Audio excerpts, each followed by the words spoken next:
Well, a very good morning from a sunny Utilita Bowl ahead of day 2 of this County Championship Division 1 match between Hampshire and Surrey. It was a good day for Hampshire yesterday. They will resume their first innings this morning on 102 for 1, and as regarding the game, it means they are trailing by 25. That's after leaders Surrey and defending champions were bowled out for 127. Yes, just 127 yesterday. Toby Albert was the star of the show with 5 for 25. A wonderful spell after lunch yesterday when he actually claimed 3 wickets for no runs, actually 5 for 16 as well amongst that. And in the process, passed Timmy Mascarenhas and became the highest wicket taker on this ground in red ball cricket. He currently stands on 188. Timmy Mascarenhas now in second on 186. Also yesterday, a highlight for Hampshire was Liam Dawson, who took the first 3 wickets in the morning session, and in the process of taking those 3, past 300 first-class wickets for Hampshire. As regarding highlights for Surrey, I'm not sure there was any, but Dan Whiting is alongside me, Kevin James, who probably can find 1 or 2 highlights for the visitors. Also, your commentary team today features Stanley Marissa, yes, he's back, former Zimbabwe A batter. That's your 3 commentators for today. So, good morning, Mr. Whiting. Oh, morning, Mr. James. How are we today? Very well, thank you. Yeah, lovely morning for it, and it's going to be a wonderful morning's cricket, I think. I think it's crucial in the context of the game as well. Can Surrey fight back? They're not top, and they haven't had... Yesterday was the first day that they lost all season, and they're not top and clear by a long way for no reason. So I'm expecting Surrey to come out all guns blazing, and Hampshire, it'll be an intriguing morning because we saw yesterday Albert and Middleton batted with great maturity, and Gubbins as well, and they blunted the Surrey attack, and they're going to need some more of that this morning. Set the platform, and then maybe a few of the guys can play shots further down, you know, the likes of James Vince, etc., can play shots further down the order. So I think it's going to be a fascinating morning's cricket. It's one for the connoisseurs. It's haute cuisine cricket. It's not the fast food vitality blast just yet. Yes, it was slow going for the Hampshire batters yesterday. Their 102 for 1 came off 47 overs, but there is plenty of time in this game, having bowled out Surrey quite quickly yesterday. Nick Gubbins resuming on 27 not out, that's off 62 balls, but Toby Albert in for the injured Ali Orr has so far realised 34, and that has come off 139 balls. Their partnership so far unbroken, 51. Yeah, umpires David Milnes and James Middlebrook just lurking on the boundary edge. I thought they were coming out. Here they come. They've crossed the boundary, so play has now officially started for the day. Once that happens, 2 batters there, Gubbins and Albert, looking to... I think they'll have a good look this morning, but I think Surrey probably might have had a few words in that dressing room last night, possibly, and you know, they're going to come out this morning all guns blazing, I think. Well, you'd expect them to. Twice champions, looking for a 3rd title in a row, top of the table, as you've just heard. They don't achieve all that through being a pretty ordinary side, or if they've had a bruising day as they did yesterday, then you would expect them to come back very hard. So that'll be fascinating this morning. It's a very big morning session for both these sides. Surrey certainly don't want Hampshire to get a foothold in this game, get a lead and have plenty wickets in the tank. And Hampshire will of course make sure that they start well this morning and don't blow what was a very, very good day for them yesterday. The pitch, well, it is a used wicket, and we were expecting it to turn a little. I'm not sure it did turn that much. I don't know about you, Dan, but even though Liam Dawson took 3 early morning wickets, I think it was more the ball just held its line a bit more than anything, stuck in the pitch a fraction. It certainly didn't seem to turn too much. There didn't seem to be too much for Cameron Steele or for Dan Lawrence, but I think we're expecting it to turn a little more as we go through the days. Yeah, I mean, it is a used wicket, but it's had a Vipers T20 on it only, hasn't it? So, you know, 40 overs. Not loads, is it? No. So, you know, you don't expect it to be a, you know, sort of like a day 6 pitch. No, but it has been prepared, you know, with a bit of turn in mind. Interesting, Kyle Abbott, speaking to him after the game yesterday, after his fifer, he was saying that they're not sure how this pitch will go. They think it might actually go quite flat. It's one of the options they think might happen. Right. So he was happy to get in early. Okay. But he also said that after lunch yesterday, with that wonderful spell of his, he was helped with some cloud cover. And he said the wicket just started to kiss. The ball just nipped around a little bit off the wicket due to that cloud cover. Here's Cameron Steele to get day 2 underway, then with his leg spin flicked away by Nick Gubbins, runs through mid-wicket. There is a fielder out there deep. They think about 2. They'll keep it to 1. As Atkinson is out there away to our left. So Hampshire already underway, 103 for 1. They trail by 24. It looks like Folkes back with the gloves on as well. He missed most of yesterday with a back spasm. Well, he batted, and that was it. We didn't see him on the field at all. Jamie Smith had the gloves yesterday. Ben Folkes made 14 yesterday. One of those 5 Abbott wickets that's outside the off stump and that's left alone. There will be a little bit to turn there. If you're watching on the live picture feed, you'll probably see the ball just coming off the straight, but it's not a lot, and it's quite slow. But it could be a little bit more as we go through to day 3 and day 4. Here's Steele again, bowls outside the off stump, cut away by Albert into that same area. Yep. Travels towards Gus Atkinson, 105 for 1. What we did see yesterday 104 for 1. We saw a little bit of inconsistent bounce towards the end of the day, and I don't know if that's going to come into it. And it's interesting what Kyle Abbott said to you, Kevin. You know, well, I'll come on to it. Here's Steele again, flighted, hit into the ground by Gubbins. Yeah, I mean, personally, it's probably not the way that I see it going, but then Kyle Abbott's out there and seeing it at a lot closer quarters than us on the third floor. How do you see it going then? I see the bounce getting more and more inconsistent. Here's Steele. I wouldn't disagree with that. There's a googly there. Gubbins gets a thick outside edge as the ball goes out harmlessly on the offside. Yeah, I can see it. The bounce getting lower and lower as the game goes on, and I think it's probably one of those wickets you probably stay in on, but I think it might get quite hard to score on.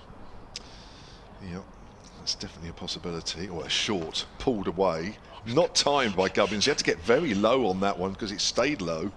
Horrible delivery. He's got away with it as Cameron Steele, as it's only flicked away behind square on the leg side, straight to the fielder. 104 for 1, Hampshire trail by 23. Yeah, he certainly got away with that one. That was what's known in the trade as toffee. But yeah, we've had a tweet overnight from a gentleman called Jay Grover saying, whilst I love and miss Mark Church, it's jolly nice to hear a non-public school voice on the wireless. Well, where Kev and I are from in North London, Kev's an Edmonton lad, I'm from Wood Green. There's not many public schools around there, are there? So. Jamie Smith is still keeping, by the way. Jamie Smith. Oh, yes, he is. Yep. Yep. But he also said, as well, because we were speaking about Liam Dawson, they're just making some field changes. We're speaking about Liam Dawson coming from Swindon. And he said, I'm of an age that the juxtaposition of Melinda Messenger and Andy Partridge from XTC proper twist my melon, man. If I add in Billy Piper and Diana Dawes, does it completely twist it off, Jay? That's what I want to know. Anyway, here's Sean Abbott. A little grunt, a little bit of exertion, and Albert just watches that go through to Jamie Smith. It's changed ends, Sean Abbott. Yeah. He got nice shape on the ball last night, bowling this northern end, hotel end. Lovely shape. He did, yeah. He didn't get any to really go back the other way, though, did he? No, not really. I think he tried one or two, didn't he? Yeah. I think there was one, actually, there was a foolish delivery, I think, to Albert that I can remember dying back in, but yeah, they were few and far between. Abbott comes in past umpire Middlebrook. That's down the leg side. Good take from Smith. Low to his left-hand side, sprawling away. I think it's probably been too wet for reverse to come into play, do you think? It's not abrasive enough out there, is it? I think there's probably a little bit about that. I think he's tried to angle the ball in there. If you watch it on the live picture feed, just started too straight. I think also there's very few bowlers that can actually do that. Yeah, yeah. I think some people, it's talked about as if, oh yeah, just get the reverse out. It ain't that easy. It ain't that easy at all. Albert, that's a nice shot there by Albert. Picks out Jordan Clark there at mid-on. So we've got just one slip in. That's Ollie Pope, fresh from his record equalling amount of catches in the game against Hampshire a month ago. He equalled Tony Locke's record at the Oval. Cameron Steele's at backward point, and you've got extra cover. You've got Rory Burns at mid-off, Clark at mid-on. Ryan Patel's on a sub for Ben Folkes. In fact, Dominic Sibley has just been moved from backward square into a short mid-on, so he's just hanging around, probably having a nice chat with Nick Gubbins, an on-striker there. Dan Worrell's down at long leg, and we've got a deep square leg as well. Albert just punches that into the offside, where it's fielded there by Steele.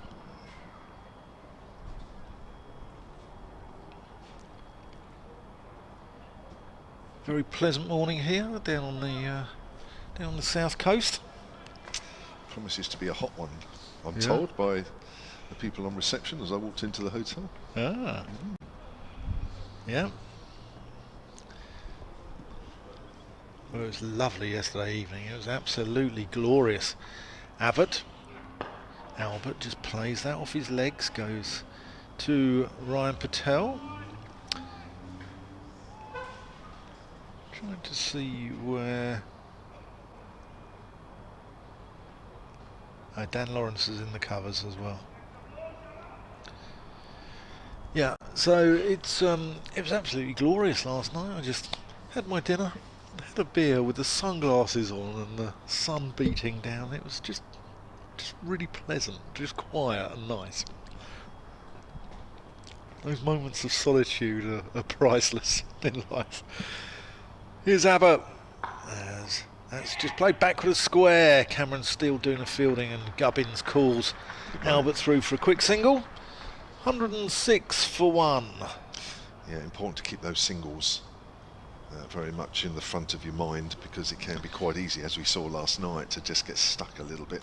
It was important Hampshire occupied the crease, didn't lose many wickets, they did that, but it's also important now that they just pick up those singles and look to be aggressive with those singles without being, of course, reckless. Yeah, well, I mean, we've both spoken about it might be a tough day to score runs.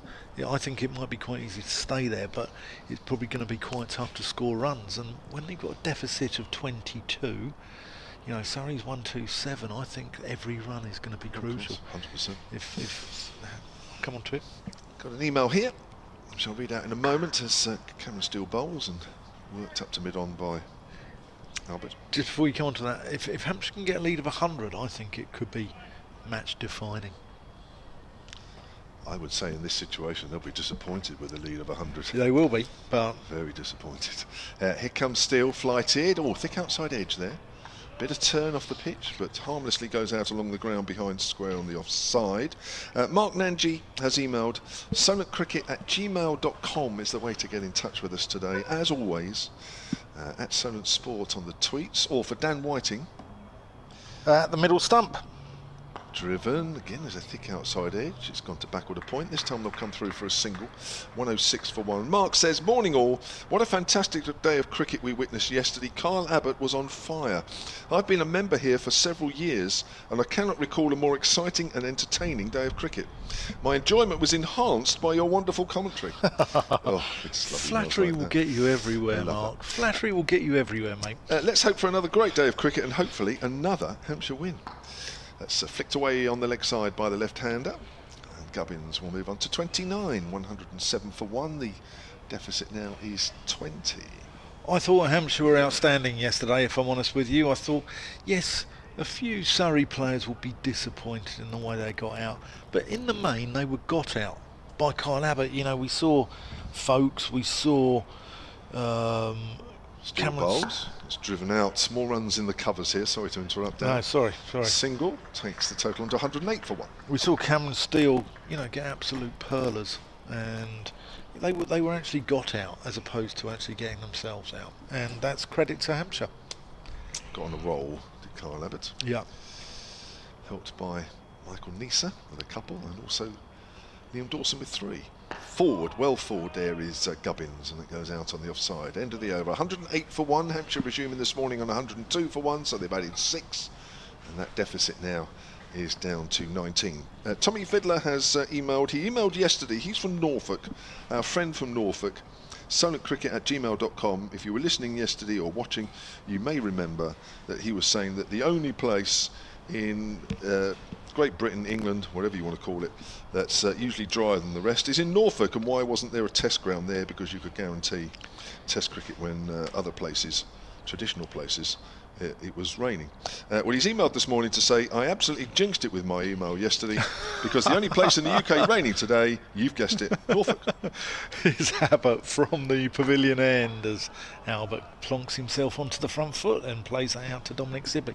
I'm all for it, Tommy. I think Cromer needs a test venue personally. Not too near the coast though. No, because in about 50 years it will have eroded away. Yeah, and it's got a lovely reef there where the crabs feast, and that's why the crab meat is so sweet in Cromer, and we don't want to mess with that whatsoever. So, but I'm all for, maybe move it around the coast a little bit, maybe Wells next to the sea or somewhere like that. You clearly know your geography in Norfolk. Sean Abbott approaching the crease, short, that's a good bouncer, and well played by Albert, just drops his hands and allows that to go through past his nose, but got his hands out of the way, which is important in evading a bouncer. You like Norfolk? Yeah, it's a little bit flat for me, but you like your landscapes? I like a little bit of undulating. Yes, I do. I do. I like a curve or two. Anyway, let's get back to the cricket. We're pre-watershed. Sean Abbott from the pavilion end as Albert again just punches that into the offside. Dan Lawrence doing the fielding out there. You must love it round here. On a high point, aren't we in Hampshire? You can see all around, and you must love it here. Yeah, this must be your optimum scenery. I've got a good view going that way from my hotel window, so going towards the north. That's towards the north. Yeah, so it's is it the Southern Downs that way? I think it's more towards over our left shoulders, looking at the cricket as we are. Okay. I think. Abbott in. Abbott to Albert. They're certainly not in front of us, let's put it that way. No. Looking back towards the pavilion, they're certainly not in that direction. And that's towards the sea, isn't it? Over the pavilion as we're looking at the ground? Yeah. Yeah. Solent, then the Isle of Wight, sort of over in that direction, yeah. And eventually Le Havre. Yeah. I'm not sure we can see that. No, no, that's a long one. So about 7 hours on a boat, isn't it? Something like that. 8 hours on a boat. I have done that. Probably, yeah. I have done that once. Albert again defends. 157 balls now, Toby Albert. This is turning into a proper vigil, and he's doing a fine job for his side. He's batting like a proper old-fashioned opener. Yeah, he is. He is, and there's a beauty in this. He reminds me a little bit. He reminds me a little bit of Jake Libby at Worcestershire. He was a good player. But I think Libby's been one of the top run scorers in domestic cricket over the last 7 or 8 years, and he's got a little bit about that. As he just nurdles one backwards of square. Cameron Steele doing the fielding. That completes the 4th over of the morning. So 51 overs gone in this Hampshire innings. Abbott is none for 10 off 7. A couple of maidens in there, and he reminds me a little bit of Libby. He knows where his off stump is. I thought he left the ball particularly well yesterday, and he's organised, and he's just sort of quite a simple player. He doesn't sort of play outside his comfort zones. He knows where his scoring areas are, and he's a good player. Here's Cameron Steele then with his leg spin. It's turned away. Well fielded at short leg. Is that Ryan Patel in there? Good reactions from him. 108 for 1 then. Hampshire currently behind by 19. We've had almost 15 minutes of play. They haven't lost a wicket yet as Steele comes in again, runs away from us and bowls. Oh, low full toss, and Gubbins, oh, he's hit it straight to mid-wicket. Rory Burns is there, and there is no run. Gubbins back in the side after missing last week on paternity leave. Missed the last couple of days of Durham, although I was told that he would have batted had he needed to. That's flicked away. This time he has found the gap on the leg side. Square. Gus Atkinson on the boundary rope. 109 for 1. Gubbins moves on to 30. He's a good player, Gubbins. When he came through, he broke through at Middlesex that year when they won the county championship, didn't they, in 2016? And he opened the batting that year with Sam Robson. It's Albert facing though, driven back to Steele. Or maybe sometimes Eskenazi opened back in those days as well. But he had a very sort of good breakthrough year. I think he came from Leeds MCCU, didn't they? They picked him up from there. Right. And yeah, he's a good player. Albert on the back foot, leaves that one alone. That's just turned a fraction, but quite wide of off stump. Yeah, Albert picked that though. Toby Albert playing just his 6th first-class game. Played the back end of last year, opened the batting in the last 3 matches, including the last game against Surrey here, which Hampshire won. And then had to sit back as that's pushed out on the offside, no run end of the over, and watch Surrey go through the formalities of claiming the county championship trophy on this ground. Yeah. At the conclusion of the game. 109 for 1 then, Hampshire behind by 18. I can't think of too many Tobys that have played first-class cricket. The only other one I can think of is Tobias Skelton Roland Jones.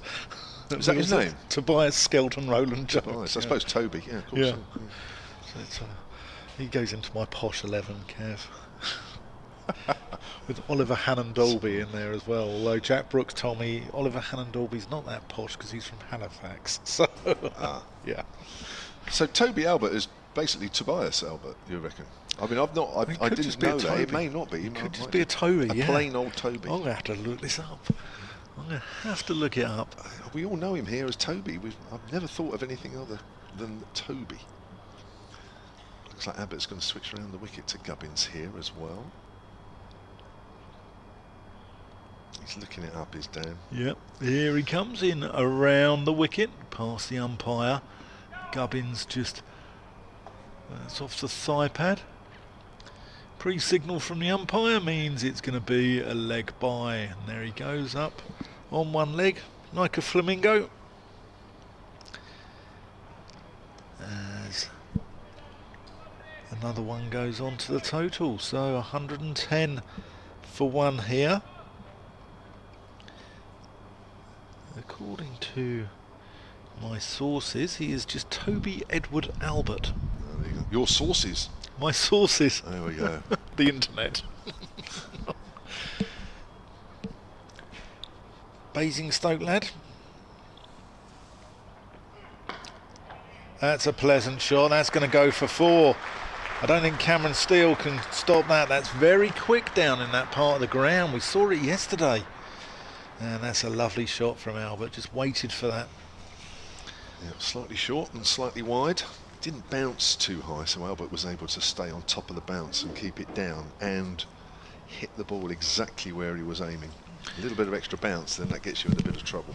Yeah, Albert's got a few scores actually in the second 11 this year. He's got an 83 and 27 against Middlesex second 11 at Radlett.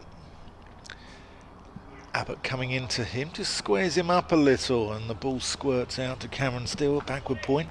He got 57 in the game here against Essex and he got 30 and 81 in the game here against Gloucestershire, and then he got a 50 against Sussex at Arundel as well. So he's been getting starts but without going on and getting that big one. He's got a career best of 69 and he's only 27 runs away from that, so it'd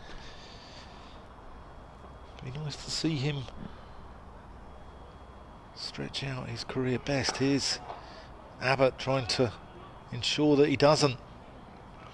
Yeah, Hampshire fans are more used to seeing him in T20 cricket. You wouldn't think it if you've watched his innings in this game. But he's played 23 T20s for Hampshire. That's the most in any format that he's appeared for the county. So, still sort of finding a role within the first team in red ball cricket. Obviously more out than in. But, to see him play like this is very different. I'm surprised because I always thought of him as a white ball player. Here's Abbott to him, that's down the leg side, and he's flicked that away nicely. That's going to bisect the fielders beautifully. And that's 4 more to his total. That's a very pleasant shot. Good timing there from the youngster. So he's a bit of a Jekyll and Hyde character. White ball comes out, he starts biffing it around. Red ball comes out, he starts. Well, I think it goes to show that actually you can adapt. Yeah. People that say they find it difficult. Yeah. To go through the formats, he's proving that actually you can. Well, this is my one thing about baseball is sometimes you have to respect the bowling, don't you? That's just played out onto the onside. Yeah, sometimes if the bowlers are good, then you have to block the ball. It's a genuine part of cricket. Anyway, I'm going to make way for Stanley Marisa, and I'll be back in 20 minutes or so. Miss you already. Here. Silentcricket@gmail.com is the way to get in touch, as Sheila has done. Again, if you were listening and watching yesterday, Sheila was the emailer who had broken her wrist in 5 places. And she's emailed again this morning. She says, I was hoping to be at the match today, but managed to break my wrist in 5 places. She's just let us know that that's been the case. We do wish you well. So watching on the TV and listening to your excellent commentary instead. It was a privilege to see Hampshire perform so well yesterday. Hoping for another good day, says Sheila. Welcome, Stanley. As Cameron Steele bowls, and let's hit into the ground. Fielded a short leg. How are you? Morning, Kev. Morning, everyone. Really good, thank you. Pleased to be back. Yes. You here for a couple of days in the Durham game? Yes. And, he looked at the scores yesterday and said, wow, that wicket looks different. Looking at the scores, and again it's on the leg stump and it's whipped away by Gubbins. It's gone behind square. Gus Atkinson's got work to do, won't get there in time, and that's 4 runs to Nick Gubbins. He moves on to 34 and Hampshire 122 for 1. They are just 5 runs behind now on the first innings. Yeah, very good from Gubbins there. It's a feature of his play. His onside work that behind square and it's run away. Certainly has. Cameron Steele's into his 11th over here. No wickets as yet, none for 28. Here he is again with his leg spin. Down the wicket comes Gubbins, meets it on the full toss, runs a quick single up to mid-on, who's quite deep. That's Don Sibley. And Hampshire move on to 123 for 1. Good morning for Hampshire so far, Stanley. Yeah, really good, actually, Kev. Obviously, the position they find themselves is such a strong position. I was just wondering, actually, on my way up here, just what sort of approach we'd see from them today. Steele bowls, and off the back foot is Albert, punches now up to Sibley. It's always quite tricky when you're in a really strong position and things have happened like so quickly as they did yesterday. It's then how do you take the game forward? And yeah, it's all about not losing too many wickets today for Hampshire. Low full toss again. There is a deep mid on. Albert hits it up to that area and he moves on to 47. Very, very good stuff here from Toby Albert. 124 for 1. Did say earlier, and we were chatting earlier, Stanley, and I did mention this yesterday, but it was a close call, I understand, between Joe Weatherly or Toby Albert, who was going to open the batting today once they realised that Ali Orr was unfit. It's worked by Gubbins. Now Sibley's been pushed back on the deep mid on boundary, so there's a single every time now if the batters want it straight, either mid off or mid on. End of the over, 125 for 1. Hampshire behind by 2, and they looked at the stats and there literally was less than a handful of runs between the two. I know Dan's just been mentioning Toby Albert's second 11 scores, but they are very similar to those of Joe Weatherly. Not one of them had really sort of taken the bull by the horns, because that's what you want, isn't it, as a head coach or who as a selector. you want to look at two players who you think, right, now which one are we going to select? And if it's a batter, you want to see 100 somewhere, don't you? Or 200s ideally. And not one of them had got one, so they were having to literally look at individual innings. Chilling around. There will be Sean Abbott from Pavilion Inn in bowls to Gubbins, who's forward in defence for no run. Yes, it's one of those ones, isn't it? You almost need just one of them to have put their hand up. But I mean, obviously they've gone with Toby Albert in the end, and he's definitely taking his chance. So he sits 47 not out, which is exactly what you want. When I think it's that depth in the squad that you want to see when the players do come in and they do actually put their hands up and perform. As Abbott comes and bowls to Gubbins, who's squared up just a touch.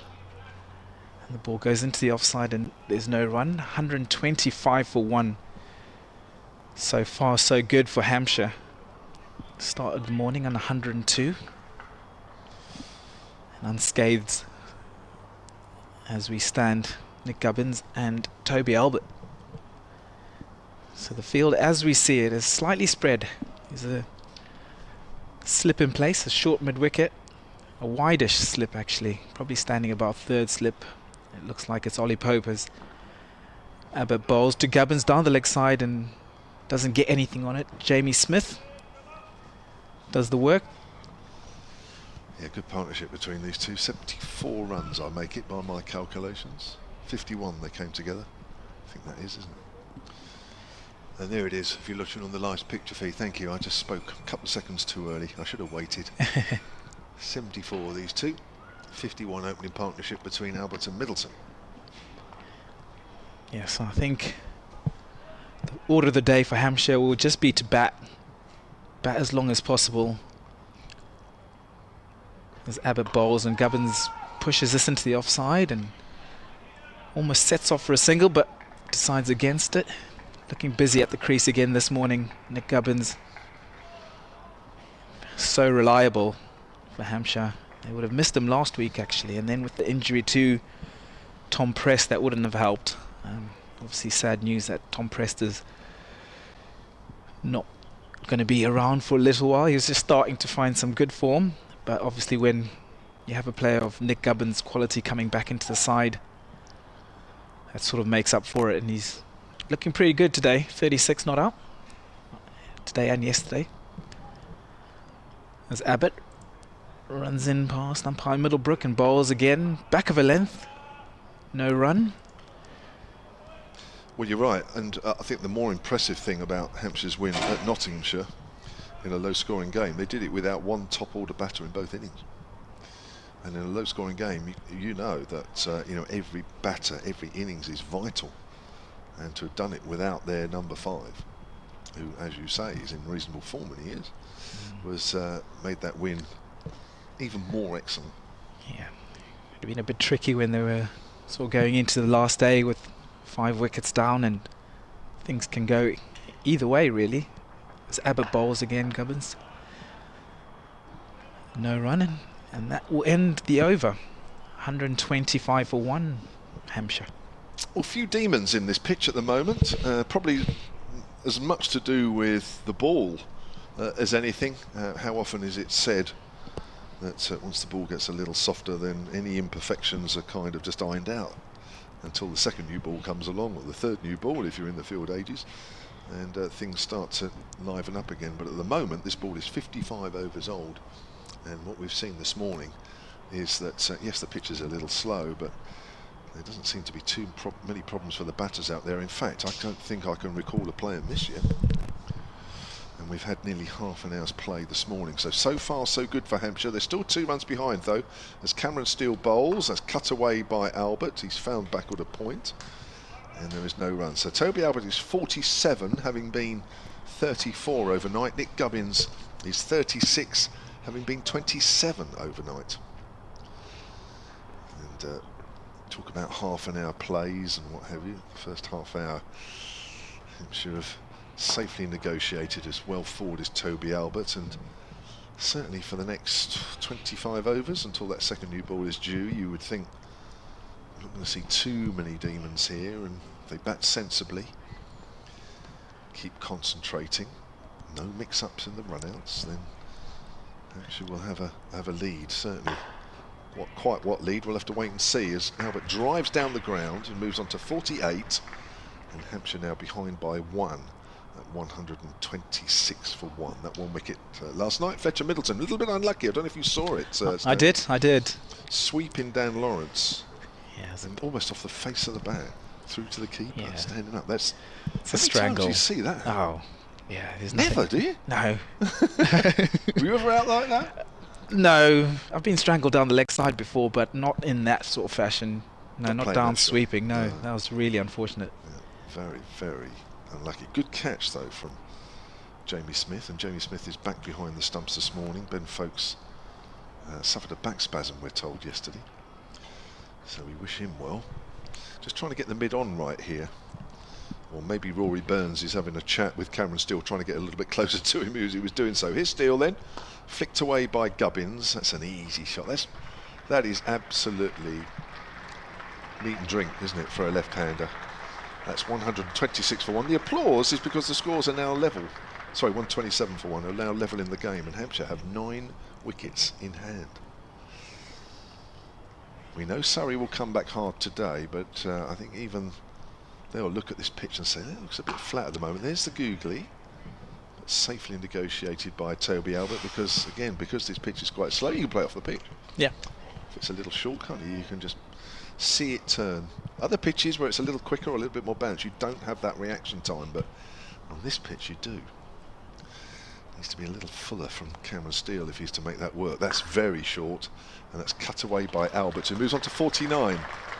And Hampshire now in the lead in the game. We're still only in the first innings, it's still early days, we're still only on the morning of the second day. But if somebody had said to Hampshire at the start of this game, this would be the match situation at 11:30 on day 2, I think they would have snapped your hand off. No, they really, really would.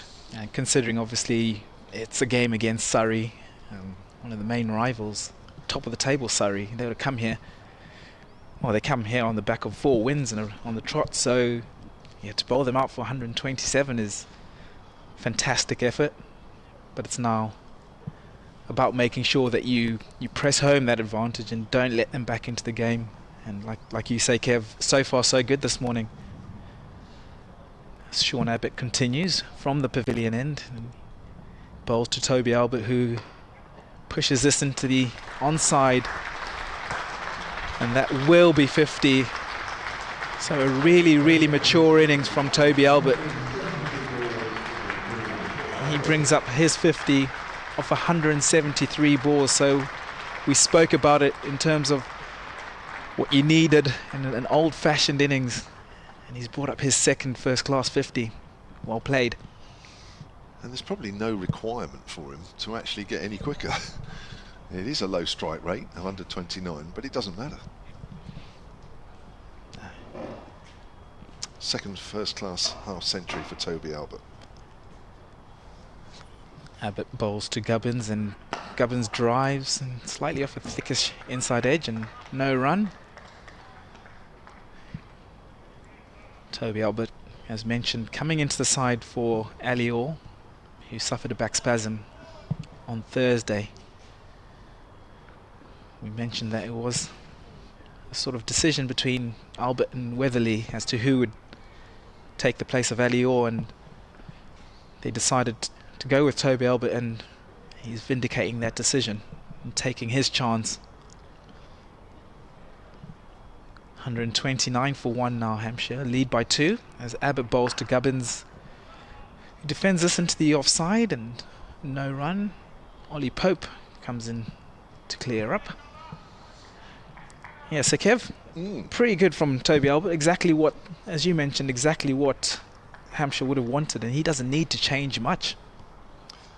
No, I think his judgment outside the off stump, particularly last night to Dan Worrell, who was getting the ball to shape away, was exemplary.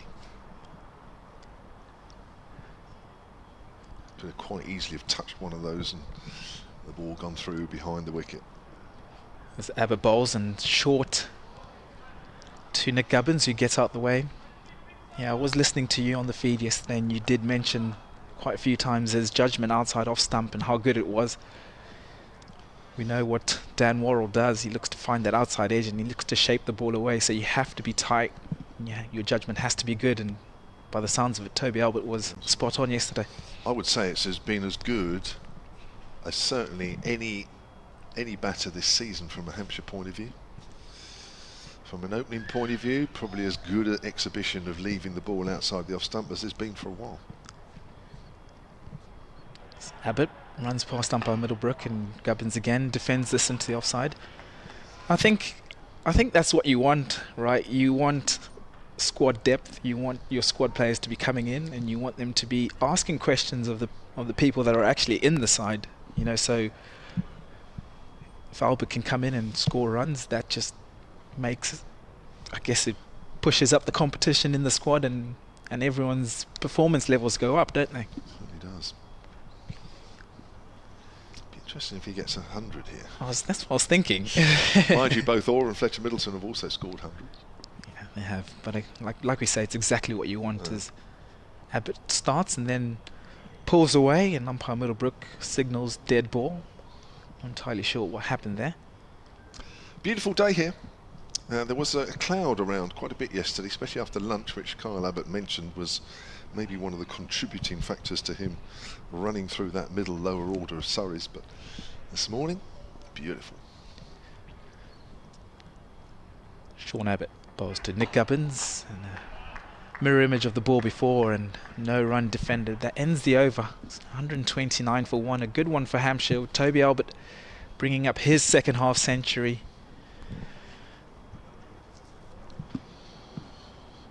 Hampshire currently lead by 2 runs, 129 for 1. Got an email here from Darren Mail, surreycricket@gmail.com.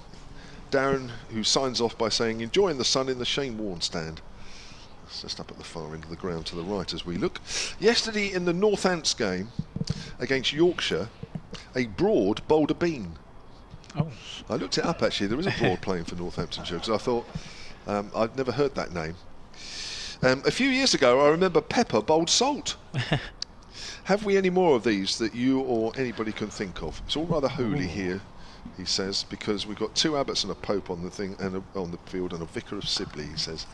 There we go, let's play it out. That was mentioned yesterday. Let's push down the offside, start of a new over from Cameron Steele. So surreycricket@gmail.com if you can think of any. We're going to have to think about that today, actually. That was very good. Yes, we like that. I'm just actually, yes, I've just got a message organ as well. Yes, of course.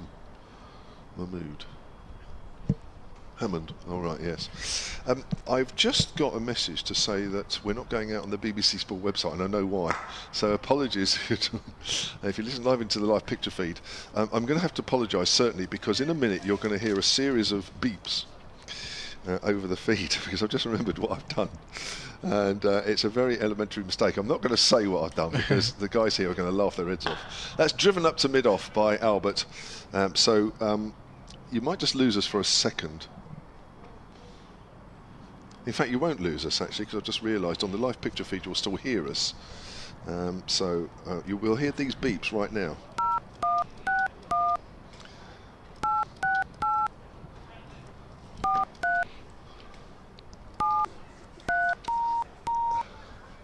That will go in a minute, I promise. I can't believe what I've just done. I'll tell everybody what I've done, and then you can all laugh, and you can say, that Kevin, he needs to retire. So what happens? We're great on the picture feed, as you can tell. That's worked away on the leg side by Nick Gubbins, 131 for 1. But at the same time, we're going out on the BBC online feed. So obviously, we have to link up our commentary box with both, and that's no problem, normally. But of course it relies on me to dial the right number for the BBC online feed, and I didn't. I dialed the wrong number. That's driven out on the offside. So what I just said, I've just dialed the wrong number, which is a pretty standard phrase. A single to Albert there takes him on to 52, 132 for 1. Anyway, it's all right now, and we're all done. Live picture feed, BBC Sport website, and we're around the ground, which is something else sometimes I forget, but I've remembered that. As you can tell, there is so much to think about. You must wonder, how on earth does he do that and commentate on cricket? And sometimes I wonder that myself. Thank you to Les Fretwell, who pointed that out, by the way, on the BBC Report website. Lovely sweep there from Nick Gubbins. And that's gone very fine up to the far end of the ground, up towards the pavilion. And that ends that over with a boundary. And Hampshire now 136 for 1. Gubbins is 42. Albert is 52. And Dan Whiting is going to come in alongside Stanley Morrison. Yeah, very good from Nick Gubbins. Such a strong player on the leg side. And definitely batting positively this morning. Good morning, Dan. Morning, Stanley. How are we? I'm great. How are you? Yeah, pleasure to be working with you. It's really great email just a moment ago about Broad and Bean and Salt and Pepper. And I covered a game a couple of years ago at Cheltenham College, as did Kevin James, where Felix Organ was bowling to Miles Hammond. So we had a Hammond Organ going on. Very good. Yeah, so keep them coming. Let us know more. And Sean Abbott's being replaced, and I had a chat with Sean Abbott over the toaster in the Oh, okay. This morning or yesterday? Yeah, and I want to know also, what is the most bizarre places that you bumped into professional cricketers? Is Gus Atkinson, he's going to come in from the pavilion. Oh, that's a good leave by Albert. Doesn't miss off stump by much. I also bumped into, he's not a cricketer, but I was once standing in a public toilet next to Des Lynam, believe it or not, in a restaurant in Soho. And I've also seen Tim Murter at Middlesex. There's Albert defends that. Tim Murter at Middlesex filling his car up with petrol once. So we want to know, what are the most bizarre places where you bumped into professional cricketers? Sean Abbott was very nice over the toast machine. He said that he hopes that he'll be speaking to me at the end of play, which means that he's had a good day at the office, because Surrey tend to put forward, you know, as Kevin interviewed Carl Abbott yesterday, it's the person who's had the good day.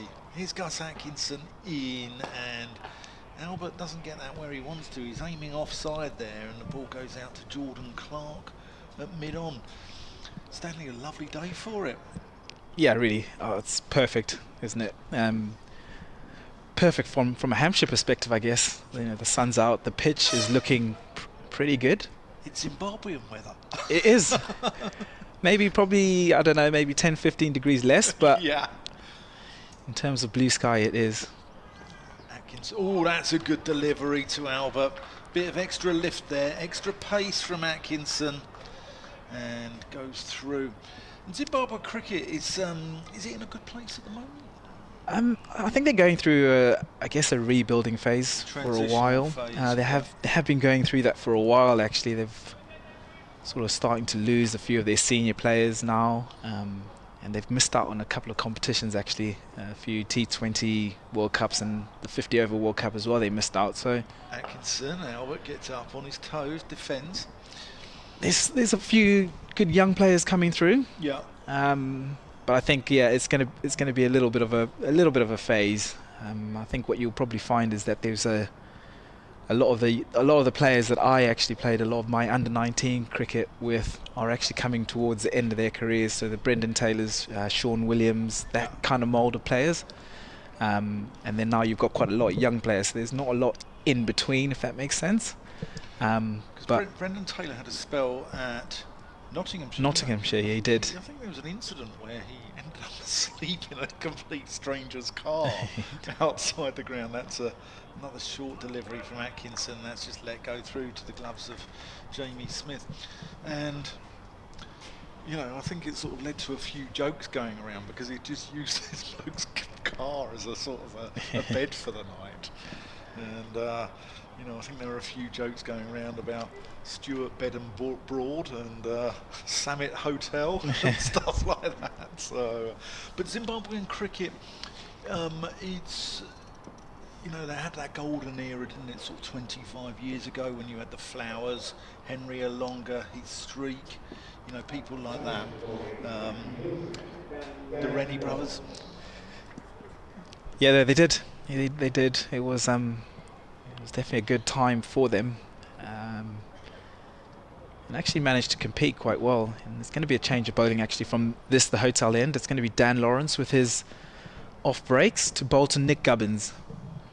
So Cameron Steele, just a few overs this morning, and he's made way. And Lawrence comes in and low full toss. That Gubbins turns around the corner. They're going to come back for 2 actually. Good placement and good running. And you know, Zimbabwe are the only side to ever play 3 sets of brothers in the same side. Yes. And Gloucestershire have been pretty close to it, but they've never actually managed to do that. Gloucestershire with the Prices, the Taylors and the Charlesworths as well. Oh. Now you got me thinking about who the Zimbabwean brothers were. As Lawrence bowls to Gubbins and back of a length. Flicks this to Ryan Patel, who's on the field for Ben Folks, we understand. Can you guess? I can. I'll know that definitely the Flower brothers will be one set. Yep. And I'm going to go with the Strang brothers Yep. as the second. Paul and Brian, as Lawrence bowls to Gubbins again, flicks this to Ryan Patel for no run. And who are the third set brothers? I'm going to say the Whittle brothers. No. No? No. Oh, actually, hold fire. Give me one more shot. Yeah. Thanks, Dan. As Dan Lawrence bowls to Nick Gubbins, holds this one back and pushes this in for no run again. So we've got the Strangs, we've got the Whittles. No, I don't have it. It's Don't the have Rennie it. brothers. Oh, Gavin and John. Yeah. I actually played a lot of cricket with John Rennie back when I was younger, as Gubbins pushes this into the offside and they're just going to trot through for a single. 139 for 1. 1 ball remaining and this the 60th over. Actually, I think Guy Whittle and Andy Whittle were cousins, actually. Okay. So Right. but they both played as well. Yeah, I remember one with sort of curly hair and you Yes. sort of bowl a little bit of a way swing. Yeah, that's Guy Whittle. Yeah. Actually, was in the. He's had a few run-ins. Actually, he has a conservation in Zimbabwe, and he's very much into his wildlife. Okay. So he's actually been in the. He's actually been in the media a couple of times just for certain wildlife situations. As Dan Lawrence bowls to Albert, and there's no run. That ends the over. 60 gone, 139 for 1. So he actually fell asleep once, and a 9-foot crocodile was under his bed. Genuinely was. If you go on Cricket Info, it will tell you that happened. And then quite recently, I think he was attacked by a leopard as well. So he's actually had 2 situations where. If I was Guy Whittle, right, I'd stick to cricket. I'd stick to the cricket pitch because I mean you just don't get this sort of stuff going on in the game of cricket. So fantastic stories. Yeah. No, he was a very good player actually, Guy Whittle. Good all-rounder. Right, Gus Atkinson looking to make inroads into this Hampshire innings. Gubbins steadfastly defends. Yeah, it's I mean, I've never been to Zimbabwe, but it's a country I'd love to visit. Apparently, though, what unnerves me is more people are hit by lightning there than anywhere in the world, I believe. Is that correct? What? I'm not too sure about that one, but I can see it probably happening quite a lot. It does rain, and there's a lot of thunderstorms. Atkinson to Gubbins, who just pushes out. You've got Davey Houghton was the sort of the head coach there, wasn't he? And he was backed up by Steve Kirby, who's just left, and he's now gone to Somerset. And those two work together at Derbyshire. Dave Houghton has done some work at Middlesex previously as well. I think he came in as a batting coach a few years back under Stuart Law. Here's Gus Atkinson. Gubbins defends. Very nice message as well I've had from a lovely chap called Brian Cowley, who's the font of all things stat related Surrey, and he tells me that the last time that Surrey failed to pick up a bonus point on day 1 was against Essex all the way back in 2018. So credit to Hampshire, shows their dominance. Here's Atkinson, full. Gubbins wristily works that out to Rory Burns at mid-on. What do you think the plan is then for Surrey today, Dan? Surrey need to try and stay in this game. I think there is a real danger here of Hampshire actually, I mean, I said a lead of 100, but I think Hampshire, if this wicket, because it does look a lot flatter than yesterday, we're not seeing any of the inconsistent bounce.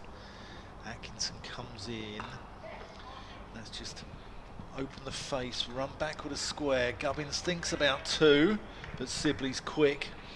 Slide and throw all in one movement, gets the ball back in and keeps them down to a single. So I think the wicket, Kyle Abbott was right, I was wrong. It looks to be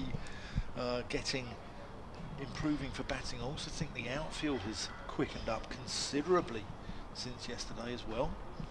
And I think that Hampshire will look to just bat and bat and bat. And, I mean, I think that they will, what do they need? They've got 50 overs left with the bonus points because we're in 61. So they'll just look to pick up batting bonus points over the day as Albert plays that well, gets up on his toes and just fends that off to Ryan Patel at short leg. So I think that's what they'll look for. I think Surrey will just look to stay in the game, and I think Surrey need to bat well tomorrow to actually, I really can't see Surrey winning this game from here. Yeah, I mean, I thought if they picked up some wickets this morning, but we've had nearly an hour and they still failed to get the breakthrough. I thought if they picked up 2 or 3 in the first hour this morning, then they've got a chance. But I think it might be a tall order, and I think they'll be, all right to get out of here with 8, 9, 10 points out of a draw, perhaps. Maybe that's defeatist. I don't know. yeah, it's interesting. Interesting points, Dan, as Dan Lawrence bowls to Gubbins and flicks this into the onside.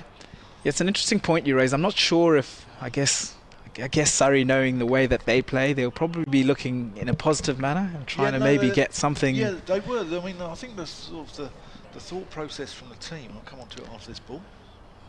There's Lawrence bowls to Gubbins, who flicks this into the onside, and they're going to scamper through for a single, 141 for 1. There's belief right through this side.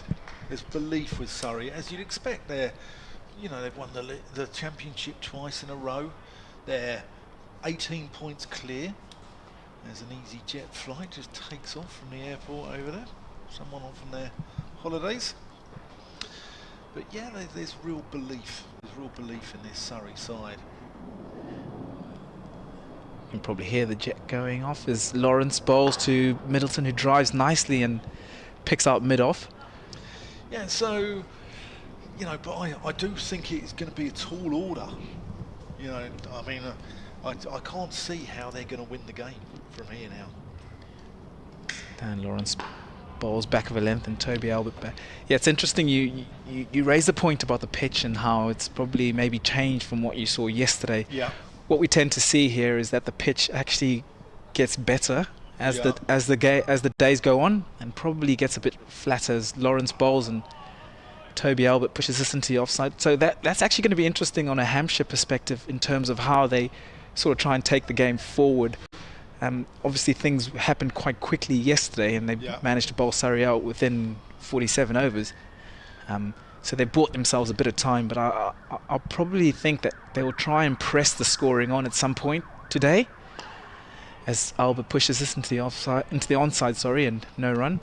Yeah, I think the overheads came into play yesterday as well. I think we had a dirty grey cloud above us just after lunch, which is when Kyle Abbott did the damage, and I think he utilised those conditions beautifully. You've still got to utilise them, but I think he actually took advantage of that. And today, bright blue skies, it's a beautiful batting day, and it looks rather easy out there, doesn't it? Both batters look as if they've got a lot of time. But Surrey, Surrey never discounts Surrey. They'll they'll come back, and they, it wouldn't surprise me if they picked up an avalanche of wickets either side of lunch and they get themselves back in the game. There's Atkinson to Gubbins, who strays onto his pads and he works it around the corner to Dan Worrell. We haven't seen him yet this morning.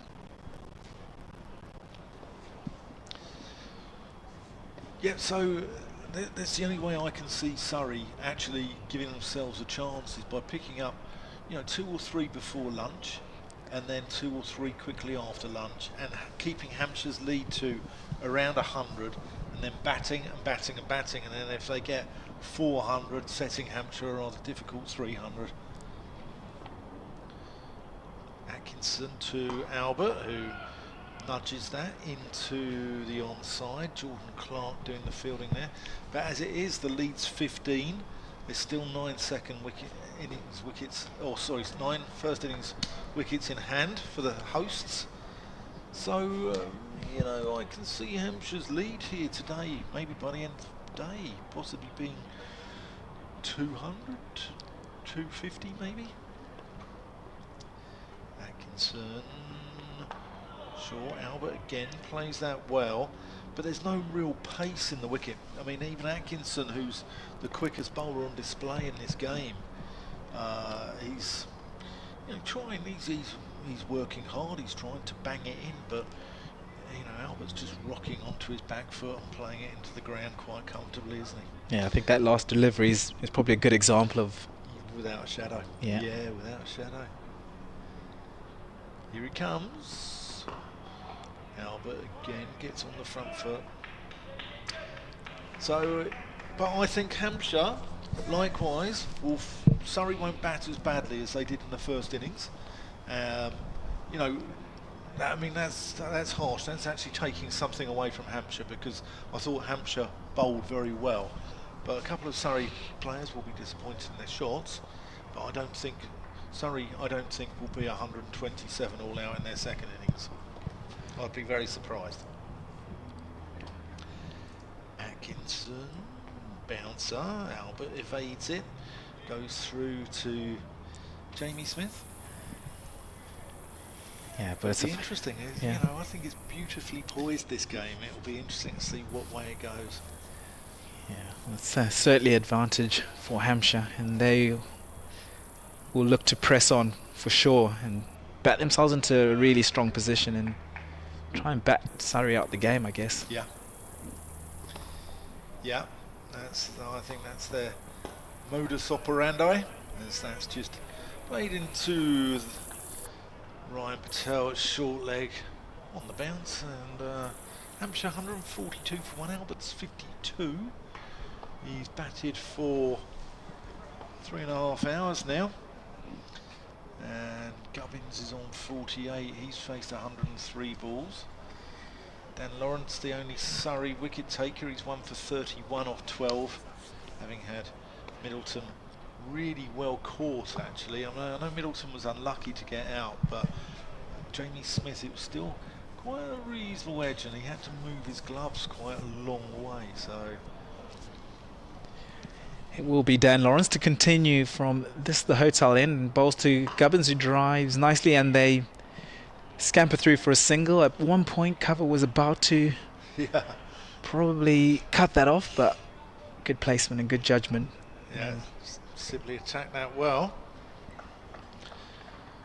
So you play your club cricket for Cove Cricket Club? It's Cove Cricket Club that I've been with for quite a while, actually. As Lawrence bowls and holds this one back slightly, and no run into the offside. Cove is up on the Hampshire-Surrey border up there. It is. Near Farnborough, It that is. sort of area. Aldershot, that sort of area. Yeah.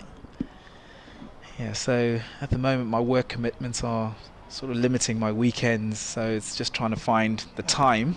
No one likes that. No one likes that. It was Lawrence bowls and Toby Albert back in his crease, very watchful. Did you play a bit of club cricket yourself? I did, yeah. My home is Southgate, where Middlesex have used in the past, up at the Walker ground up there. So Southgate Adelaide are my cricket club. Excellent. So Dan Lawrence bowls and Toby Albert drives, and into the gap. There's a big gap in the offside actually. No cover fielder, so an easy single. Well, they just made me a vice president actually. Oh, did they? Yeah, they did last weekend. So It's a lot. people have to bow to me now. So Is your name on a board somewhere, or? no, I don't think so. I'll get a vote at the AGM. That's Oh. about it. Yeah. Probably have to chuck them a few quid every year. 2 balls remaining in this, the 64th, as Dan Lawrence bowls to Nick Gubbins and turns this into the onside. No run. But I mean, I played for 30 years there. I've been chairman, I've been fixture secretary, I've been, an umpire for them. So yeah, 40 years of service. Club man. Man and boy. Club man you are, Dan. As Lawrence bowls and Gubbins just chops down on this one into the offside and no run. And Hampshire 144 for 1. It's the end of the 64th. Kevin James is going to come back into the commentary box. We're halfway through the morning session, so an hour's gone, and Hampshire are moving along with this game in a rather serene fashion, it has to be said. And it's all going rather swimmingly for the hosts. So Surrey have huffed and puffed a little bit this morning, but still no breakthrough quite yet. Kevin, good start for Hampshire this morning again. Here's Atkinson. Good bouncer, weaved by Albert. It's been good in the fact they haven't lost a wicket. I think that's a number one objective, isn't it? First hour, lads, don't worry about it. Just make sure we don't lose wickets, which they haven't done. I think from a Surrey point of view, yes, they haven't taken a wicket, but there's not a lot happening out there, doesn't it? This soft ball pitch looks pretty docile, so there hasn't been too much to get excited about. And I don't think they'll feel that the amount of runs that Hampshire have scored. Nurdled back with a square by Albert for 1. They were 25 behind, now they're 19 in front, so you look what 44 runs in that hour. They're not exactly running away with things, Hampshire. So when you're not taking wickets, just keep it tight, because you just never know. There's a wicket, it might just suddenly open and end up and change. But I think Surrey would probably ideally like things to be happening a little bit on this pitch, but they're not. Yeah. So far so good for Hampshire. Atkinson to Gubbins, who whips that one to mid-wicket. Can only pick out Cameron Steele. Yeah, I think I think Hampshire might find it hard to bowl Surrey out a second time though as well. I think that's going to be the crux of this game. It's going to be the crux of the matter, isn't it? I also think a new ball is due in 16 or 15 and a half overs, and that will be interesting to see how that plays and how that comes into it. Atkinson around the wicket to Gubbins, who drives handsomely but can only pick out Ryan Patel. Yeah, it's important in the next 16 or so overs that Hampshire keep these wickets intact, and then we might have a slightly different game on our hands when the second new ball's due. Worrell's going to hit the deck, it's going to get a bit of swing. He gets a bit of swing anyway. Yeah. Doesn't matter what conditions there are. So that's going to prove a challenge. Hampshire got through that first challenge last night, but there'll be another challenge coming along this morning. Yeah. That's a late cut, deliberate by Gubbins. That's a beautiful shot to bring up his 50. 109 balls, 53 in 2 hours, 21 minutes with 5 fours in there. And what a delightful way to bring up your 50. A third half century of the season for Gubbins, including 100. That was very pleasant. Just waited for that, played the ball when it was past him, and gets it down through the second slip area. Atkinson to Gubbins again, works that into the onside, but no run. Yeah, slightly quicker 50 for Nick Gubbins than Toby Albert's 50. Yeah. Albert's 50 coming in 173. Gubbins, as you just heard, 109 balls. But Albert hit 5 fours for his half century and just 3 boundaries for Gubbins. Yeah. Yeah, well, that email we had earlier from, I think it was Darren, wasn't it? And we spoke about the broad and the bean and the salt and the pepper. And then I came out with organ to Hammond back at Cheltenham in 2022. And you've got to remember, this is an ecclesiastical game here where we've got 2 abbots and a pope going on. So here's Dan Lawrence with his windmill off spin, as that's pushed into the gap on the offside by Albert, and he'll move on to 55. Hampshire 150 now, and that's come up in the 66th over. Crowd loving this. They are. They are. They're enjoying this. They're enjoying Hampshire being in front. There's still much work to do, but they are playing the defending champions. They are playing the current leaders of Division 1. The well, not slightly runaway leaders, but you wouldn't bet against them. Winning it for a 3rd consecutive time. They're unbeaten so far this season. That's bowled, and that's driven up to mid-off. They'll hurry, and there's an underarm throw coming in there from Dan Worrell. Yep, Surrey going for the 3-peat, and there's the 100 partnership between these two. 45 of them to Albert and 54 of them to Gubbins, and they've done very well. Albert and Middleton show great maturity in their opening stand of 51, but these two have then taken it on that next step further, haven't they? It was Hampshire's first 50-plus opening partnership actually of the season as well. Not sure if we mentioned that yesterday. Closest was Durham here in the first innings, 48. Here's Lawrence again, down the wicket. Oh, and he's hit it over the top there, Toby Albert, and that'll be 1 bounce for 4 runs. Initially I thought he'd missed it. Yeah, I did as well. I thought he was going to get stumped. I don't know why I thought that. I I don't know why Dan thought that, but we Trick of shouldn't the have light. worried. It was. That's what we'll put it down to. Yeah. The first really aggressive shot that Toby Albert has played, but he played it beautifully, perfectly executed. 155 for 1. Albert moves on to 59, and that Hampshire lead now is 28. They started the day 25 behind. As Dan Lawrence comes in again, bowls, and Albert waits and turns that to mid-wicket, and there's no run. Got an email here from Ralph Brooker. Were you and Stanley talking about meeting celebs or something? Yes. Oh, right, here's one. Yeah, strangest place you've met a cricketer. Well, Ralph has come up with one. solentcricket@gmail.com. He says, I was mountain biking on the Surrey Downs. So that's a nice little link there. As Lawrence bowls, and that's turned away on the leg side by Albert for a single. Moves on to 60, 156 for 1. And he says, driving up from Hampshire, spotted Charles Colville walking his dog. Wow. I thought this was supposed to be celeb spotting. No, cricketing Without spotting. being unkind. It was my story of meting Sean Abbott over the toaster this morning. Ah, right. So anyway. Well, we want to know where's the most bizarre place you've met a professional cricketer. I don't think Charles Colville was, but anyway. Gubbins drives through extra cover. Now, is this going all the way? There is a... Oh, it's going to be stopped just inside the rope. It'll be 2 to Gubbins, though, out towards extra cover. And he moves on to 56, 158 for 1. Inexplicably, I just shouted Charles as I passed him. He looked bewildered and angry in equal measure, says Ralph. And he says, I still feel a bit guilty about it. Oh, I mean, you know, I think it's fair game. I mean, that's his name, surely. Eh? Surely you're allowed to... What's that? to just, you know, shout out names of celebrities or cricketers. I suppose you're right, yeah. Yeah.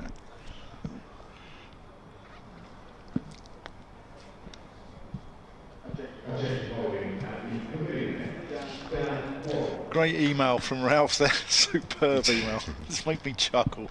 And on the subject of bizarre dismissals, because we were saying about Broad playing for Northamptonshire, Justin Broad, Yeah. was bowling to Bean, so a Broad bowling to Bean, or bowled Bean. This one is an obvious one from Durham of way back. Mark Danvers, solentcricket@gmail.com, says caught mustard bowled onions. Yeah. For Durham in England. Yeah, very good. That was one doing the rounds for a few years when they were both playing for Durham. Dan Worrell's going to come into the attack, going to be bowling from the pavilion end. And let's see if he can get it to hoop around, because Surrey could do with a wicket here. The lead is now 31. Surrey yet to get a point on the board.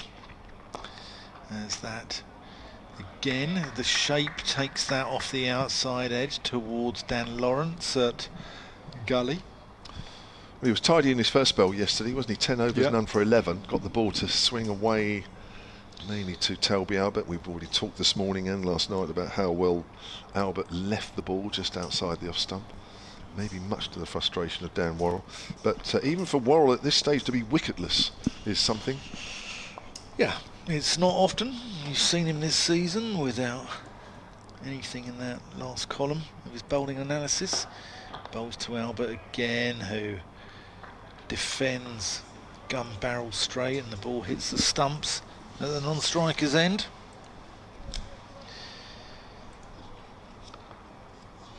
Yeah, even in the game against Warwickshire, which was probably Worrell's poorest return, that was 2 weeks ago at the Oval, he still got 1 for 73 off 24 and 1 for 53 off 15. Still, even when he doesn't bowl at his best, he still picks up the odd wicket here and there. 26 wickets at 14 apiece so far for Dan Worrell this season. That's more than respectable, isn't it? Averages 25 in his career. Yeah, field change coming in. We've got a short extra in. That probably indicates how slow this wicket is looking here this morning. As that goes through exactly where they've taken the man out of, goes through square leg, and Albert adds a couple more to his total, so he's 7 short of a career best so far here. Yeah, I think Worrell's hoping that a swing. That's not. This ball's doing nothing. No. Into his 67th over. I'm just wondering whether the plan would have been to have Worrell come in now with the second new ball not so far away. I guess you get a couple of overs or so out of him now. You have a lunch break, take the new ball. Here he comes. Defended by Albert. Thou shalt not pass, Toby Albert. It's been impressive, hasn't he? Yeah, really? very. His defence in this game has been superb. Played very straight. He looks like a proper player, proper player. He's not sort of flashy, just a good old-fashioned, solid opener. Yep. Certainly has been in this game. Worrell. Shot. Cut. Not a late cut, but slightly later than a square cut. And that flashes past Dan Lawrence in the gully and runs away down to the boundary towards the western side of the ground here. Well, I think his shot selection has been pretty impressive as well, really. I mean, he's left a lot outside off stump, especially in the last session yesterday. But there you'll see a bit of width, not a lot of bounce. Worrell going slightly wider on the crease now, but just a little late. I think what he's done as well is he's built the foundations last night. He's earned the right to be here this morning, and then he's again built the foundations this morning, and now you're looking at sort of a few more flamboyant shots from him, and he's got his eye in, he's in the zone, and I think I can't see him. I can see him getting 100 here. Well, it looks a good wicket at the moment, that's for sure, especially with this oldish ball now.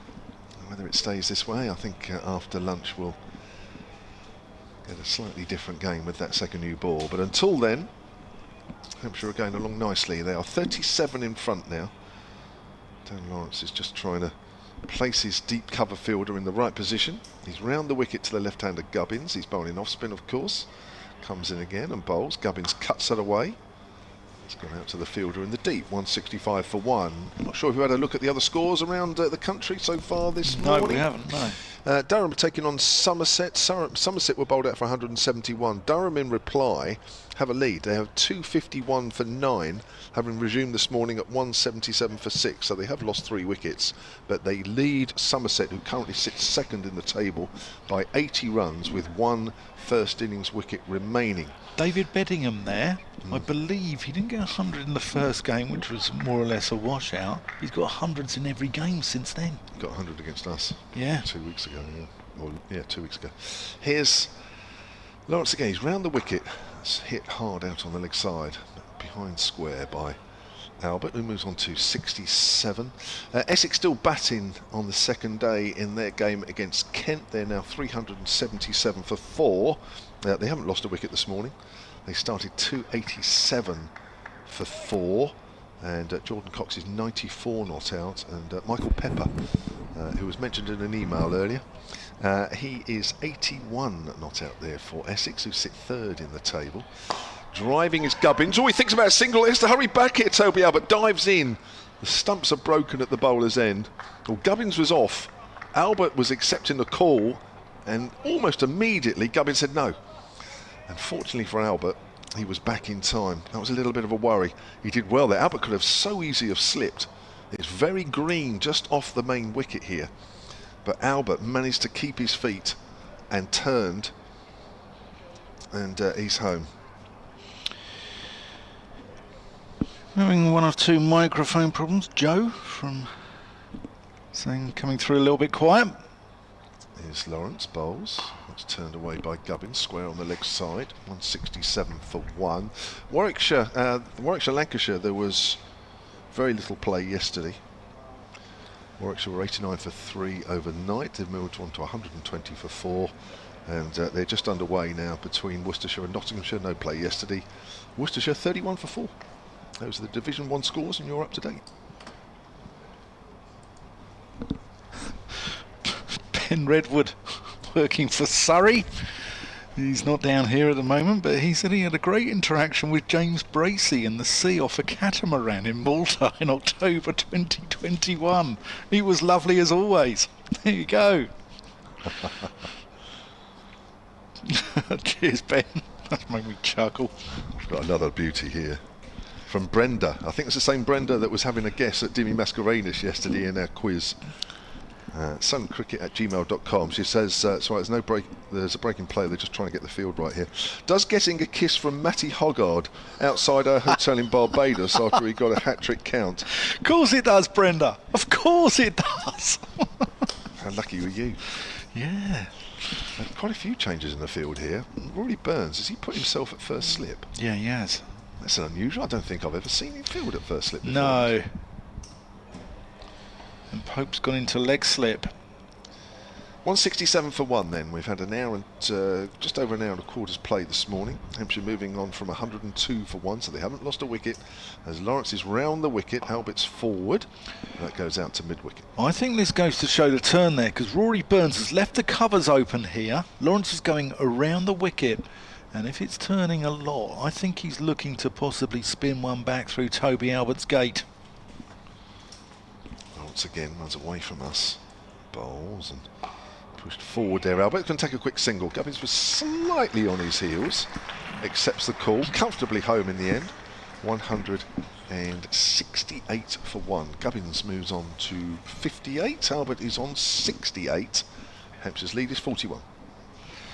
Yep, keep them coming through to Kevin on what is it? That's Solent Cricket? No. Solentcricket@gmail.com. Solentcricket@gmail.com or Mike Vokes, meeting cricketing celebrities. Yeah. Ended up in a hospital bed in St Lucia opposite the late Sir Christopher Martin Jenkins. Firstly, he had the curtain across the bottom of his bed. I knew I recognised his voice as he spoke to his wife. It was only the following morning when we were talking across the ward about sport on the TV that I worked out who was there. Excellent coverage, says Mike. Thank you for that. I've got another one actually. As Dan Worrell comes in. As defended there by Albert. I was on a beach in North Wales in a little place called Llanbedrog, which is up on the Llŷn Peninsula. And I saw Nasser Hussain walking with his kids on there, which it threw me somewhat. It's not the sort of, you don't expect to see Nasser Hussain in North Wales, but there you go, I did. Love it. Worrell from the pavilion end. Driven firmly by Albert, but straight back at the bowler. Got another one here under cricket pairings. You'll know we're talking about unusual pairings because in the current Division 2 game between Northants and Yorkshire. Yeah. Broad, Boulder, Bean. Yeah. Justin Broad and Finley Bean. This one's from Jeff, sonnycricket@gmail.com. He says, compliments first of all on the brilliant coverage, thank you. I remember in the 70s in South Africa, Transvaal had a player called Alan Curry. You're right. Warall to Albert, no run. Alan Curry, is it? Yeah. Yep. Is that? I don't. Actually, it was far. It was way beyond, way before Stanley. And of course, the brilliant Clive Rice. So it would not be unusual to hear bowled Curry, caught Rice, or caught Rice, bowled Curry. Brilliant. I think we get there. Yeah. Says Jeff. Thank Fantastic. Fantastic. you. It's Curry, it's not Curry. I suppose it's supposed to be Curry, but.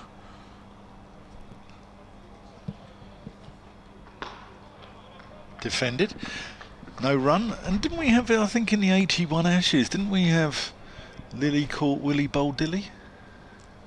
Possibly? Yes, there was. Yes. Yes. Yes. Yeah. Caught Stokes, bowled Wokes, and all that sort of stuff. Yeah.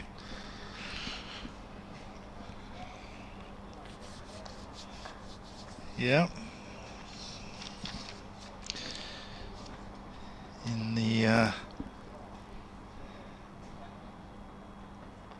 just defended there. Worcestershire last week had a Smith and Jones in their side. Got a great tweet here from Chris Hyde, at Solent Sport on the tweets. As a kid, Robin Smith was my absolute hero. My mum, who wouldn't know a cricket bat from a lettuce, saw him in Tyrrell and Greens in Southampton.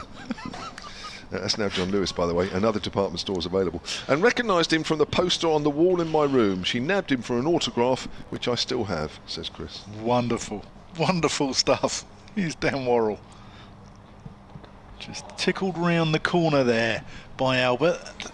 That equals his career best. So he's going along nicely, and he retains the strike. I'm going to hand over to Stanley, and I'm going to search the tweets for more of these wonderful, wonderful stories. Keep them coming. Unusual places. Not just cricketing celeb, it could be any celeb really, couldn't it? That would be fun. That might bring a few names to the fore. So 169 for one. We've had an hour and 20, just over an hour and 20 minutes play this morning. And Hampshire yet to lose a wicket. It's been so far going to plan for Hampshire. They are 42 in front, having trailed by 25 at 11 o'clock this morning. Welcome back, Stanley. Hi, Kev. Dan Lawrence beginning to start his 16th over. He's taken the 1 wicket to fall last night. 1 for 46 he has. Down the wicket comes Albert, almost yorks himself as he does so. The ball trickles back to the bowler. And Albert remains on 69. Terrific stuff from Toby Albert here, who 2 days before this game certainly wasn't in line to be opening the batting. He's on the back foot, turns that away into the gap on the leg side and moves on to 70. 170 for one. You get the feeling the crowd are really enjoying Toby Albert's innings. It's not entertaining, but I don't think anybody cares. Nobody minds. He certainly battered the situation. He certainly has. And he can keep doing it, because Hampshire, this is the one big innings in this game for Hampshire. They don't want to be doing too much work in the 4th innings of this game, that's for sure. As Lawrence comes in again and bowls. Oh, that's turned a bit. Gubbins surprised by that one. Just straightened on him as he was trying to work that away on the leg side. Watching the live picture feed, you'll just see there Gubbins opened out a little bit as he was trying to nudge that away. Fortunately, because this wicket is quite slow, you get time to react. Lawrence bowls again. Gubbins is on the back foot. Tried to push it in the gap, couldn't quite. Heard the loud call of no there.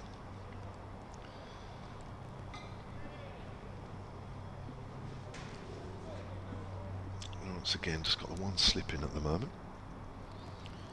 Bowls. And Gubbins on the back foot, and this time he does find the gap on the offside. And he moves on to 59. Now we're in the 70th over of this. Now I'm just trying to work out. So 10 overs to go until the second new ball is due. Probably is due just before lunch, the way they're getting through the overs. Maybe on the stroke of lunch. There's activity on the nursery ground away to our left. I think the Hampshire Academy are probably playing there. I'm not sure. Somebody might be able to tell me a little bit more. So that'll be a Southern Premier League game. So that's worked by Albert back to the bowler. He throws it back and not taken cleanly by Jamie Smith behind the stumps. End of the over, 171 for 1. Toby Albert is 70. Nick Gubbins is 59 not out. Hampshire lead by 44. I could probably just check the fixtures and work out that if the Hampshire Academy at home, who the other team are.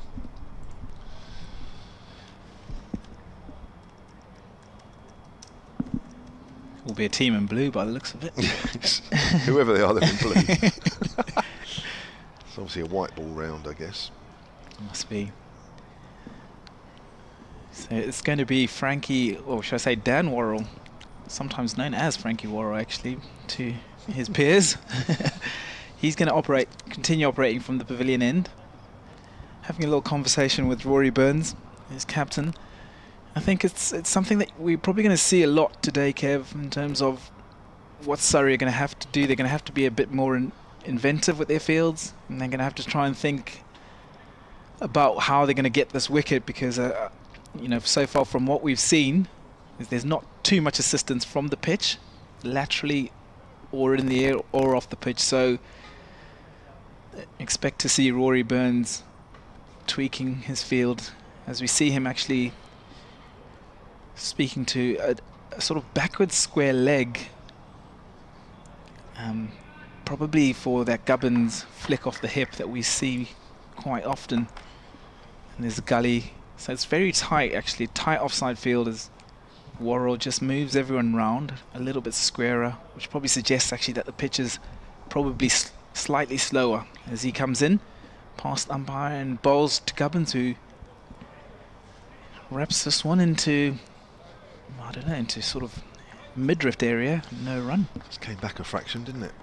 Off the pitch. He does hit the deck a little harder, Dan Worrell. Thanks to Wes, the media man here, and I looked it up on the website as well. So the Hampshire Academy are playing Bashley Rydal in the Southern Premier League. Bashley are a team in the New Forest, or based in the New Forest. Quite a nice spot where they are. So they've made the trek east here and are playing on the nursery ground shortly. Dan Worrell comes and bowls to Gubbins, who defends. No run into the onside. 171 for 1. Hampshire having started the day 102 for 1. So far so good for them. We saw a relatively quiet first hour. Very watchful from both batters. But since the second hour, we've seen maybe a slight shift in tempo, slight shift in attitude in terms of being a little bit more aggressive, as Worrell bows to Gubbins, who pushes us onto the onside and no run. I'm just looking at the Hampshire Academy side for this game, actually, because I know during the lunch break there will be a few spectators, won't there? They'll just have a look over the fence and have a little watch. The more recognisable names in the Hampshire Academy side, such as I've got here, Joseph Eklund, a young batter who played some 50-over cricket last season. Eddie Jack, quick bowler, who's making a bit of a name for himself here. He also played 50-over cricket. Brad Taylor, who's the coach, I think, and he's playing in this game as well, former off-spinner. As Worrell bows to Gubbins, and Gubbins again defends into the onside and no run. So one or two names. I think I might have a quick watch on the way back from lunch. I don't know about you, Stanley. Definitely. You won't be running across like you normally do, Kev. No, I bet about as quick as I can go these days, Stan. I certainly won't be able to keep up with you. Oh, don't know about that. But I'll watch an over or so on the way back just to see how they're going. Big game tomorrow as well. The Hampshire Disability team, D9s, I've got a game there. So there's all action on the nursery ground over the next couple of days. Worrell to Gubbins and turned into the onside, and they're going to trot through for a single. Take the score to 172 for 1. It's lovely when there's two games go on, isn't it? Super 9s, I said D9s, it's Super 9s tomorrow. Against Kent, we were talking about that yesterday. It's definitely full flow for cricket. Yeah, it's lovely, isn't it? Yeah. And the sun's out, two games going on. It's Lovely. It's what summers are all about. Yeah. It's a pretty good crowd today as well. Hey, it's not too bad actually. Yeah. Yeah, it is. It was a good crowd yesterday as well. For championship, of course. So Worrell comes off, bowls to Middleton, Toby Albert, I beg your pardon, who pushed this into offside. No run, 172 for 1, the end of the 71st. So a good morning indeed so far for Hampshire, but Surrey certainly aren't letting them get away. They're certainly working hard here. I don't know, do you think Rory Burns could have been a bit more inventive with the field, Stan? You did sort of touch on, the fielding and what have you. I think it's a tricky one. I guess because you also have to take into consideration, obviously, the pitch is very slow. And I think for as long as they've got some sort of control on the run rate, which they haven't let Hampshire get away. So at that point, I think he'll be pretty happy where they're at. Here's Lawrence then with his off-spin, starts a new over, cut away by Gubbins, out square on the offside. There is a fielder in the deep. Gubbins moves on to 61, 173 for 1. Hampshire lead by 46. But of course, they're going to have to, to get themselves back into this game, they're going to need to pick up wickets. And they probably need to do that relatively soon. Do you think you get the feeling that they're sort of banking on the new ball, giving them a few breakthroughs, not just one, but maybe 2 or 3? Don't know. But this wicket has played quite easy, hasn't it, today? There's a lot to do with the old ball as well, of course, as Albert works that into the gap on the leg side and moves on to 71. Talking about bumping into cricketing celebrities, Dink Ganatra, good afternoon to you, Dink, solentcricket@gmail.com. He says, what a glorious day and lovely commentary to compliment, thank you. He says, working on P&O cruise ships on a world cruise, other cruise ship companies available, of course, a few of them based in Southampton, as Lawrence comes in and bowls and Gubbins drives, finds extra cover. Managed to get a bit of time off in Tauranga in New Zealand. Lovely spot. I know Tauranga very well, actually. You're a man well travelled, aren't you? Yeah. There's a test ground actually in Tauranga, Mount Maunganui. Mount Maunganui. Yep. So, that's worked out on the onside by Gubbins. Again, he's found the fielder though. I think that's Rory Burns there in the yeah, lovely part of the world. And guess who hassles me for an autograph? Dick says somebody hassled him for an autograph. None other than ex-England captain Michael Atherton, who at the time was working for a well-known pay-per-view TV company. I can't keep mentioning names, as that's driven out on the offside, but everybody knows who they are. We exchanged a few pleasantries, and I did sign an autograph for him. Well, Dink, keep up the good work. Come on, Hampshire. I don't know if he's having a bit of a joke over that one. That's worked on the onside by Gubbins. Again, he's found the fielder, this time behind square on the leg side. 2 runs off that down Lawrence over. He's bowled 17 overs, 1 for 50. Hampshire 174 for 1. 47 in front, having started the day 25 behind. But most importantly, from a Hampshire point of view, they are yet to lose a wicket.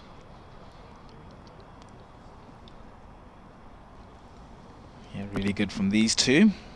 Brought up their 100 partnership in the 66th over. Exactly what you want. You can always rely on Nick Gubbins. Very, very consistent. But Toby Albert's put his hand up, having come into the side for Ali Orr, who suffered a back spasm a few days ago and couldn't take part in this match.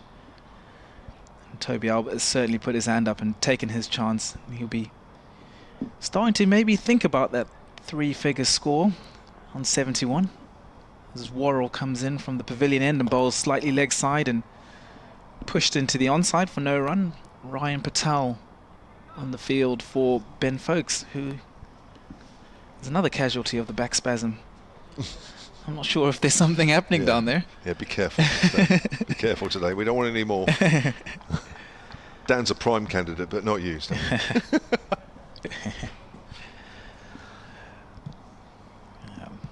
Surrey looking for their first wicket of the day. Just the 1 wicket to fall of Fletcher Middleton late last evening, and Middleton drives off an inside edge, mistimed. Just not put a foot wrong, has he? Toby Albert, I don't want to jinx him, but he's looked as secure as I think any Hampshire batter has at the crease this season. It's certainly about taking your opportunity when you get it. It is. And when the pitch is playing so well, I guess in terms of demons off the pitch, you have to make sure that you cash in. There's Worrell bowls and back of a length and a quick single taken. Warm applause from the crowd. 175 for 1. I think we spoke earlier about the pace and the pitch, and that ball before there was just a clear example of how there isn't a lot of pace. Toby Albert was just able to sit back up and just sort of dead batter into the offside and pick up a single. But of course, where the second new ball would differ, there would be a bit more pace and a bit more bounce on it. But this ball's 73 overs old, so you're not getting the same effect as a bowler, as good a bowler as Dan Worrell is. This pitch is just nullifying his skills at the moment. It is. We spoke about the innovation from Rory Burns and how he's going to have to try and think outside the box slightly. We're seeing this sort of leg side field being employed here. We've got two catching mid wickets, a square leg that's sort of behind square a bit, and Worrell bowls to Gubbins and no run. So we've got a 6-3 field. So 2, 4, 6 on the onside. So there's a deep backward square leg, deep fine leg, a short catching square leg, and then 2 mid wickets and a mid on. And Dan Worrell coming around the wicket, so probably trying to angle the ball into Gubbins and maybe try and force an error into that onside.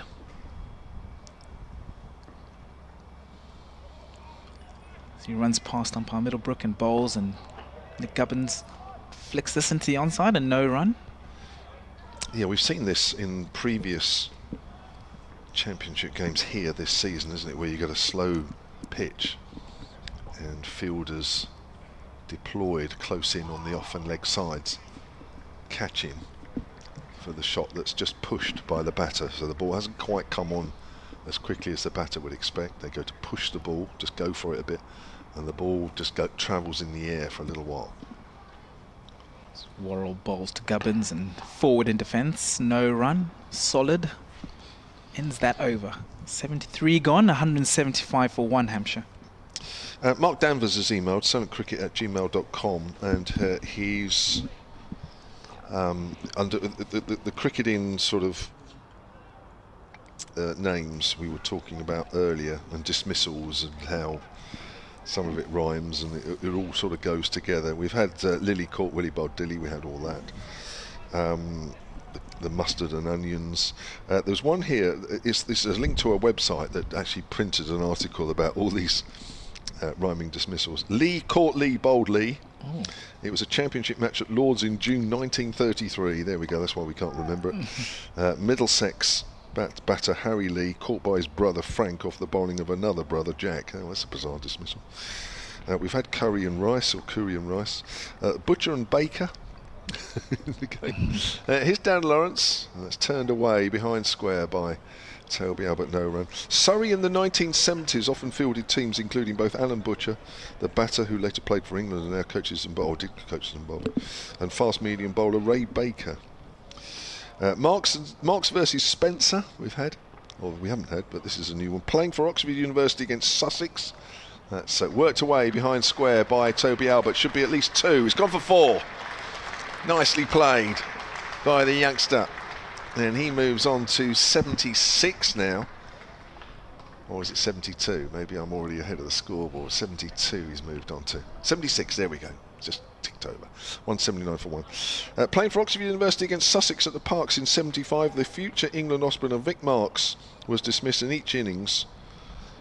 Caught by John Snow both times, apparently, by the Burley medium mason John Spencer. That's turned away on the onside, and there's no run. Money, money, money. What's this one? Bangladesh's new ball pair in their one-day international against Zimbabwe in October 2009. You might know something about this, Dan. Were Dollar Mahmood and Rubal Hussain. Oh, love it. It sets off memories of Paul Franks and Vic Marks again, not to mention the 1960s Glamorgan off-spinner Euros Lewis. Can't believe there was, but there obviously was. Fleming and Bond is another one. James Dinion, a frequent contributor to the Ask Stephen page on Facebook. So I'm reading from this article, so I don't quite know what's coming. Oh, there's another shot which is past the diving Rory Burns at mid-wicket. It goes up to mid-on, and Albert moves on to 77 now, 180 for one. I still love the time when Henry Blofeld was commentating on a New Zealand test involving Stephen Fleming and Shane Bond. There we go, Shane Bond, formerly of Hampshire. Had a spell, remember that? 14 years ago or something. He was quick. It's very good. Shane Bond, he was quick. 180 for one then. I'll tell you what's also surprised me, that a team in this situation, we would normally have had at least a fielding team, asking for a ball change. We have not seen that at all. So one would assume that whilst this ball is soft, it is perfectly formed and has stayed that way. I'm guessing there was no ball change yesterday, was there? No? Wasn't either yesterday. No, that must be a good Didn't batch. need it. Yeah, good batch around at the moment. Well, we wouldn't have asked for the ball change there. That's floated and full outside the off stump. Gubbins works that out to deep point, and Gubbins moves on to 62. And the lead now for Hampshire has moved on to 54. So they have added 79 runs this morning without loss. Good morning for Hampshire, building on yesterday. Here's Dan Lawrence again. Bowls, quicker ball this time, and worked back to the bowler by Toby Albert. 181 for one. Then Stanley Marissa is sticking around until lunch, and he'll be joined by Dan Whiting. 181 for one, Hampshire. Toby Albert, 77 not out. Nick Gubbins alongside him, 62 not out. So a really good partnership from these two. Just exactly what Hampshire would have wanted. We've had a tweet come in from Joe Oster, or Joster, 69. Joe, yeah, she's a Hampshire fan from Chandler's Ford. And she bumped into the infamous Kevin James at the Winwood Cricket Ground in Barbados. Bumped into me a few times in Barbados. Yeah. That's the best one of the day, I think. That is. Thank you, Joe. Loving them. Keep them coming. Keep them coming. Hi, Dan. It's going to be Gus Atkinson from the pavilion end for his second speller this morning. So he's 8 overs, none for 17 so far this morning. And he will be bowling to Nick Gubbins. Slightly defensive field at the moment. Surrey looking for that first wicket. Atkinson bowls back of a length and no run. What was Kevin James doing in Barbados? Was he just there on business or pleasure? Or he was there on pleasure by that look on his face. Yes. He's a well-travelled man, our Kevin James. Yeah. Atkinson past umpire Middlebrook and bowls to Gubbins, who flicks this into the onside. Thoughts of a single, and good work there from Dom Sibley at mid-wicket. A few cheers from the Surrey fielders for that good work. I've seen him on his travels. He's, I've seen him in South London a month ago. Hampshire's morning so far. Again, resumed this morning on 102 for one. They've now added 79 to that total this morning. 11 and a bit overs till the new ball is due, though. Let's see if that can bring some breakthroughs for the visitors. Small change in field as Gubbins sort of jars this one, and thoughts that the ball might have trickled back towards the stump, but luckily for him, I thought it was going to be those ones where the ball just literally touches the stump and the bail just drops. One of those bizarre ones. Yeah. I think Surrey would take that today. Take that in this moment. I think they take a man-cad at the moment. Wow. Gus Atkinson starts and then stops. Umpire Middlebrook has to signal dead ball for the second time today. I think they'd take one being smashed back at Gus Atkinson, ricocheting off his ankles, hitting the non-striker's end. I think they'd take a handling the ball, which is now obstructing the field. I think they would take anything, Stanley. Yeah, it's been that kind of morning for them as Atkinson bowls and Gubbins cuts late towards a third man. There's no one behind square on the offside apart from that third man. No point, no gully, and the score moves on to 182. Yeah, still a lovely day here on the south coast. Glorious, very pleasant. A few changes happening. 2 balls remaining in this 75th over. A couple of helmets coming on. So maybe a short ball tactic. Looks like it might be Ryan Patel going into a short leg. Yeah, that's Nathan Barnwell, who's the 13th man there. One of the up-and-coming youngsters at Surrey. He was with the squad yesterday, but he's been out there this morning warming up with them. As Atkinson bowls to Middleton, and he flicks this into the onside, down the leg side actually, but well fielded by leg gully. Yeah, Albert's been impressive, isn't he? He's 77 now. He's been there 232 balls, and it's you know, as I said earlier, it's a proper vigil. This, isn't it? It's a proper. He's booked himself in. He's booked himself in. We're at the hotel end, and he's certainly been good. And short ball from Atkinson, so it looks like it's a tactic at the moment, maybe just to try and test out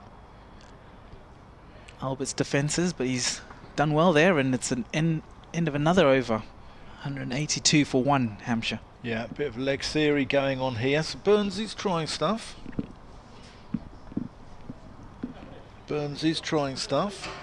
And he's got a short leg in. He's got 2 mid wickets. He's got a man around the corner as well. So Burns is trying every trick in his armoury, but old ball, flat wicket, sunny day. Sometimes it's hard, and you know, I don't know whether Burns should go on the defensive. It's difficult to know whether he should stick or twist here. Yeah, I think so far they're doing a good job. We'll be happy with where they are at. Yeah, what they're doing though, I mean, Hampshire have only scored 80 runs this morning, so they're not letting them sort of get 150 in a session. They're staying in the game, Surrey, here. So sometimes it's hard to actually, when nothing's happening, to do that, and the second best thing is to not allow the opposition to run away with it. Yeah. So Surrey are doing that pretty well, I think. That's a good point you make there, Dan, actually. Controlling the run rate is going to be, especially when you have had a low score in the first innings yourself, you just can't let the opposition get away. No. And Surrey have been pretty good. Still short, pulled away, back with a square. Is that going to run away? Yes, it does. It beats Dan Lawrence down there. 4 more on to Gubbins total. And a little bit of a loosener there from Cameron Steele back into the attack. Yeah, it's not where you want to bowl to Nick Gubbins. He's so strong on that onside.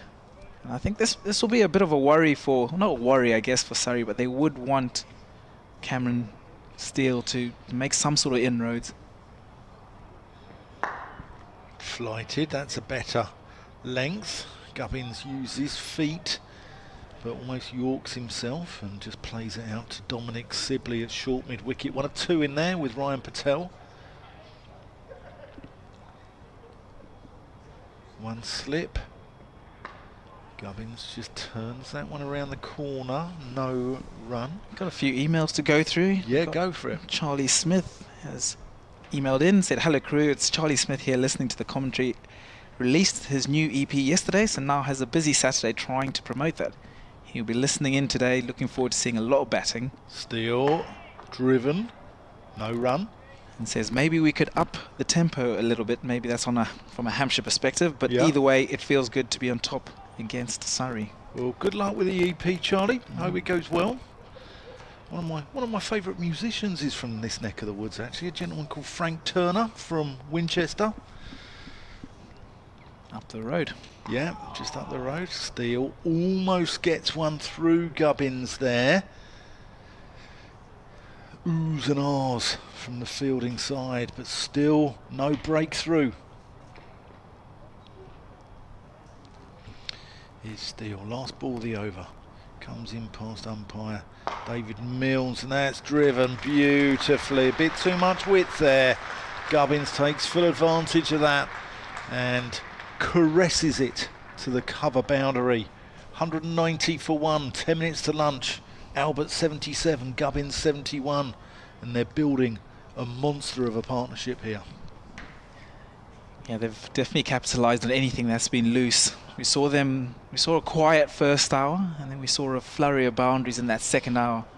And they're definitely trying to make sure that anything loose, and make sure that it gets to the boundary. So a few more emails to get through. Victor Lawrence has emailed in cricket celebrities from what we were talking about earlier.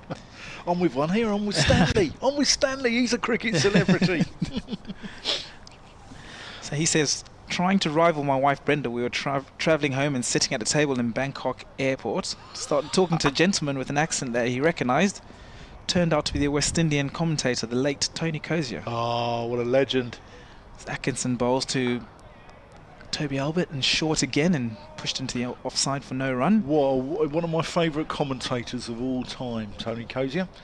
And yeah, sadly, no longer with us. Yeah, he definitely had a distinctive brilliant accent. Absolutely superb. So we see a change in field, a silly point coming in now. Atkinson bowls short again to Albert, and they scamper through for a single. Good running. 191 for one now.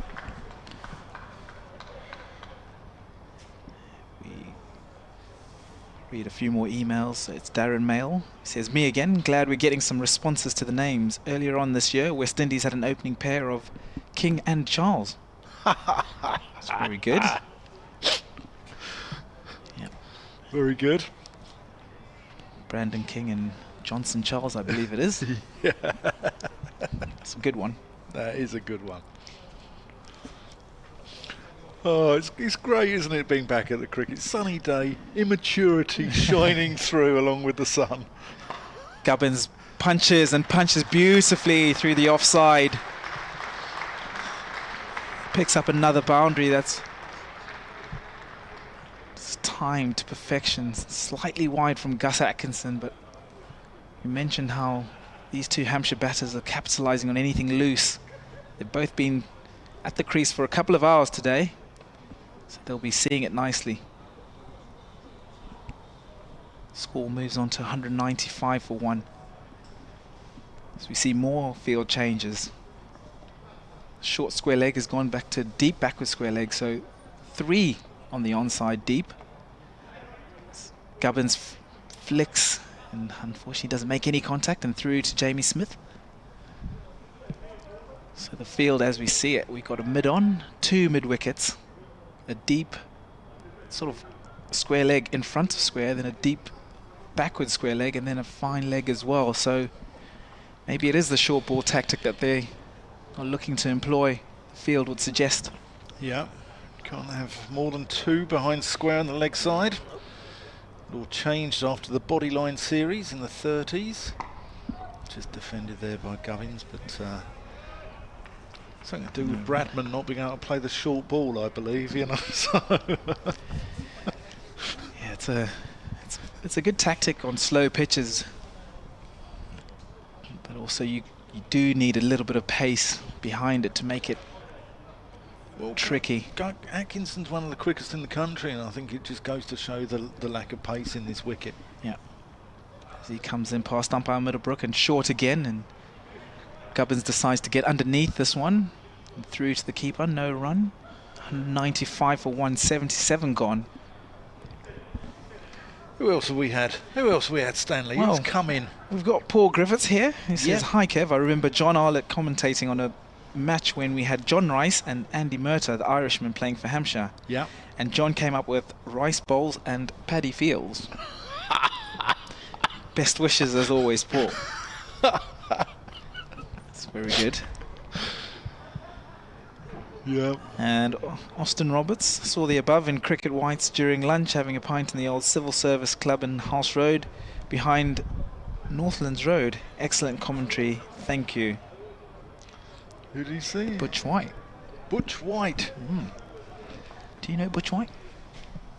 Might have to Google that one. Cameron Steele in, and that's cut away behind square by Albert. He's going to get 2 here. As Dan Lawrence fields, and good throw comes in from the Chingford lad, Lawrence.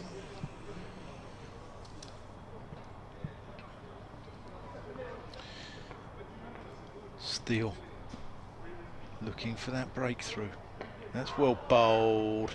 Thought it might be pad first there. He's sort of made a polite inquiry there to David Milnes. It wasn't an appeal, but it was just a what did that hit first type of question, and just planting the seed possibly for the next one. Good cricket from Cameron Steele. Floated again, good areas. No run. Ball dribbles out to Sibley. We've got one from Justine and John Baker. So I'll go through it after this ball. Steele. A little short, but that's just drilled back to him. So would have been probably 1981, hitching from uni at Southampton to home in Dorset. A Porsche 924 picked me up on the A35. Slightly confused at first, thought that was Chris Smith, then realised it was his young brother Robin, who must have been in his first season and was on his way to a seconds match at Dean Park. Oh, that's the googly there from Steele, and Albert picks it and nudges it into the onside. So hang on, Robin Smith picking up a hitchhiker. I mean, where is this going? Where is this going? I'm just... I've heard it all now. To finish, yeah, go on. It says, tell you there wasn't much room in the passenger seat. He was a beefy lad and great company. That's really good. Oh dear. Cameron Steele in, Gubbins defends. That's the end of the over. We've probably got one more to lunch. 198 for one. Albert 81, Gubbins 75. And Kevin James has probably got a few lifts in his time off Robin Smith. I'm not sure he had his thumb out on the road. He played a bit of cricket with him in his day. I'm not sure he had his thumb out on the side of the M27 down the road, but there you go. There you go. Brilliant. Yeah. Good entertainment for us today, as Gus Atkinson is going to continue from the pavilion end, maybe squeeze one more over in before the lunch break. Continue with that short ball tactic. See Ollie Pope at silly point and the short leg as well. Bowls to Toby Albert, who clips this into the onside and in between those two fielders on the leg side, and they trot through for a single. His partnerships moved on to 147 from these two. Bo Webster at Gloucestershire. He's one of the leading run scorers in the Sheffield Shield. They've signed him for their T20, but they're playing him in. He played in the game against Leicestershire last week, and he's playing against Derbyshire this week. He's picked up 6 wickets in that game. Just bowling sort of wobblers, bowling generally in swing, but yeah. Atkinson bowls to Gubbins, who flicks us into the onside, and they're going to trot through for another single. So really good from these two. There's a 200 up in the 79th over. 285 minutes is taken, and Hampshire really have now put the foundations in to build a commanding total, a commanding lead over the double county champions and the side who are top of the table. Atkinson runs towards us from the pavilion end and bowls short to Toby Albert, who rides this nicely down to third man, and that's going to be a boundary for him. Beautifully played. He just waited for that, opened the face and just ran it down. And that's a 150 partnership between these two.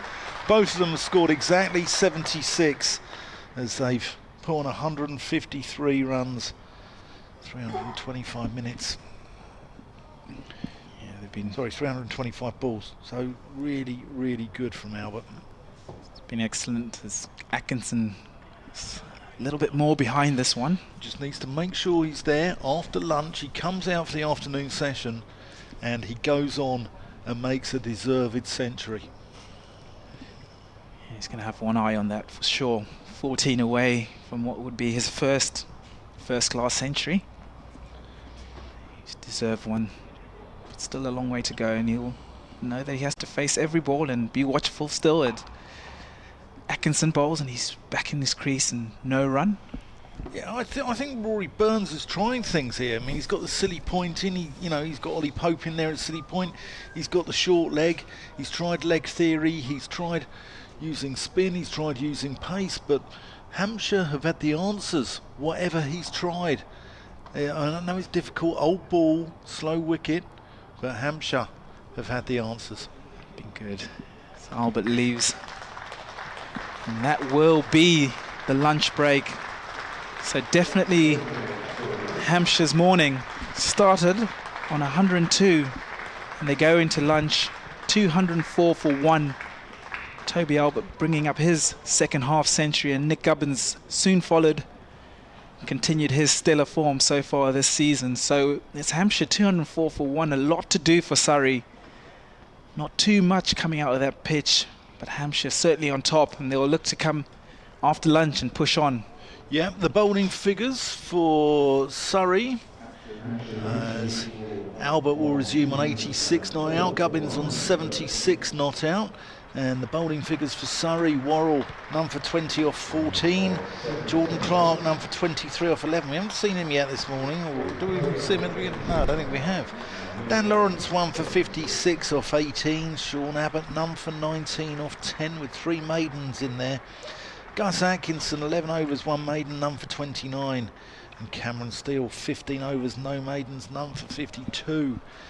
Again, it's been Hampshire's morning. Let's see what the afternoon session brings. We'll be back in just over half an hour.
76 not out, and Nick Gubbins, who started the day on 27, is 76 not out, and together they have put on 153 runs unbroken for this second wicket.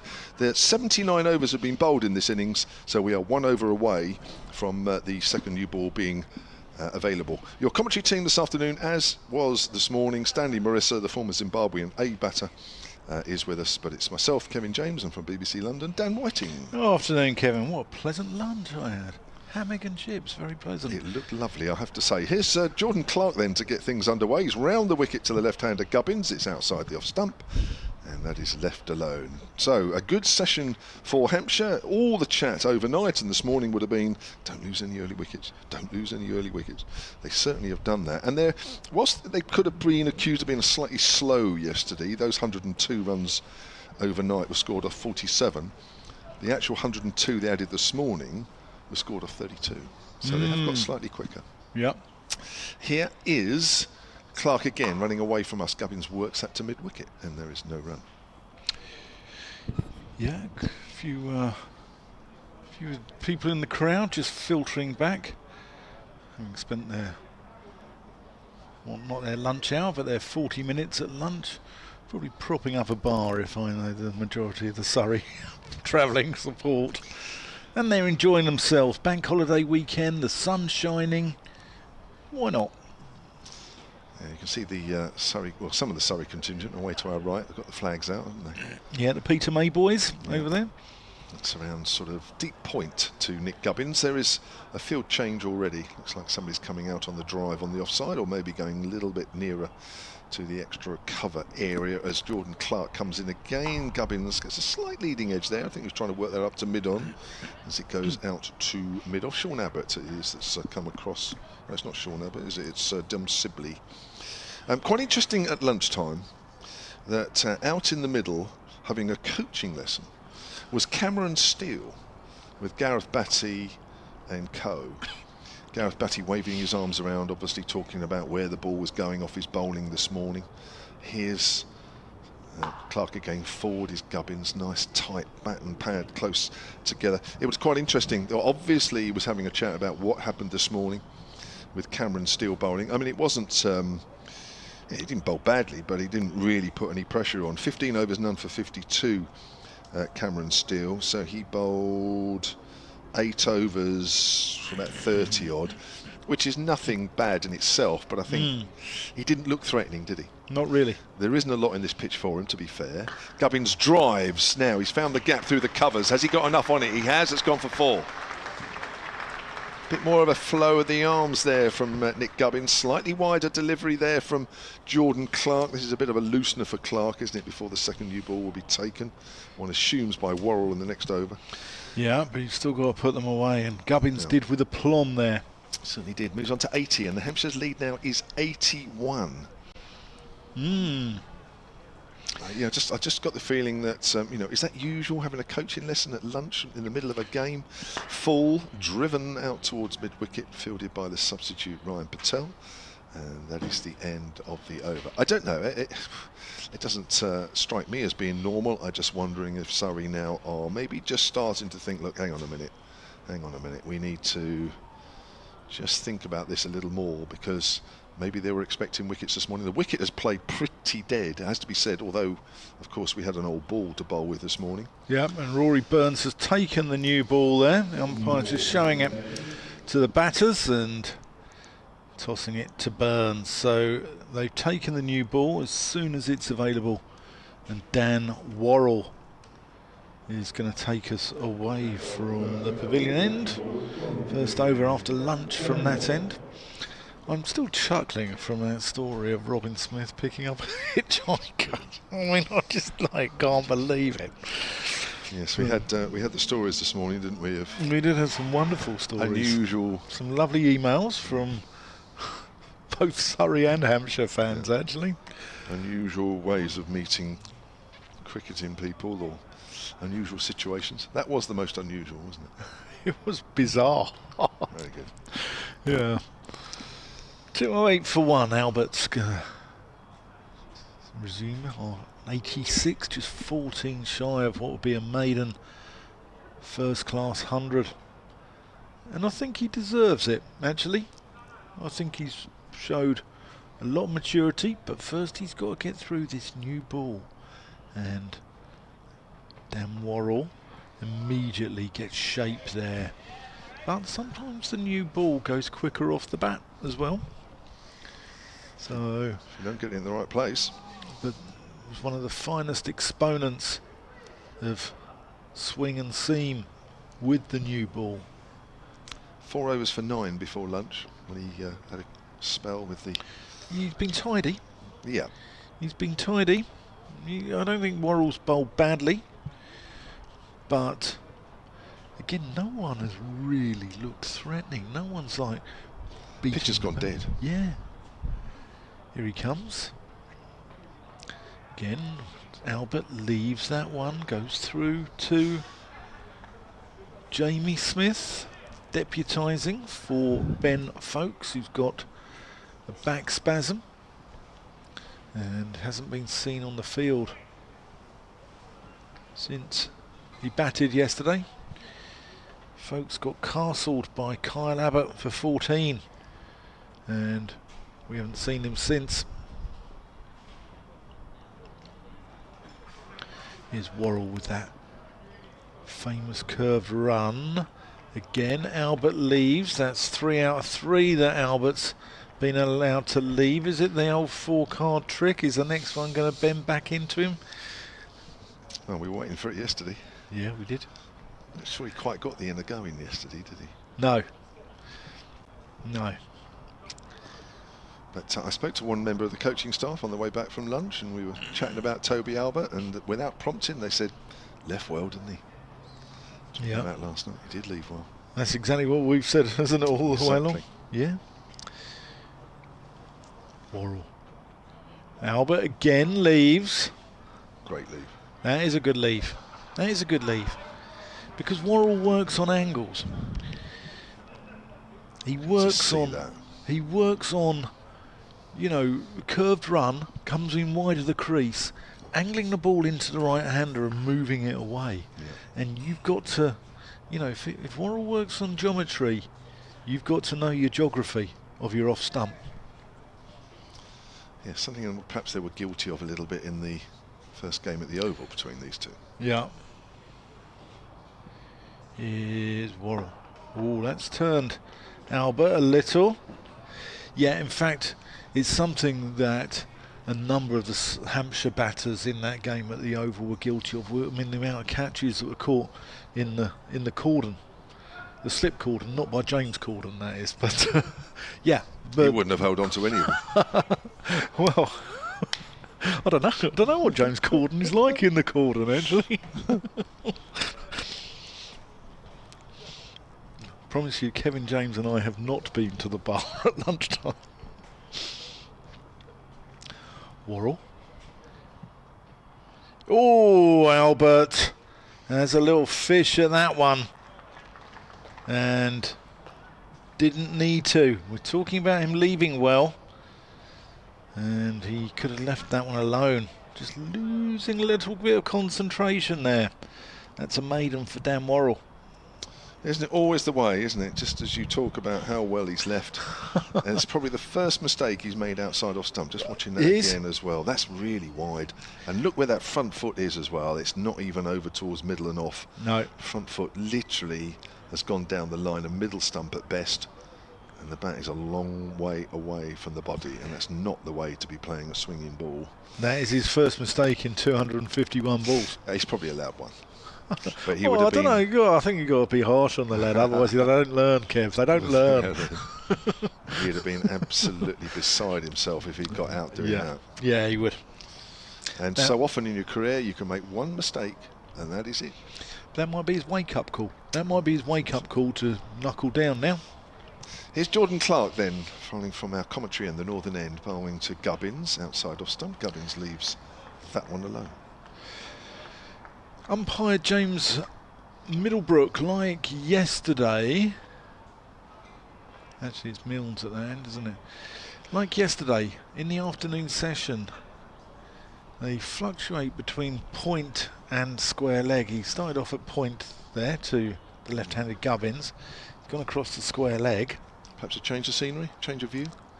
Here comes Clark, full, driven into the ground off the bottom of the back Gubbins. I think it's the sun and not being able to see the popping crease or the return crease. So I think that's why they go across, and they just get a better view away from the sun, because obviously if there's a run out or a stumping, well, there's not going to be a stumping to Jordan Clark, but if there's a run out, then they're guessing, aren't they? We can't have that. Can't have that. No. Wouldn't be a first class umpire if you were guessing. Here's Clark again, then round the wicket to Gubbins. Flick down the leg side, misses. Through to keeper Jamie Smith. So a good day for Hampshire today, good day for Hampshire yesterday. Who would have thought that going into this game?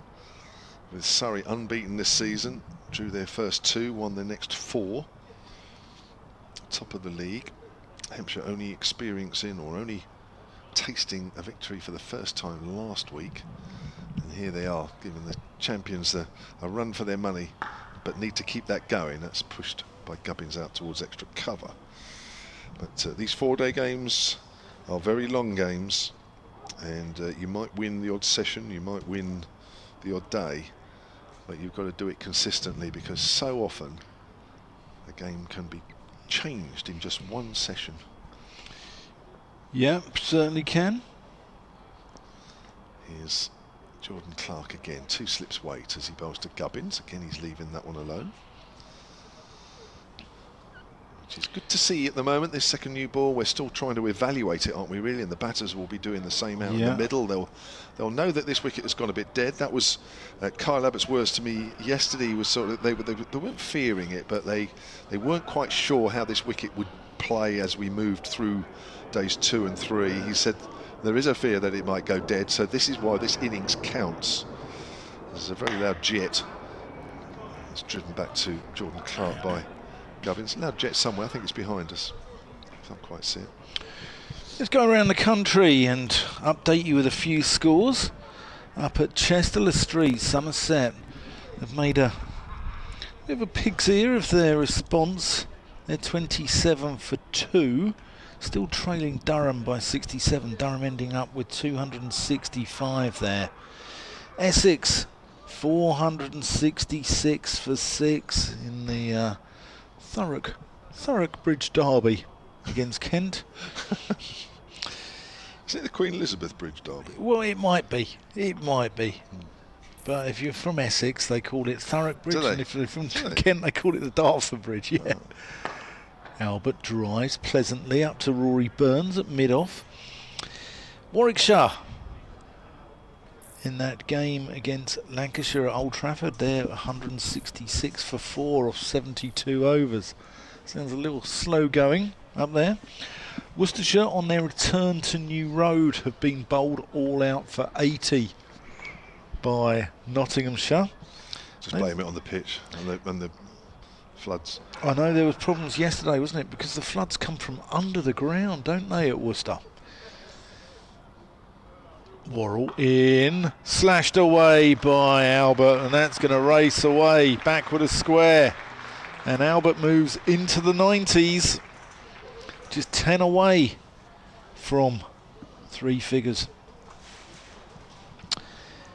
At Bristol, Derbyshire, 526 on what looks an absolute perler of a batting track. Matthew Lamb got a double 100 there. Gloucestershire 10 without loss. Glamorgan at Leicester 387 all out. Leicestershire 64 for 2. So they're trailing there by 323 runs as Worrell comes in and Albert just defends that back.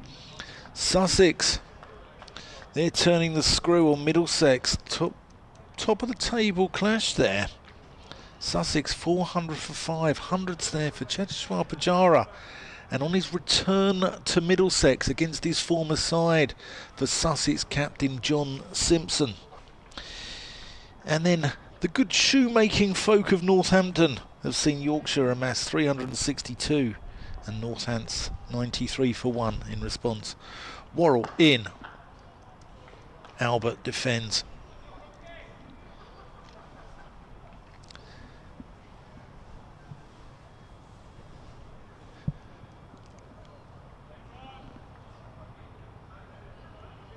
Well, for me, this is quite tense now because Toby Albert is within touching distance of the first 100, and that, I'm sure, for him out in the middle now, it's just starting to become very real that he has a chance. Worrell in, Albert defends.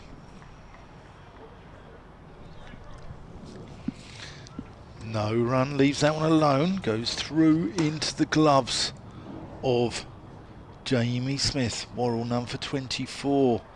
One ball shy of his 16th over. Jordan Clark none for 27 off 13. Both parsimonious but not really threatening. This is comfortably his highest championship score. That 69 you were talking about was for Hampshire against the Sri Lanka Cricket Development 11 2 years ago. Just clipped through the onside. He's just going to get one. It's Gus Atkinson's patrolling that area out in the deep there. And he'll retain the strike. 213 for one. Albert on 91 from 257 balls. Gubbins on 80 from 160. And this really has been the partnership that's breaking Surrey hearts. Listening to me, Dan Whiting and Kevin James, BBC Solent Sport, BBC Radio London, on the Hampshire stream and around the ground where people are listening to us on those lovely earpieces with the nice pink ribbons. Matches your shirt. Yeah, very, very dashing. I think they must be cool and stylish individuals, Kev. Or something like that. Yeah. Jordan Clark to continue. 86 run lead here, Hampshire. Building it solidly, quietly. As that's turned away towards mid-wicket by Albert, who's on 91 here. 258 deliveries. Opened the batting with Fletcher Middleton. Only knew he was playing 2 days ago when Ali Orr suffered a back spasm in practice leading into this game. Got the nod over Joe Weatherly. Could have been either of them. Very similar records in the second 11 this season. Literally a handful of runs separated them. Neither of them have got 100. Hampshire made the call to go with Albert because he'd finished the back end of the season opening the batting. Forward is Albert. Ball goes out to backward a point. No Well, I run. tell you what, I mean, A.D. Birrell, I think, has got a problem on his hands because Ali Orr signed the big signing from Sussex over the winter. But Albert, you can't drop him if he goes and gets 100 here against against the best side in the country. Well, you would think not. I mean, over the years I've seen it. I've seen it happen. I've seen it Bowlers happen as taking well. 5 or 6 wickets in a game, or big runs and still misses out the next game. I'm not saying this will happen here. Drives up to mid-off. Rory Burns fields, but you know, take Ali Orr. Has 100 to his name this season, so it's not been a failure by any stretch of the imagination. Hasn't really backed it up with anything else, but he goes 100. Middleton's got 100. 100 and a 50. Yeah. So you know that again, that's okay, but Do you again, drop hasn't James really Vince? backed that. Well, then you You can't drop James Vince. There you go. Oh, he's wrapped in a pad. That looks close. Ooh. Says the umpire. That nipped back and kept a little though. Was there a slight edge on the bat as it made its way through? If you're watching the live picture feed, have a look now. It comes back and He must have got an inside edge. I can think that's the only thing that saved him there. that's close, isn't it? That's come back a long way, mind you. That's Yeah, hit you him see on the knee roll, isn't it? And it hasn't bounced much, has it? You can see it behind the batter there. Yeah, it's close. We've seen those given, I think. That's driven back to Jordan Clark. But to be fair, the umpires have been fairly consistent. There's been a couple of close calls in this game where the umpires have said not out. Yeah, well, to the naked eye, I thought that was close, and having seen it on the replay, I thought it was even closer. But hey, We haven't had an LBW decision in this game yet. good grief. Not yet. Not yet. Here's Clark again then to Toby Albert, who must have had his heart in his mouth a couple of balls ago. Let's play quietly out on the offside. Albert's still there. So we've had 130 overs and no LBW decision. I'm going to make way for Stanley Marisa. Jordan Clark, 14 overs, none for 27. No luck for him so far. He must have thought, as I think we did, that that could have so easily have been out. Must have been a faint tickle. Welcome back, Stanley. Afternoon, Kev. Afternoon, everyone. Heart in your mouth at that moment? Yeah, no, definitely. It looked a pretty good shot. We're sort of to the left of the pitch, so we're not directly behind it. But it did look like quite a good shot. But luckily for Toby Albert, umpire Milne says not out. Yeah. On the live picture feed, it was yeah, they're right behind. It did look close. Here's Worrell outside the off-stump. Ball holds its line. No swing there for the Surrey seamer. Gubbins quite happy to let that one go by. 162 now these two have put on for the second wicket. They've been batting together since 10 to 5 last night. Beautiful sunshine here at the Utilita Bowl. As I see Alex Stewart, the Surrey Director of Cricket, way to our left. Just the other side of the boundary. Of course, you wouldn't expect him inside the boundary. Here comes Worrell, running towards us. Bowls, let's come back a fraction. Gubbins is well forward though. Action here, action on the nursery ground away to our left, where the Hampshire Academy are taking on Bashley Rydal in the Southern Premier League. Bashley, a New Forest-based side. Good side, got a good record actually over the last few years. Hampshire Academy are batting currently. I think when I walked past at lunch, I don't know if you did, Stanley, they're about 49 for 1, the Academy. Here's Worrell. Bowls. Gubbins gets whacked high on the pad. Maybe on the inside leg. That ball came back a fraction. Just watch that again. Worrell bowls and yeah, just nipped back a fraction, didn't it? It did. Maybe just missed. That looked like that just missed the area between the thigh pad and the pad. Sometimes that happens, doesn't it? It doesn't matter how big a thigh pad you have. Sometimes the ball just misses it. Yeah, that's the worst place. It's horrible, isn't it? You get hit on that thigh. Sometimes there can be just a little gap. Gubbins there just doubling up as the ball hit him. Comes in again, Worrell, and bowls. Gubbins forward. Ball trickles out on the offside. So a decent crowd. I'm not sure it's quite as many as yesterday. It's not far off. Scattered around mainly to the right, because the wicket is cut to the right. That's the west side of the ground. A few on the left because they like a bit of space, don't they? I think that's one thing of watching Championship cricket. You like a bit of space. You don't want anybody squeezing up too tight. A little bit different T20 or the 100. You expect that. But Championship, you want your own space. Here's Worrell. It's come back a fraction as well, but Gubbins plays that nicely out on the onside. But I think even with this second new ball here, Stan, there just doesn't seem too much pace in this wicket. I think with the sun out now, it really has deadened it down, isn't it? No, definitely.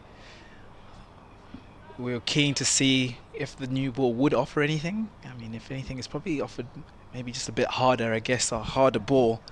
But off the pitch, there's been not a lot and nothing in the air, really. So Surrey are going to have to, again, start to think and dig deep again this afternoon. Worrell again, right arm over, bowls. Ooh, Gubbins gets wrapped on the pad, trying to flick that away on the leg side, but it's going down. And 213 for 1 is Hampshire's score at the end of that over, and they lead by 86. Jamal Macloof has emailed sonatcricket@gmail.com. He says, really enjoying the coverage today, watching on my phone whilst waiting to bat. Number 10. Got to say, I'm enjoying Hampshire more than the game I'm in. As someone who has championed the youngsters, it's a very sweet day. And he's playing for Eastleigh's second team today. Jamal, you must email back later and let us know how you got on. Number 10 at this stage of the day, 4 minutes past 2, is a little. I'd worry to think. It's Jordan Clark bowls to Toby Albert, no run. I'd worry to think what the team score is. Eastleigh's second team. It sounds like there's a few wickets that are falling. He didn't actually say if he was padding up. Well, he just says he's waiting to bat, yeah. so maybe that's That was the next question. Yeah, if you pad it up, that is a worry. I mean, if he's listening to us, he's probably relaxed, got his headphones in. Perfect preparation to bat, really, isn't it? Jordan Clark from the hotel end bowls. Toby Albert stands up and pushes this into the onside. No run. 2-1-3 for 1. How did you warm up for your innings, especially when you played for Zimbabwe, Stan? What was your routine? To be honest, I quite like just being quiet and try and get into space. I actually like to watch more or less every ball. So, you know, depending on, it doesn't matter where I'm batting, I'll probably be on the pavilion watching, just making sure I can see what's happening. So Clark bowls and a little bit of shape to Toby Albert, but no run into the offside. A lot of people are quite different, aren't they? I know certain people that can't actually sit down, they just like to stand up the whole time. Some people lie down, and when the wicket falls they just like straight out. But I definitely preferred just making sure that I'm watching and seeing what's happening. Yep. So you can pick up a lot of things by actually seeing what's happening. You know, if the ball is moving around. As Clark bowls back of a length, and Toby Albert just steers this to second slip. And the fielding done by Ollie Pope. Was he playing that late, or was he going to leave it? I'm not quite sure. I guess with all the one-day cricket that these players do play, that's quite a common shot. Yeah. You know, we see Joe Root play that, and he plays it so well. If you can play that shot, then there's always runs behind the wicket. As Jordan Clark bowls forward, and Toby Albert drives down the ground. Good looking shot, but well fielded by Gus Atkinson, who comes round and just limits it to 1. Surrey looking for that first wicket of the day. Hampshire started the day on 102. It's really good partnership by these two batters, putting their side in a really strong, commanding position. And they're going to hopefully kick on this afternoon and try and bat Surrey completely out the game. As Clark bowls to Gubbins, and solid in defence, ends that over 2-1-4 for 1. A good point being made here by Nick Wheatley, who's emailed surreycricket@gmail.com. He says, do you think this game comes at a bad time for Toby Albert? I mean, well, no games that he score runs in are a bad time, but I think I know what you mean. And he's batted very well, an impressive score, but no 4-day game till the 23rd of June, and that's away at Warwickshire.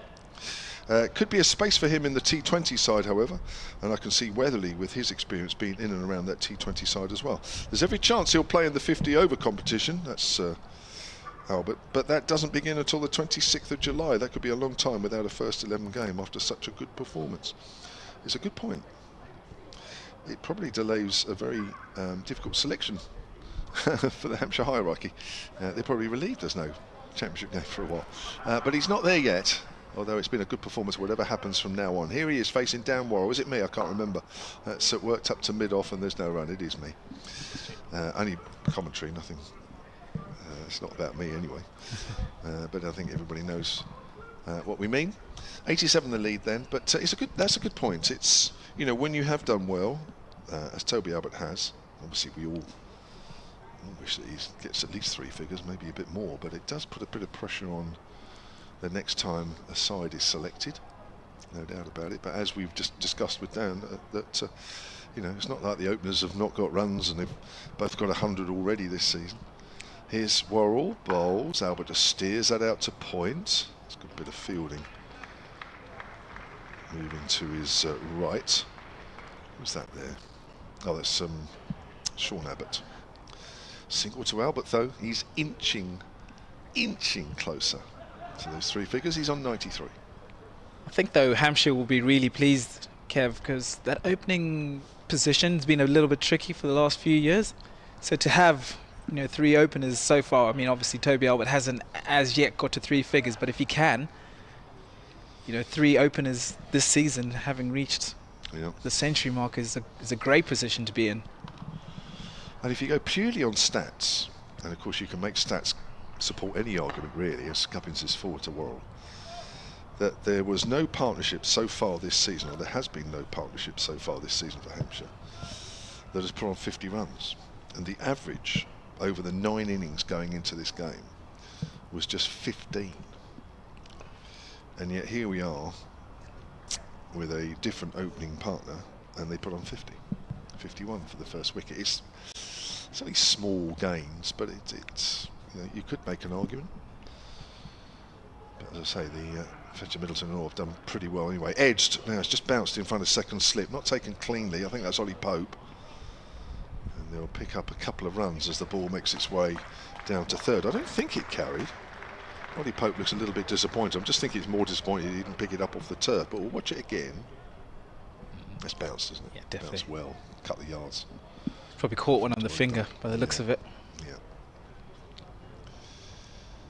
And it's not really a wicket where the ball's carrying, even though this second new ball is into its 7th over. Just shows how much the sun has taken out of this pitch, even since yesterday afternoon when Kyle Abbott was steaming in after lunch.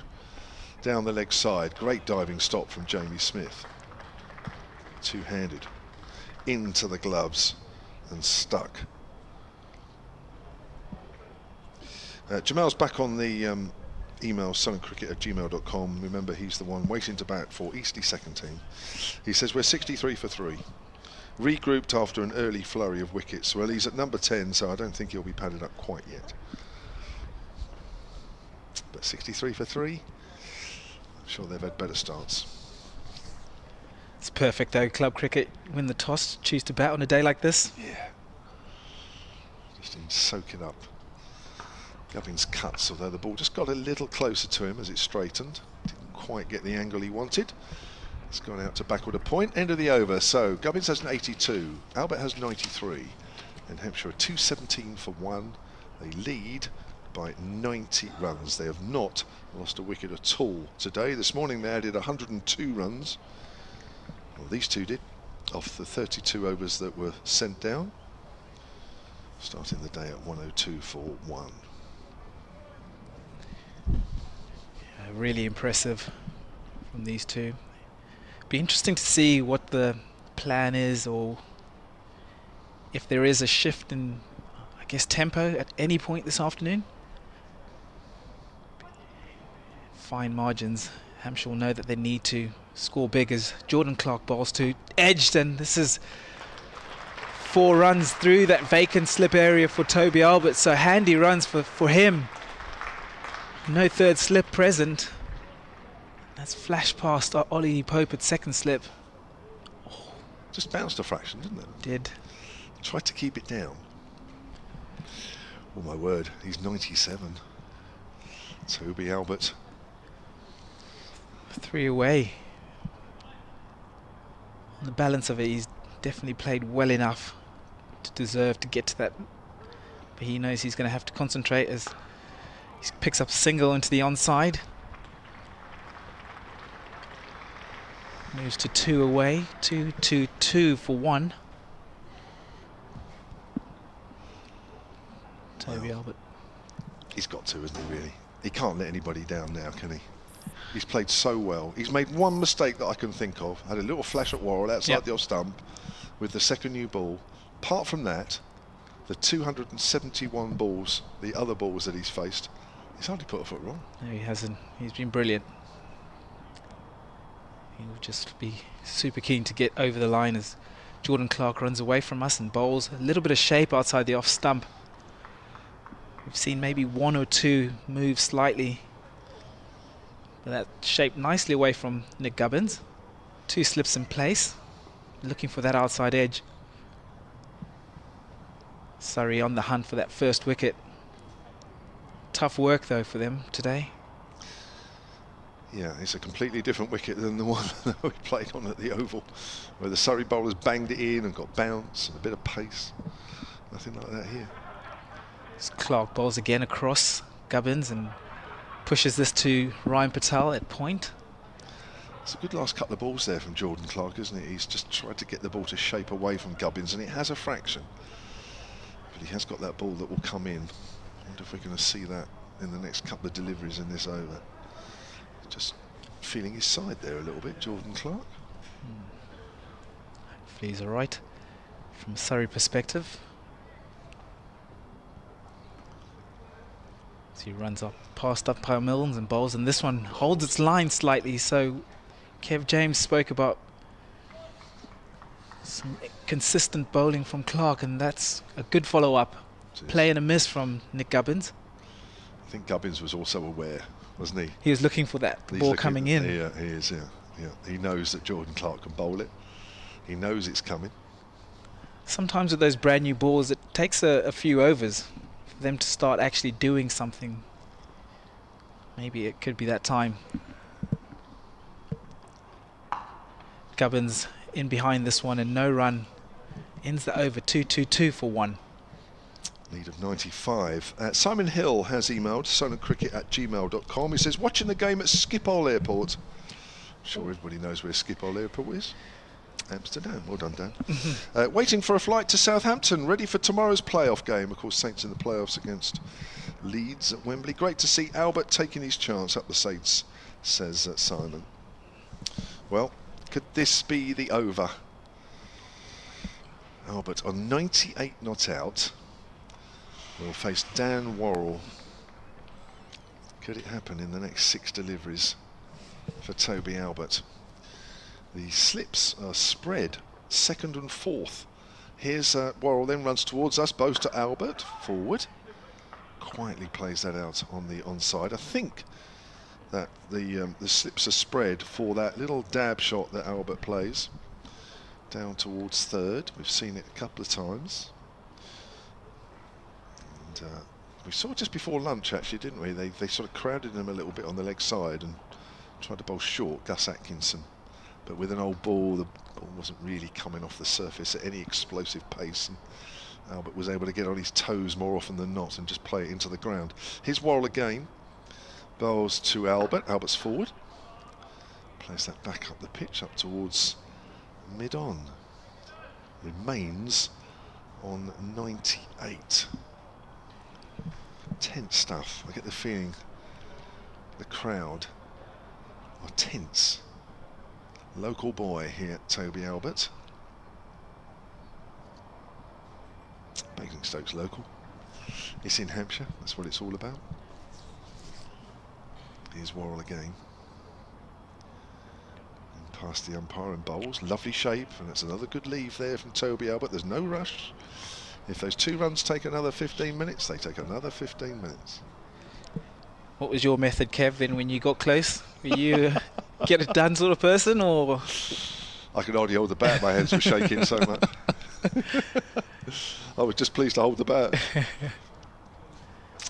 it will be. I mean, you know, if he gets it, it's his first one, of course, and it's a big, big moment. But he's not there yet. But he'll be thinking about it and will have thought about it for a while. Here's Worrell, comes in again. Albert leaves that one alone again. That's a good leave. Didn't really want to be playing at those ones with the shape on the ball, such as it is. That's been a feature of Albert's innings from ball 1, especially to Worrell, who bowls those dangerous balls that bounce and swing away, tempting you into playing. But Albert so far, bar 1 shot, has resisted. That's a good leave. Yeah, you don't want to be playing at those now. Not in the situation he's in. It's trying to keep as calm as you can and play the same way. Do nothing different. Don't go looking for it. As Worrell comes in again, he's on the back foot. Steers that out into the covers. That's the thing, isn't it? Don't get anxious. Don't think, I just want to get these 2 runs and then we can think about it after, think about things afterwards. Just play the way you've been playing. It's easy from up here. It'll be easy watching. Well, I'm not sure it is easy watching at the moment, but you know what I mean. But as a batter, you try and play the same way that got you there, or got you to this point.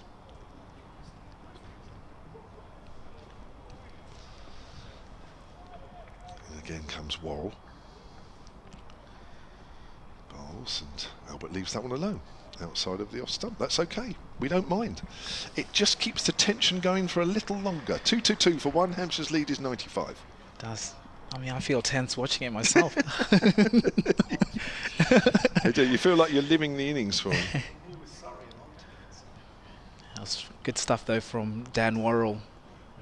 No freebies, making sure that he's making Toby Albert work as hard as possible for this. So Surrey might feel like they've just starting to get a little bit of maybe some sort of something going. We saw a good over from Jordan Clark, the previous one, and Dan Worrell's just followed that up with the maiden. So Clark will go again to Nick Gubbins, away from us from the hotel end, and bowls and a little bit of shape into the batsman, but no run. Nick Gubbins quietly going about his work. He's 82 of 175.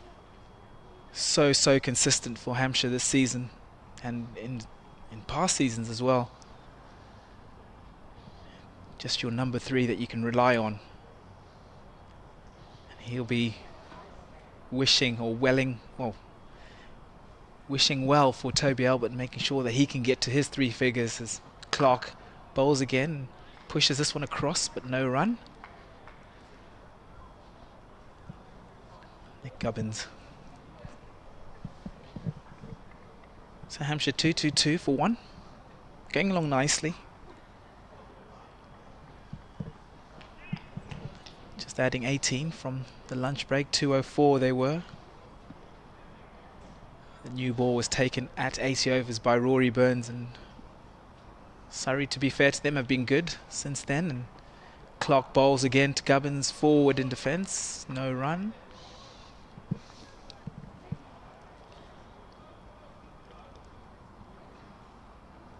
Another beautiful day down here on the south coast. A few clouds about. Good temperature. It is a beautiful day. Looks like one of the Hampshire players has got their pads on, walking around to the left of us. Not sure who it is, as Jordan Clark bowls to Nick Gubbins, who looks to potentially take a single but decides against it. The last thing you'd want at this moment in time is a run out, but these two seem to be on a good sync. They batted beautifully together. They've paced this innings really well. Really a strong partnership from them. Jordan Clark again. 4 balls into this, the 90th over, bowls, and Gubbins flicks into the onside. No run again. Well, even for this innings, this is quite a quiet period, isn't it, really? They bowl well. They're bowling nice and tidily with this second new ball, not giving Hampshire anything to hit at all. It's well set field by Rory Burns, bowling to that field, and there's, at the moment, very few gaps. Yes, always after a break you need to start again, and it looks like these two batsmen are just getting themselves in. As Clark bowls full to Gubbins, who pushes this to the onside and calls Toby Albert through for a single. Good running, and that ends the over. 2-2-3 for 3.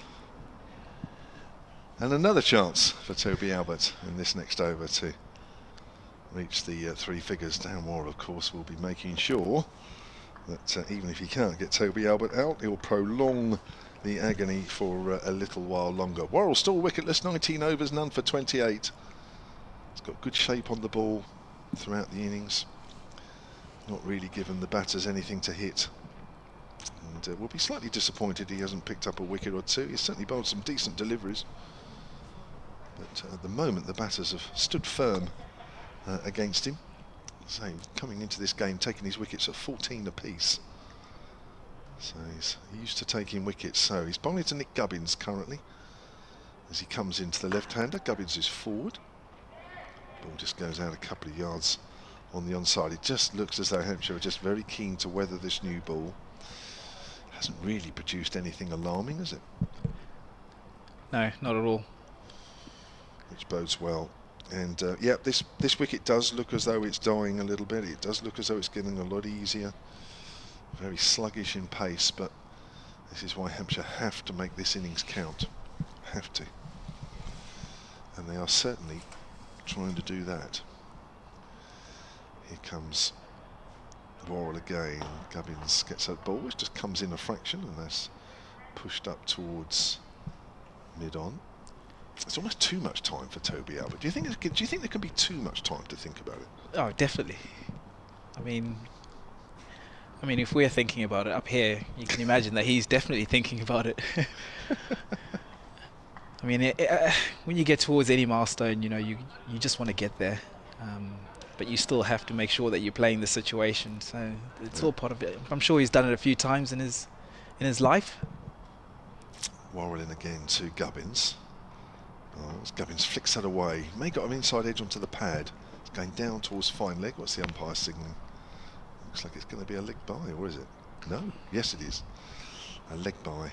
Takes the Hampshire total on to 224 for 1. The lead is 97. Good point made here by Darren Mayle at solentcricket@gmail.com. There are a couple of Hampshire figures dotted around the outside of the boundary. Darren says, lovely to see Ali Orr and Joe Weatherly supporting Toby. Wanted to be pitch side for his 100. Weatherly's in the yellow pads. Oh, that's right, at the top end of the ground. Thank you very much for that, Darren. And yeah, that's a very, very good point to make. So here we are, Toby Albert to face Worrell. Albert's forward. Nothing there. Nothing going there. This is pushed up towards mid-wicket.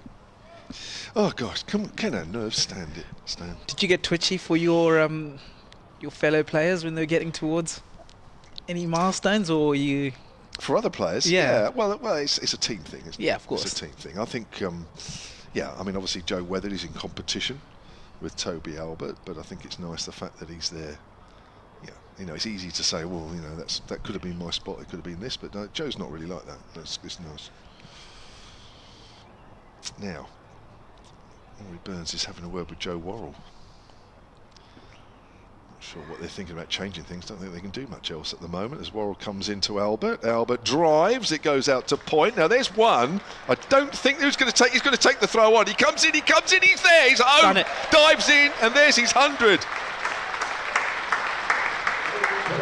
Wonderful moment for Toby Albert, 280 balls, 11 fours, his first 100 for Hampshire. He gets a huge hug from his batting partner Nick Gubbins.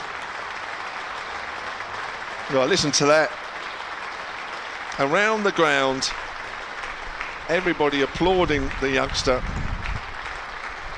His first ever first-class 100, playing in just his 6th first-class game. I'll tell you what, earlier this season, Stanley, Fletcher Middleton's 100 was warmly applauded. It was his first 100 for Hampshire in his 2nd season.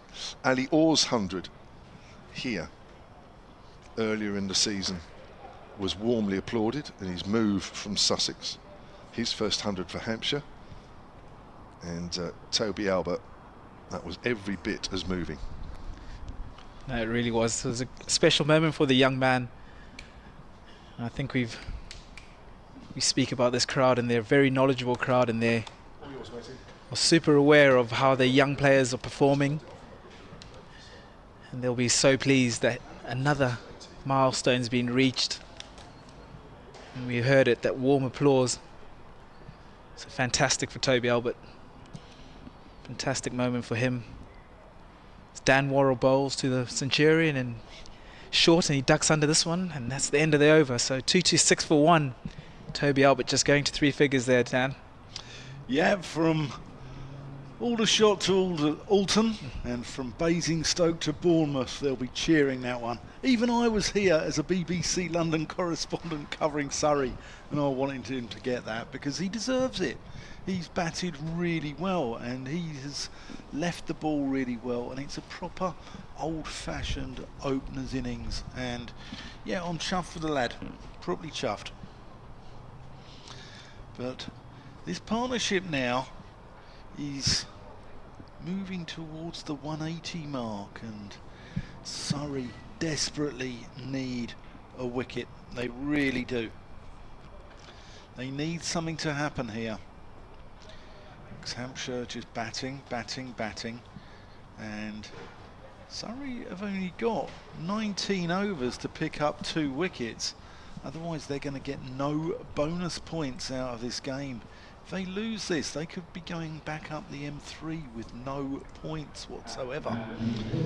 So Surrey will be making sure that they bat more when they come to their 2nd innings. Here's Gus Atkinson replacing Jordan Clark from the northern end, the hotel end of this ground. It's been a glorious day, sunshine bathing the Utilita Bowl. Shane Warne stand shimmering in the sunlight. With Bransgrove Pavilion there next to it. As Atkinson comes in. No run. And then the Colin Ingleby Mackenzie stand, the man who led Hampshire to their first title back in 1961, who insisted his team were in bed before breakfast. Before breakfast? Yeah. So John Arlott wrote about him as Atkinson comes in. Gubbins leaves that alone. John Arlott said in his book, Many a Slip, in 1962, it reflects a considerable capacity for the enjoyment of most pleasures and presents a picture of a young man engagingly carefree in a way that seems to belong to a different age from ours. What a beautiful, beautiful quote. Beautifully read by you there as well, Dan. Oh, thank you very much. I'm hardly Arlott. Atkinson comes in. Gubbins whips that one with venom but can't get it past Dan Lawrence at mid-wicket. I haven't got the Hampshire burr that Arlott had, or a case of red wine under the table here. Although Kevin James can sort that out. He can sort everything else out here. Surely he can sort me out. You know, a nice Beaujolais.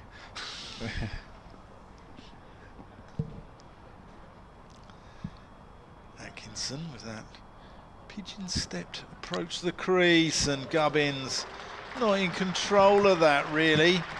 It flies over the head of Ollie Pope, Ollie Pope's at first. It's Sibley, who's sort of a floating slip gully sort of area, like a fourth, fifth slip gully. And it goes over Sibley's head. And Gubbins is now motoring towards his 100. Nothing going Surrey's way here. 230 for one now. The lead goes over 100 with that boundary as well. Driven only up to Rory Burns. That completes Atkinson's over. There's 12 overs he's bowled, none for 33. Worrell's none for 30 off 20 with 7 maidens. But everything Surrey are trying here, nothing is going right for them. Yeah, it's all Hampshire at the moment. Toby Albert just getting to 3 figures the previous over. I think James Vince has got pad rash actually in the pavilion. Yeah. It's probably been a while that he's had to have the pads on for this long. It looks like it's going to be a change of bowling from the pavilion end. It's going to be Sean Abbott. He's going to take over from Dan Worrell. He's just having a quick conversation with his captain, Rory Burns. At the moment, we've got a slip in place in the gully. A bit of movement in the point area. Ryan Patel's coming to backward point. Looks like Dan Worrell's going out to a sweeper. Cover mid-off, mid-on, mid-wicket. And a slightly squarish square leg. Sean Abbott comes in to Toby Albert. Bowls and is left alone. And through to Jamie Smith. You've been impressed with Albert, Stanley? No, everything I've seen him play a few times, mainly in the white ball stuff, and he's been very impressive there. But it's also good to see that he's got the temperament to play a red ball innings such as this one. Yeah. I mean, his defence has been impeccable, and he's left the ball superbly well outside that off stump, and that's, I guess, one of the main things as an opening batsman. If you can leave well, then as he flashes this, and he's flashed it for a moment, I thought it had gone straight to Ryan Patel, but So did I. flashed past him, and that's a boundary for Toby Albert. You played against Albert in your neck of the woods? You're from the same... No? No, he's a lot younger than me, so You belie your age, Stanley. I mean, I don't know, back in Zimbabwe, I think you had an easier paper round than I did back in North London, mate, I tell you. no, the age is definitely there. I can feel it. You don't look like a man who's In his 30s. Don't be fooled, Dan. Sean Abbott bowls to Toby Albert, who leaves this one alone, and through to Jamie Smith. Jamie Smith with the gloves on, actually. Ben Folkes, who is playing in this game, batted in the first innings but had a back spasm. So Jamie Smith, timely actually, because there's a lot of talk around the keeping position for England at the moment, and Jamie Smith is one of the names that's being touted around, so it will be, I mean, this is the first time I've seen him keep, and he looks fairly tidy behind the stumps. Yeah, he is. He's a good keeper. I think he could play for England as a batter alone.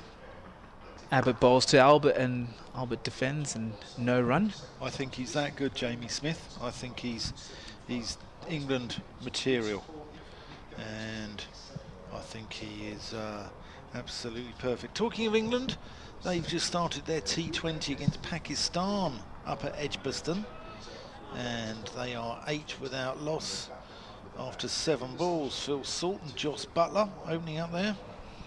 Shaheen Shah Afridi opening up for Pakistan. Mohammad Amir with the ball now. As Abbott bowls and beats the bat this time. A few hands go up. Well bowled by Sean Abbott. Just operating in that channel. Managing to get something out of this pitch that hasn't really offered a lot for the seamers. On a positive note for Surrey fans, second place Somerset are 57 for 4, still trailing by 37 runs, so Durham really making them work hard there. Essex though are 582 for 6. Abbott bowls to Albert, who pushes this into the onside and runs through for a single, so good running there. They both run well. They've run well all innings, both these two. They're both sharp between the wickets. They have. It's been a feature of their partnership. Warwickshire 196 for 5. Worcestershire all out for 80, and the return to New Road, Nottinghamshire 21 without loss. Derbyshire 526, Gloucestershire 30 for 1. Glamorgan 387 at Leicester. Leicester 91 for 3 in that game where it's got loads of Hampshire connections in the game at Glamorgan. We had an email from a chap called Simon Jones yesterday, who wasn't the Simon Jones who'd also played for both counties. And Sussex are piling the runs on at Lord's. John Simpson returning to his old counties, 140 odd not out, 447 for 6. Yorkshire 362, Northants 116 for 3. Gus Atkinson then. A few Southampton shirts knocking around in the crowd as well. People wearing their colours before their big day out tomorrow. Albert crunches that through point as it dribbles out to Sean Abbott patrolling that cover point boundary out there. Yeah, a few Southampton shirts around there off to Wembley tomorrow, so good luck to anyone listening in. I think the whole country might want you to beat Leeds actually, apart from those, you know, up the M1, but I think everyone else might want you to beat Leeds. Atkinson to Gubbins, who deliberately plays that off the face through the slip region and runs away for 4 runs. So Gubbins now moving, motoring, just 5 runs shy of 100. Yeah, he's been superb this innings. Sometimes you run out of superlatives for Nick Gubbins. I know I speak highly of him all the time, but every single time I've watched him, he's always put in a performance, and he's such a solid figure in that dressing room, and does put in performances week in, week out. Actually, he's on 91. I do apologise. Getting ahead of myself here. It's all the tension. He's tension. He's tension standing. Here's Atkinson to Gubbins, who drives nicely, but can only find Cameron Steele at extra cover. So it's a Yeah, when do Surrey start to get? Well, I guess they are starting to get worried, but Yeah, they are. I mean, Surrey, I don't think can win this game now. I just don't think. I just don't think they can win this game unless James Vince comes up with a funky declaration. But I think Hampshire are going to lead by. That one sleeps a little low. Gubbins defends, but I think that Hampshire are probably going to lead by 200, 250 by the end of play. Surrey have just got to bat and bat and bat to get some points out of this, because at the moment they've got no points. So they're going to want to take something out of the game. Appeal for LBW there. Gubbins hoiking across the line a little bit there, but high and nothing doing. It wasn't even a proper appeal, it was just ploy inquiry.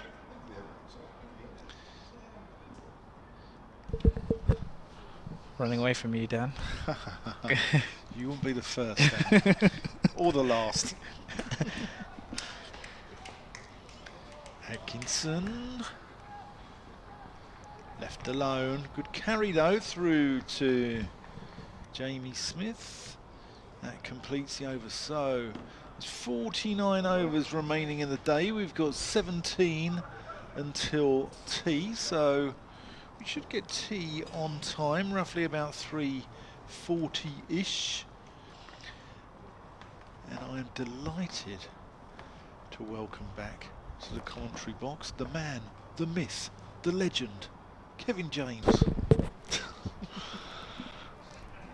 Well, I'm still savouring that moment, and I'm sure Toby Albert is, whilst trying to concentrate on the rest of his innings.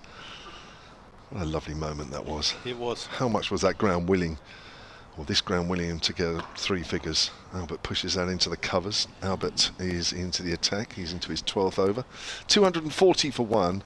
I've got another stat for you, which has just been passed to me by Alex Smith, one of the lovely, friendly local journos here.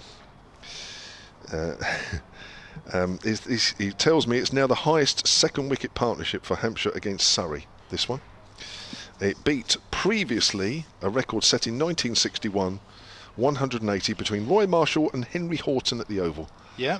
Here's Abbott outside the off stump and left alone. Did you read that out? Apologies if you already have. No, I didn't. I didn't. But it's got some way to go between the one between Jack Hobbs and E.G. Hayes, whoever he was. I reckon he was an Eric. Don't you, Eric Hayes?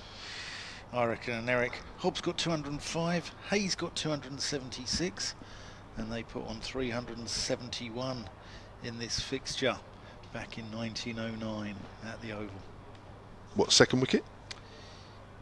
That was for Surrey, and for Surrey against Hampshire. Outside the off stump and left alone. So this is for Hampshire against Surrey. This is for Hampshire against Surrey, yeah. Yeah. So there's some big old stands here.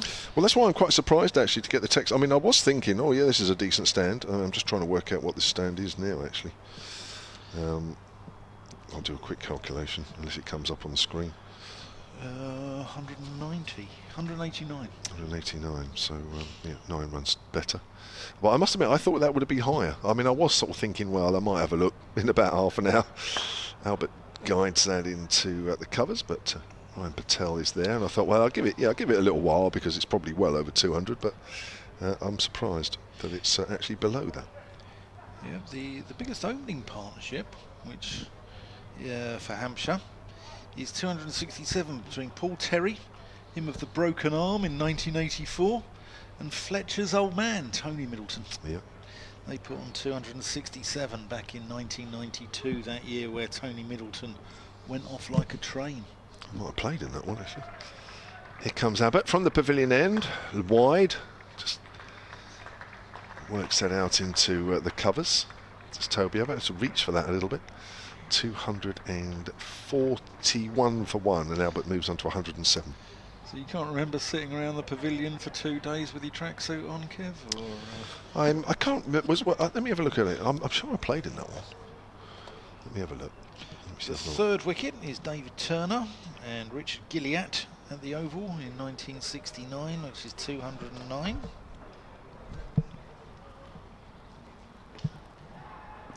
Albert's going to switch to round the wicket to the left-hander Gubbins. 1992. No, he's going back over. Oh, is he? Oh, he's decided against it. Slips are quite wide again.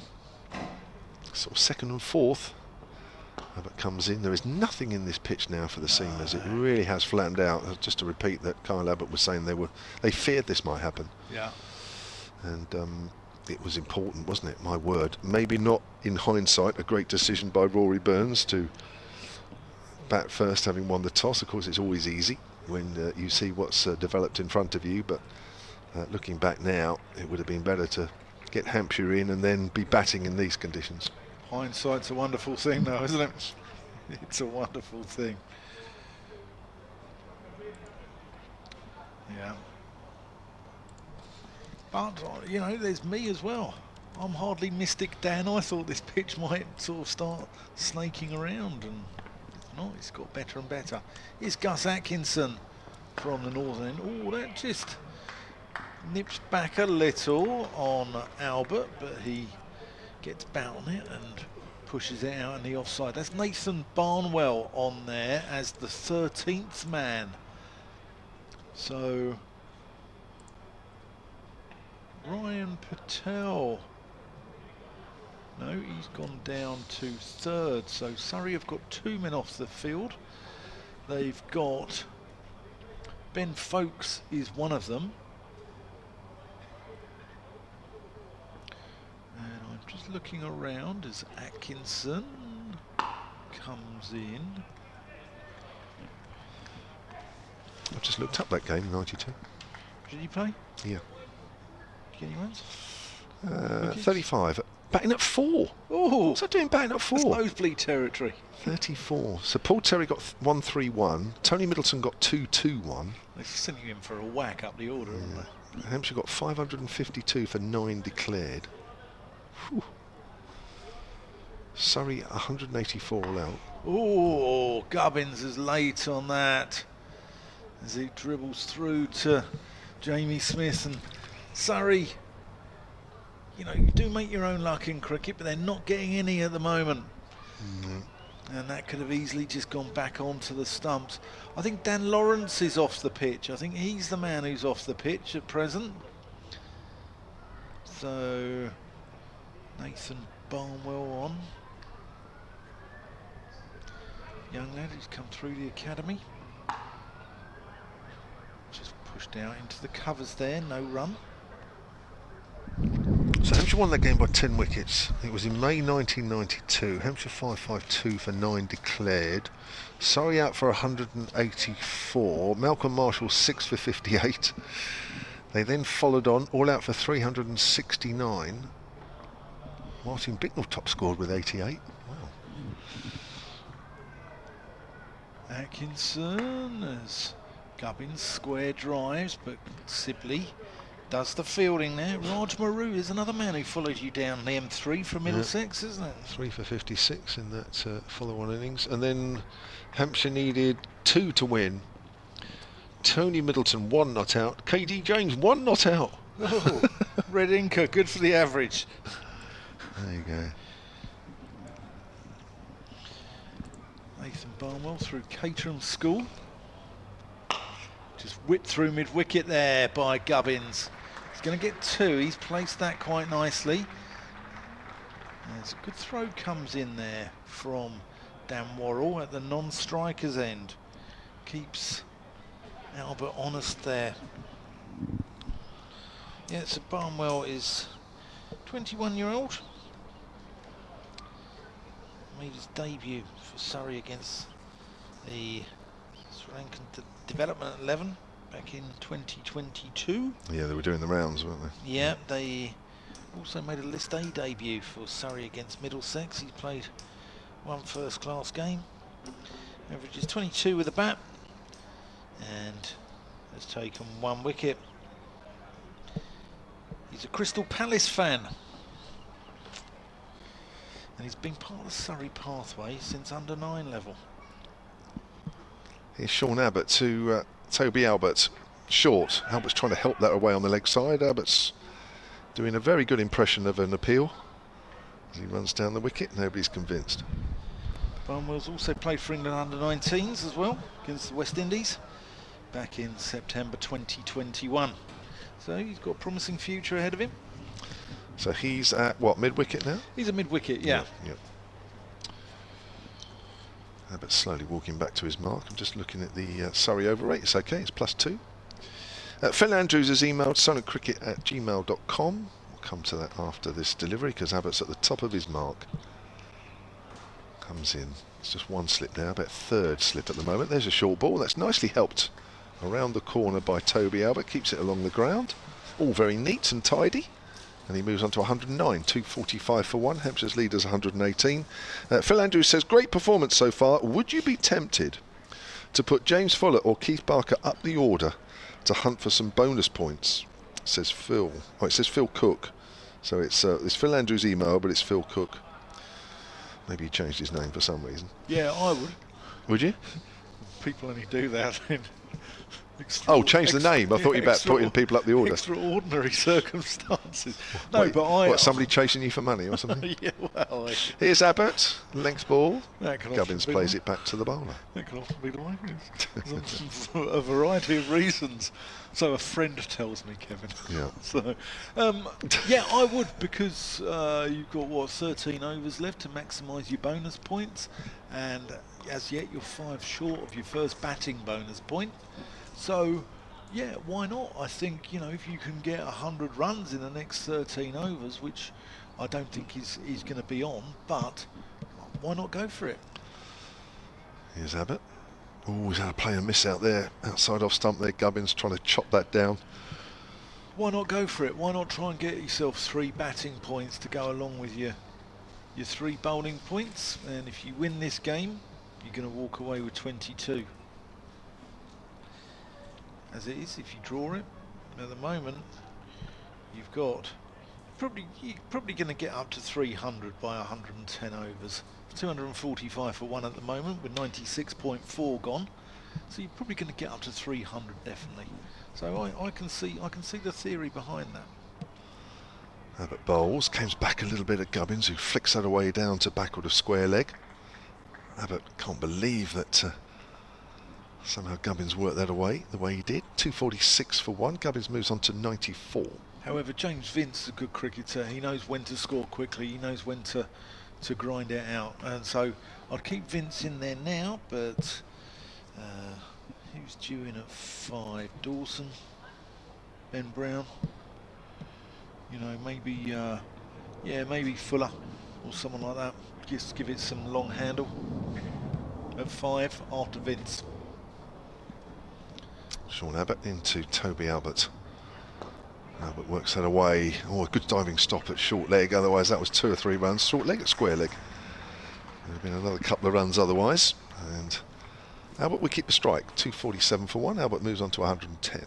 Got to get one of these out though first, because it doesn't at the look. moment, you have to say It just does not. I mean, what have we seen? We've seen about 4 balls beat the bat today, and that's the closest we've been to a wicket. It's just not looking like it's happening, and I think this pitch is just getting flatter and flatter, and I think Surrey might be confident that they can bat for 5 sessions or whatever they're going to need to actually save this game. 97 overs. The Hampshire first innings has lasted so far. Do you know what I think Surrey have done well though? They haven't allowed Hampshire to get away. If you can't take wickets, the next thing to do is to stop the other side scoring runs, and there's been no freebies. There's been nothing loose. Here's Atkinson short, and Albert tries to ramp that down towards the 3rd region and misses it, but good bounce. Tries to give it the uppercut.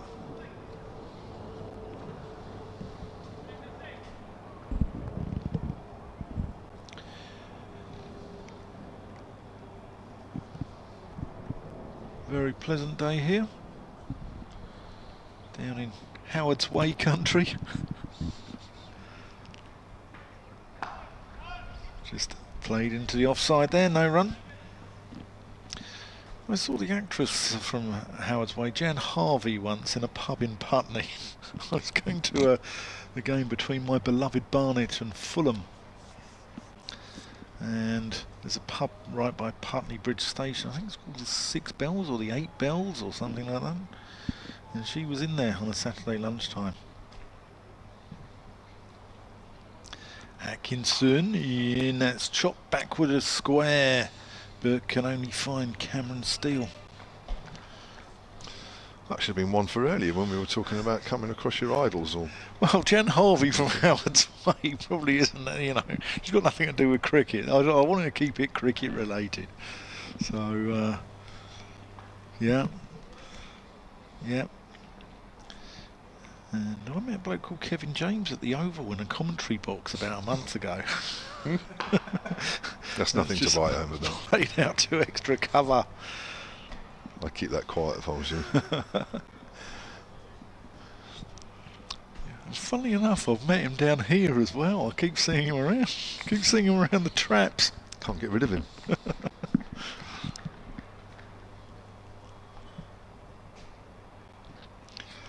We did have a rather amusing story actually, which I told yesterday, but I'll tell it again. Is that just again Albert plays that out to Cameron Steele at sort of a short third man backward point area where Kevin James turned up with a jumper and I wore exactly the same one the following day, and Kevin was thinking about going back to his hotel, so he thought I might have rifled his room. And I wore this jumper yesterday as well, because it was a little bit more of a chilly day when we arrived yesterday. Just Shot. Oh, that's a lovely shot there by Albert. Just gets up on his toes and clips it off his hip through between mid-wicket and square leg. And that brings up the 250 after exactly 98 overs and 364 minutes. So I was wearing this jumper yesterday and Kevin was going to wear his, and oh, how we laughed about jokes about BBC uniform and stuff like that. And there's the 200 partnership as well. Albert with 104 of them, Gubbins with 94, and that's taken 276 minutes, and it's used up 442 balls. Yes, Yeah. it was nice to see that jumper out again. Yeah, I promise you. And Kevin was a little bit worried that he was going to drive home, because not only did he think I'd rifled his hotel room when he came to London, but he thought I'd burgled his house when I was down here.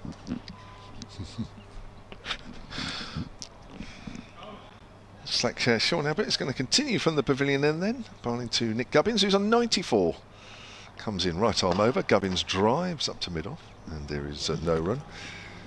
An email from Chris Gardner here, solidcricket@gmail.com. He says, hello from Dubai. Feels like Dubai here almost. But he says there, in his Dubai, it's 40 degrees. Ooh. And he's sipping the cocktails, listening to our excellent commentary of Hampshire against Surrey. Let's hope we get a positive result. Yeah, well, let's hope so. Oh, It's been 3. I could do with a cocktail. Could do with a pina colada. There you go. It's that sort of weather, isn't it? Yeah. Yeah, there's been 3 fairly dull games here. Gubbins just reaches for that one, just helps it into the offside, into the gap. Won't be any more than a single though. And Hampshire move on to 252 for 1. The lead now is 125. So they've extended, well, they trailed by 25. So they've hit 150 runs by my reckoning today so far. So, yep, it's a good day for Hampshire. If you're just joining us, just to repeat, Toby Albert playing in just his 4th championship game for Hampshire. He has played 5 first-class games. He did play against the Sri Lanka Development 11. He did play 1 game on loan at Kent, but for Hampshire, this is just his 4th, and he scored his first championship 100 earlier today. 100 off 280 balls with 11 fours. He's currently on 114, and to think that the 22-year-old 2 days ago wasn't even going to be playing in this game. So there you go, just shows pro sport. It can make you weep at times, it can make you frustrated at times, but then at other moments something comes out of the blue that you're not expecting, and all of a sudden There's your 100. Exactly. He wouldn't be playing if it wasn't for Ali Orr ricking his back the other day. Incredible. You know, and what a beautiful story. What a lovely, lovely story. And I'm chuffed. I'm chuffed for Toby Albert. You know, I'm down here sort of commentating for Surrey, and even I wanted him to get his 100. He deserved it. Here's Abbott then. Comes in and bowls to Albert. It's pulling that one, misses. Oh, goes through to keeper Jamie Smith. That's a good bouncer from Abbott. Head height. Probably just a little quicker than Toby Albert was expecting. Yeah, I think Sean Abbott is now running in hard, doing a job. And Burns has put the man back, and hopefully not all the way, because you want Albert to be trying to take shots like that on. Yeah, there's nobody really set for it though, is there? I mean, there's a short leg, there's a back with a square leg, but nobody out deep. As Abbott bowls, it's pulled away, it's in the air. Now this is going down towards fine leg, and it's taken. And that is the end of Toby Albert, caught by Gus Atkinson down at fine leg off the bowling of Sean Abbott. And that is the second wicket down for Hampshire, 252. Abbott goes for 114 off 305 balls. And as he makes his way back to the pavilion, this applause will just get a little louder and a little louder until he makes his way up the steps. Yeah, and he deserves every drop of this applause here. It's been an absolutely wonderful innings for this Basingstoke lad, and really, really deserves to just drink in the applause, because he's been absolutely superb. And you know, it's not against any old county. This is against a Surrey attack of Abbott, Atkinson, Dan Worrell, Jordan Clark, Cameron Steele, who's up there with one of the leading wicket takers in the country this year. It's not any old attack, it's against a decent attack, and I think that is worth its weight in gold. Toby Albert, take a bow, son. So it'll be interesting. Is James Vince going to come out to the wicket? That partnership worth 201 between Gubbins and Albert. And Surrey at just gone 3 o'clock on the second day have picked up their first wicket of the day. 10-5 last night was the last time they took a wicket. I just had a message actually, because we did say that partnership between Gubbins and Albert was the highest for Hampshire against Surrey in first class cricket. I just got a message from Wesley, the media guy, saying just take a note of this, that the highest second wicket partnership on this ground was 228 back in 2021 against your old club, Gloucestershire. So they didn't quite get there, but it was ready to go, but unfortunately not needed. But nevertheless, a wonderful partnership which has given Hampshire an absolutely firm grounding to move on and to get a really, really decent lead. They'll need it, because I don't think it's going to be that easy to bowl Surrey out again, that's for sure. No, I think Surrey will just set their stall out. They'll just bat and bat and bat. So James Vincent is the captain, who will have waited an awful long time for this moment. 244 runs this season, averaging 30. A little bit down on his career average. Short, and that's helped by Vince, just behind square on the leg side. And that is a single, and that, it takes Vince off the mark straight away. 253 for 2. Just before I go, I was talking about Colin Ingleby Mackenzie earlier. One of the last people to see Lord Lucan alive, by all accounts. Okay. That is, if you believe Lord Lucan is dead and not been living a nice quiet life down the road in Hamble-le-Rice ever since he disappeared in 1974. On that note, I'm going to leave you to Stanley. Sean Abbott to Gubbins. Gubbins is forward.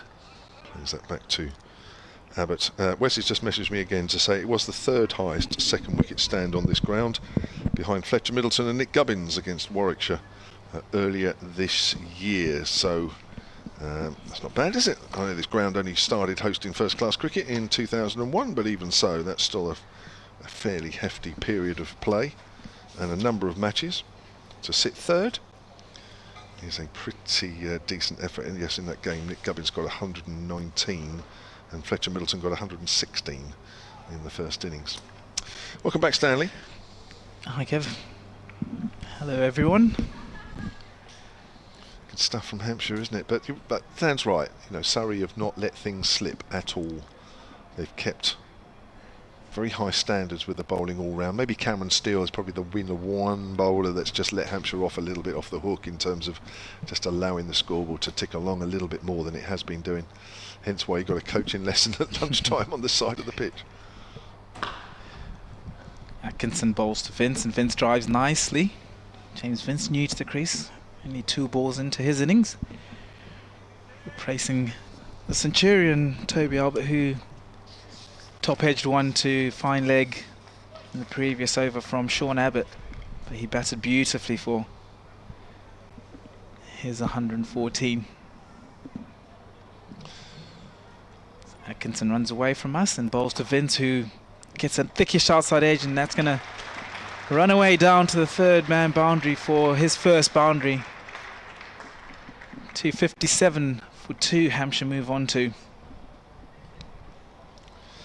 Just a 1/2 century for James Vince so far this season. That came in Hampshire's first game.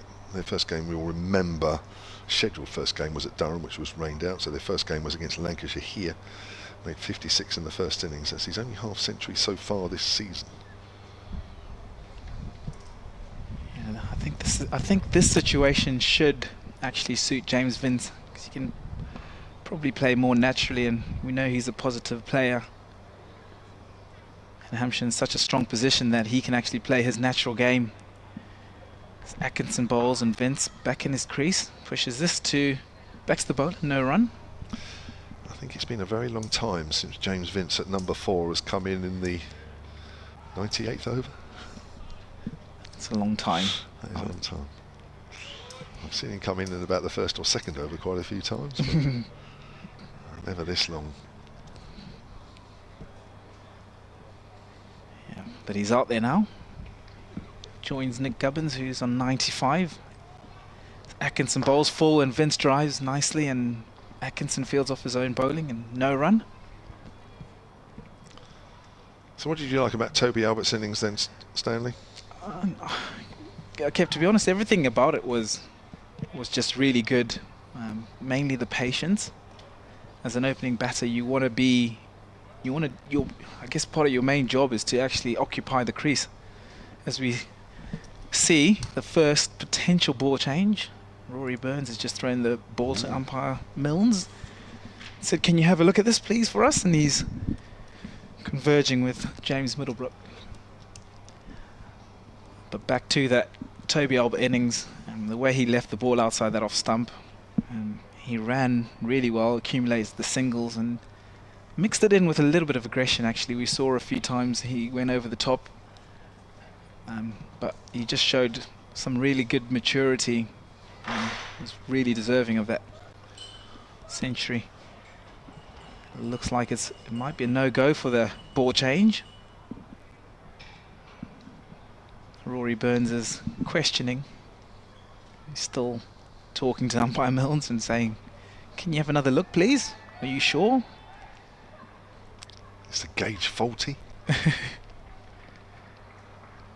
he doesn't seem best pleased. He's probably, we can just see his trousers from here. Rory Burns has worked pretty hard on that ball, actually, or maybe the ball before.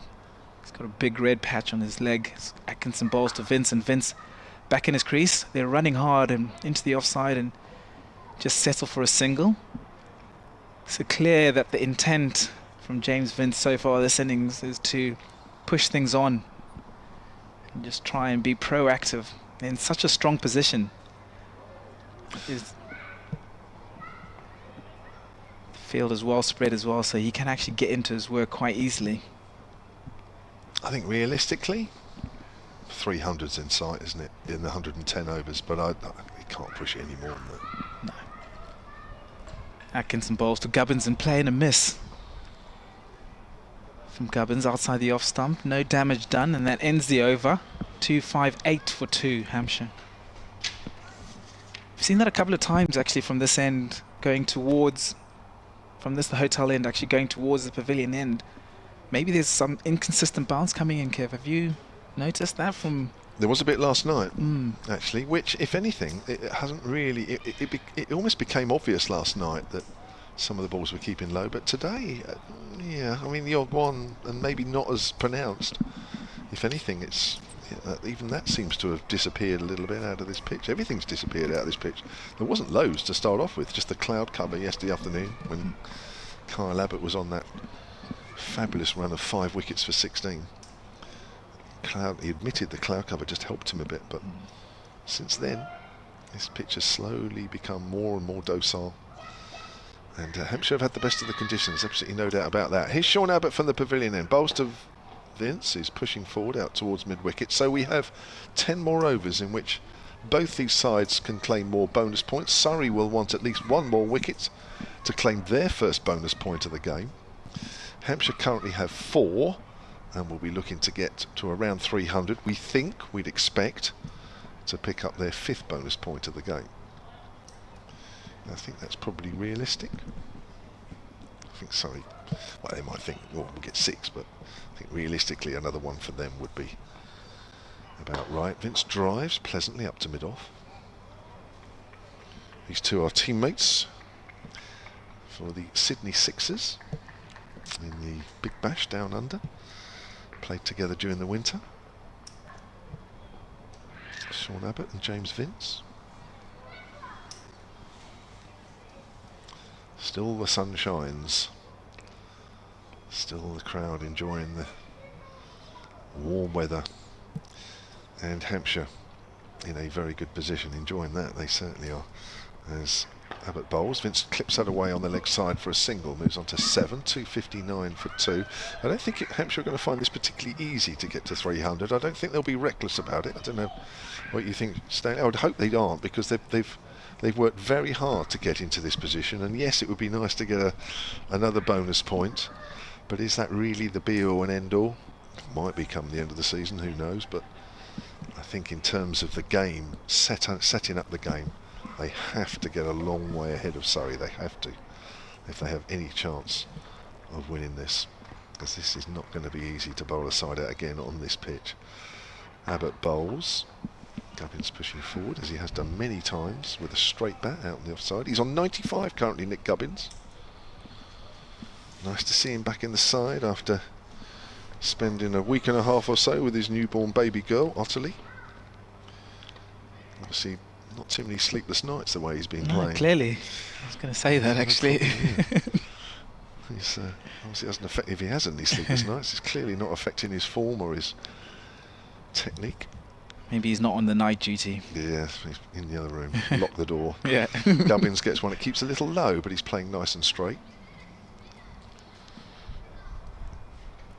Yes, it can affect people in different ways. Others will shut themselves away from the baby. I have no idea what he does, because I haven't spoken to him about it. I haven't even had a chance to congratulate him yet. But he did send a couple of nice texts last week up at Nottingham. One with his baby girl. Oh, nice. With her back to the TV with the live picture feed on from Trent Bridge.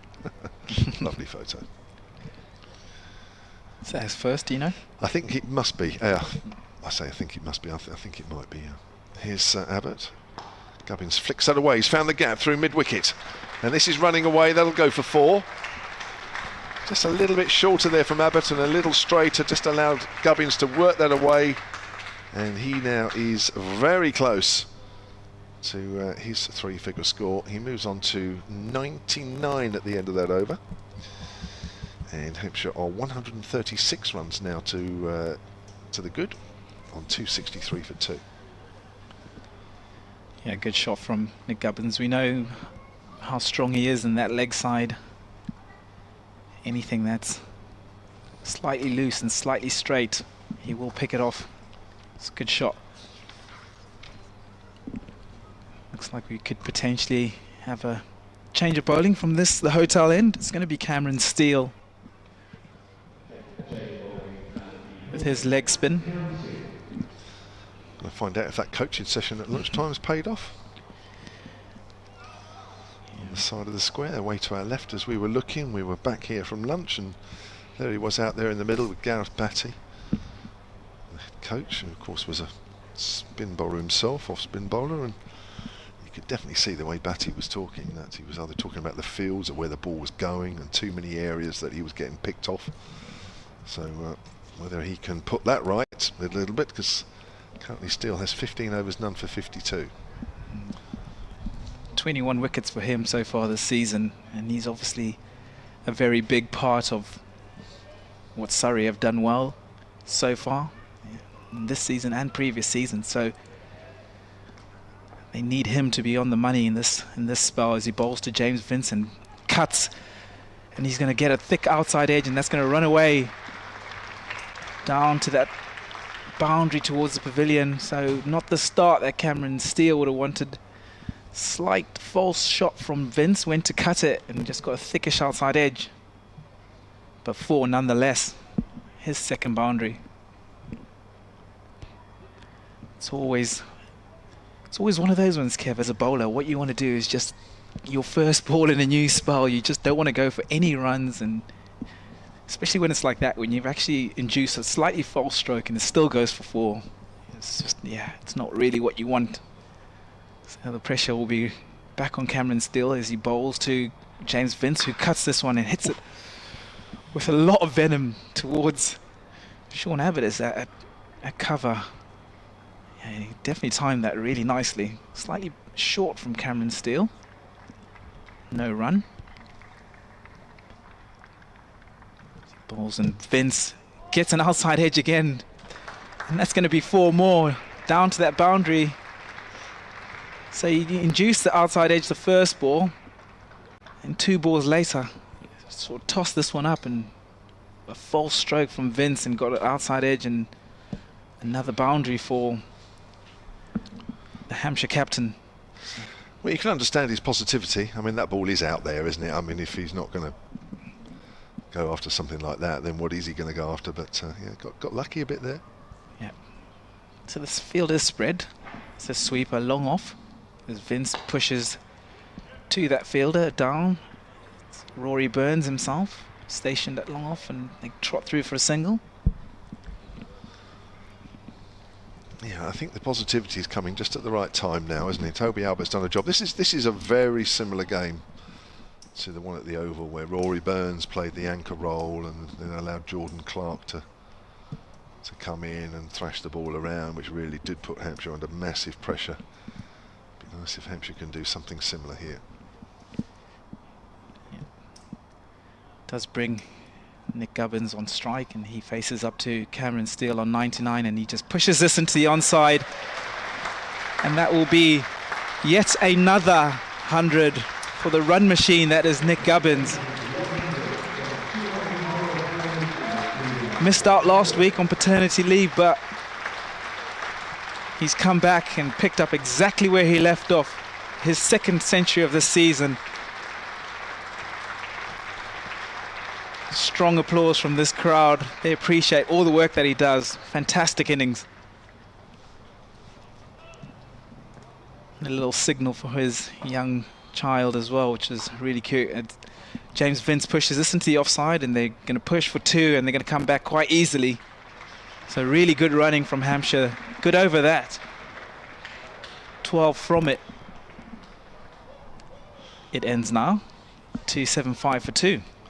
This is where, as a fielding side now, it gets tough, because you've been out there for a while, you're under the cosh now, you know there's not a lot in this pitch. You've had the second new ball, that was really safely negotiated. Yes, they've picked up 1 wicket today, but is there really a realistic prospect of them running through Hampshire? No. But this is with the extra impetus now from James Vince, this is where it becomes hard, and that's where you have to dig deep as a fielding side. I'm making way for Dan Whiting.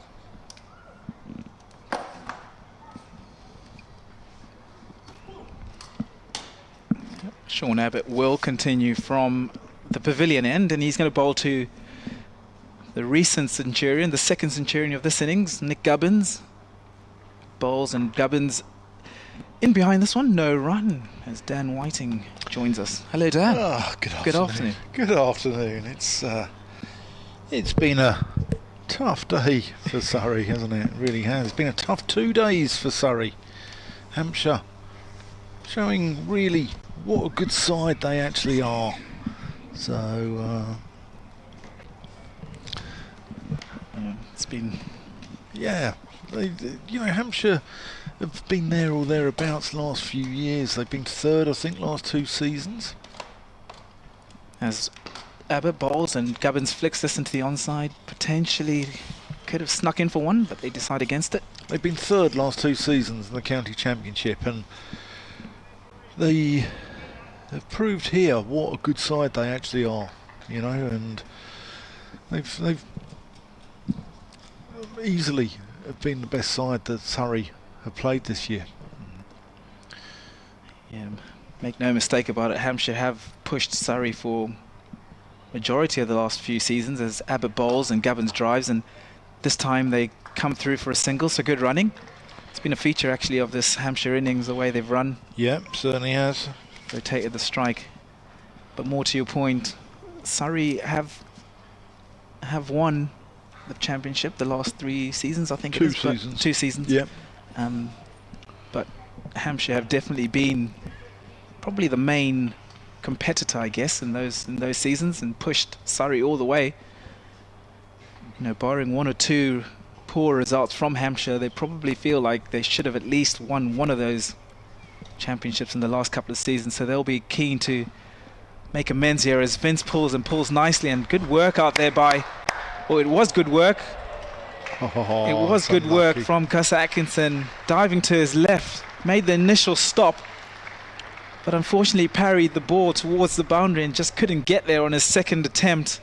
Yep, getting a round of applause there from Alex Stewart, walking around the boundary just for the effort alone. Yeah, it was really good and unfortunate. But Vince has made his intentions clear. He's 22 off 15 and picked up 3 boundaries so far in his short stay. So positivity is the main message from the Hampshire captain as he pushes this one into the onside and no run. 2-8-0 for 2. You see, I think that's good man management there from Stewart, the gaffer, walking around and just showing his boys that he's with them. As Kevin James said a moment ago, this is when things can unravel for a fielding side. This is when things can get tough. And seeing Alex Stewart there just going for a walk, just being visual, just being seen, really will make his boys step their game up. So I think it's really good man management there from Alex Stewart. You're right, Dan, as Abbott bowls and Vince pushes this into the offside, and they're going to scamper through for another single. He's a pretty player to watch, isn't he, James Vince? Very correct, very upright. I could watch him all day. In fact, I probably will be watching him all day. 281 for 2. Vince is on 23. Nick Gubbins 101 of 215 balls. So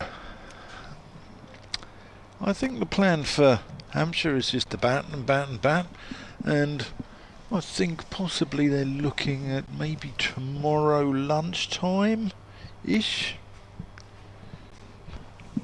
Depends how many they are ahead, but Surrey have done well here not to let this unravel. Still, Vince just opens the face, runs it into the gap.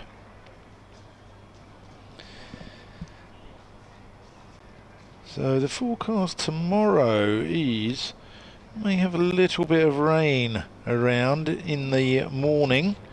30 to 40% chance of showers in the morning.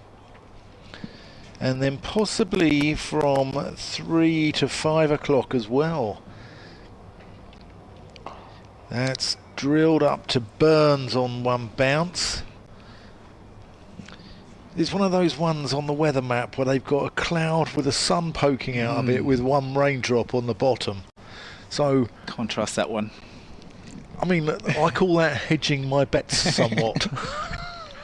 They're covering all the bases. Yeah. Gubbins drives out to Gus Atkinson at mid-off for a single. Yeah, I'd call that hedging your bets. Definitely. Yeah. I mean, that's like sort of saying Celtic or Rangers have got a reasonable chance of being up in the top 2 of the Scottish Premier League. Steele tosses that one up. Vince drives out to Rory Burns, who's 3/4 of the way back there at long off. 284 for 2. Vince on to 25. Gubbins 102. Cameron Steele 0 for 67 off 16.4, and we haven't seen that many times this season. He's been the man in the wickets. He's got a magic ball up his sleeve. And boy, could Rory Burns do with it now. You're listening to Stanley Marissa, me Dan Whiting, as Cameron Steele tosses that one up. Gubbins just works it off his legs into the vacant square leg area, and they come through for a single. Yes, you're listening to us on BBC Solent Sport, and you're listening to us on BBC Radio London Sport, and you're listening to us on the Hampshire Stream, and you might even be listening to us around the ground if you've got one of those rather fetching pink lanyards. Have you had a listen on I one of them? haven't, no. They're really good. Are they? Yeah, very good. Steele coming around the wicket now to James Vince, looking for those footholes. Vince sweeps very well. Rolls his wrists and gets it back with a square for 4 runs. Very pleasant shot. Yeah, it's a fabulous shot from Vince. Cameron Steele coming around the wicket, possibly trying to look for those rough patches. But Vince has gone down on one knee and swept that hard behind square. We did mention that this situation would suit a player of James Vince's style, his technique and his positivity. And it's definitely looking like that. He's 29 of 20. Just received a text from the lads up at my cricket club at Southgate Adelaide in North London. One of the young lads there, yet to make a league ton, has been run out on 99. Oh no. Oh no, no, no. No. Did he send you the text or did someone else send you the text? No, my son sent me the text. Sean Abbott, Nick Gubbins faces and just pushes this into the offside, no run. I have asked, was it his fault or the other person's fault, which I've got a no comment back yet. So, yeah. No. You've been out on 99? I've never been out on 99, Oh, no. I've been out on 99. Have you? Yeah, I was gunned LBW on 99. The ball hit me in the thigh pad reach. Yeah. Oh no. Not that I, Not that you still bear grudges, but the umpire Peter Richards of Winchmore Hill Cricket Club, I still stick pins in an effigy of him. Gubbins faces and he pushes this into the offside and just this false shot. Bit of width offered there from Sean Abbott, but no run. Yeah, no, he gunned me for 99. I've also had one where I was on 92. Oh. We needed 6 to win. Uh-oh. And we were walking this game. We actually won this game by 10 wickets. I was only batting with another guy, and he said, listen, I'm just going to pat this over back and let you get your 100. Abbott bowls to Gubbins and Gubbins drives and no run to mid-off. And lo and behold, he did his bit. Next ball, I got a short one, and I've top-edged it for 6 and ended up 98 not out. We've won the game. But what I wanted to do was hit 2 fours. Oh. Yeah. I mean, that's not too bad. At least you weren't out. You're not At least out. I wasn't out. Yeah. Yeah, red ink is always Yeah, good. you got the asterisks. That's the main thing, Gotta right? get one. Good for the average. Great for the average. Yeah. Sean Abbott then bowls to Nick Gubbins, pushes this into the onside, no run. Yeah, you just don't like getting out, do you, as a batsman? No. Especially when it's towards the end of an innings. Yeah. You're going to win the game. You just need to make sure that you're there and you get the asterisks, the red ink, and Yeah, I mean, job done. You can always claim tiredness as an excuse for not going for your shots and trying to push the scoreboard. Say, sorry, Skip, I was a bit knackered out there. Yeah. Sorry, Yeah, mate. No. It's the specific art batting is. As Albert bowls to Gubbins and again pushes this to mid-off. No run. 5 dot balls this over so far. Pushes the mid-wicket or the square leg, being pushed back down to the boundary, so maybe a short ball coming. So with the lead at 162, the cricketers say they never look at the weather forecast, which I think is a load of old baloney. Yeah, I think they do. All right. They say, oh, they just play the next ball, blah, blah, blah. They play the conditions.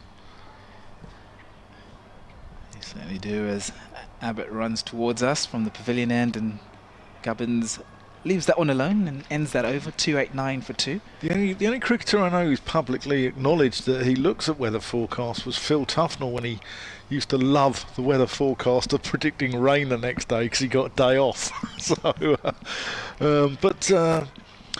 With a little bit of rain around, the lead's now 162. It's probably going to be, there's 38 overs left in the day. It's going to be, I reckon, probably close to 300 by the end of the day. When do you think Hampshire might call it a day? It's a good question. I don't think they'll have a specific. I think they'll probably have a specific time in mind, time frame. I think what you want to probably do is work out how many overs you need to leave yourself to get 10 wickets. Yeah. So they'll probably be thinking if we can have maybe a day and a half. I think you need 5 sessions on this. Probably need 5 sessions, Yeah. I'd say. At minimum, I guess. Yeah. Because it's not going to be as easy as we mentioned. Surrey probably not going to bat as poorly as they did in the first innings. No, here's Cameron Steele, tosses that one up. Vince, square drive, very nice shot, and beats Dan Lawrence out there. The ball arcing away from him. As often happens with the square drive, it just curves backward a point. And Dan Lawrence chasing that one in vain. Yeah, I think we are looking, say there's a lead of 300 by the close of play today. I think if it doesn't rain in the morning, I think he might have an hour in the morning, have a thrash for an hour, and leave themselves 5.5 sessions to bowl Surrey out. Steele, full toss, tosses that one up, but just drilled to Sean Abbott, extra cover. Well, this is the crucial phase, though, Dan. Right. So what happens in the next, I say, maybe an hour? The attitude that Vince has obviously come out. They're trying to be positive. Yeah, he is. Defends that one, but he's 33 off 23 balls, so he's made his intentions quite clear, I think. I mean, he's playing proper shots. I mean, he's not slogging, but he's playing proper shots, but he's looking to get the scoreboard ticking, isn't he? Yeah. Steele, Vince tries to punch that one through mid-wicket, but Sibley comes across and fields it. So they're going to get the second batting point. They need 7 off 4 and a bit overs. I mean, even you and I could do that, Stanley. I don't know. I might put 3.5 overs out and leave you to the other one. That's just defended there by Vince. But you could top edge a few. Yeah, I could top edge a 6. I can, get a thick inside edge past my leg stump for 4. So, yeah, that's a fine shot. I got the majority of my runs in my career down in that region.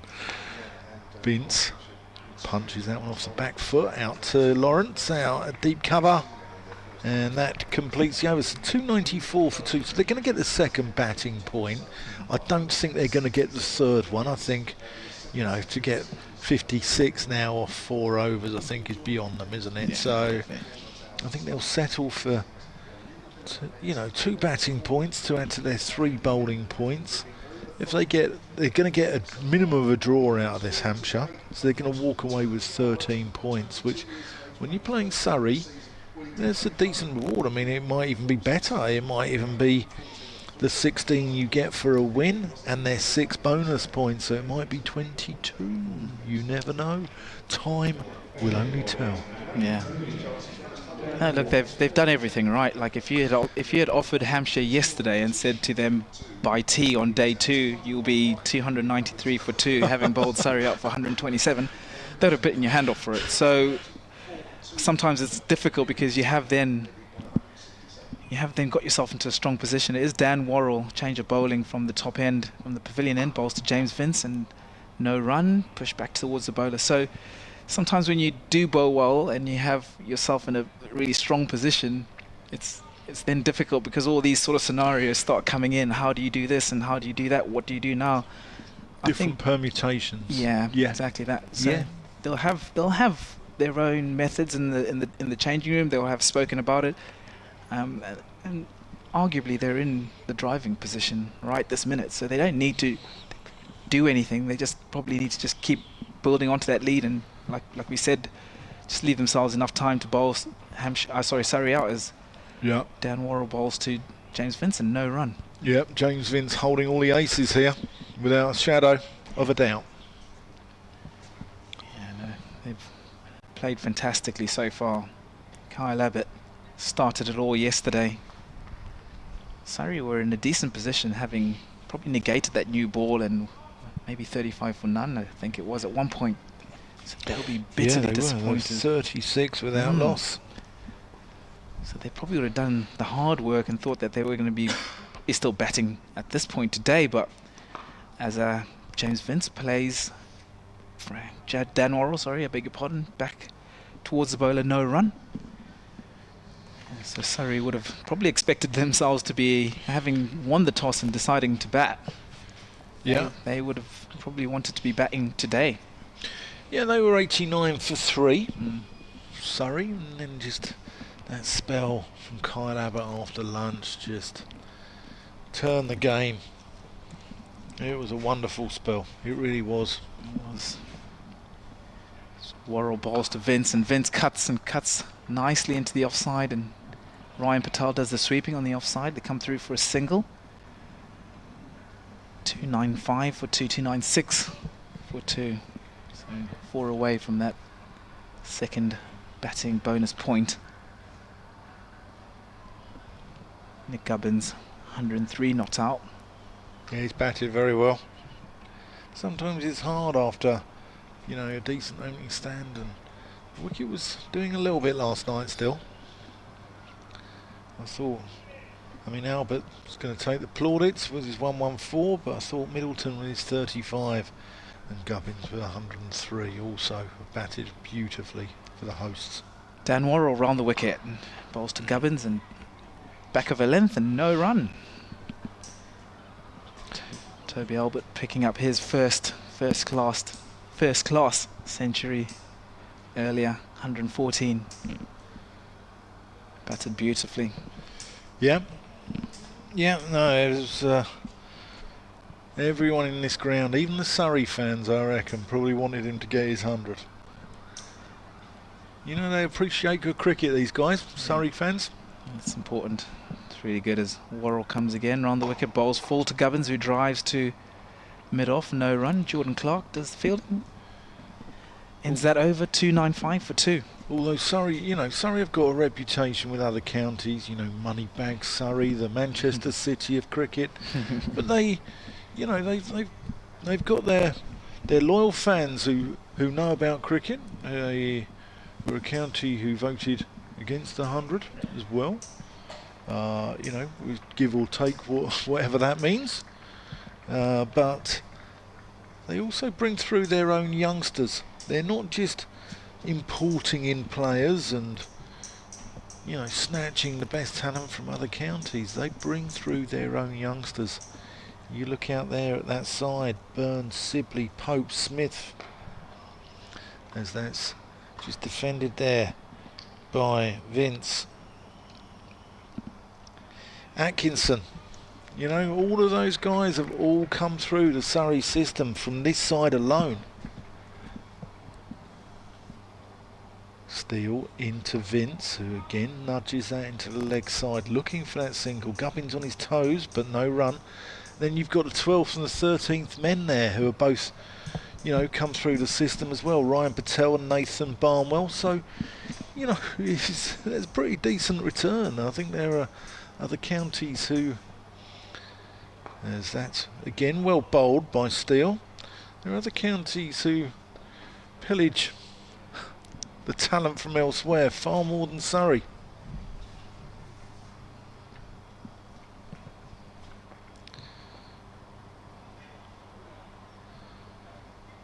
Steele.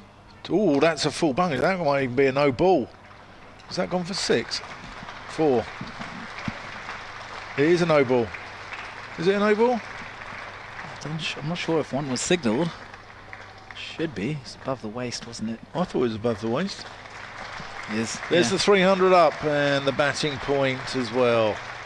So comes up just 2.5 overs shy of the 110, in which bonus points are valid. Yeah, it is a no ball, and he's been given a warning as well, Cameron Steele.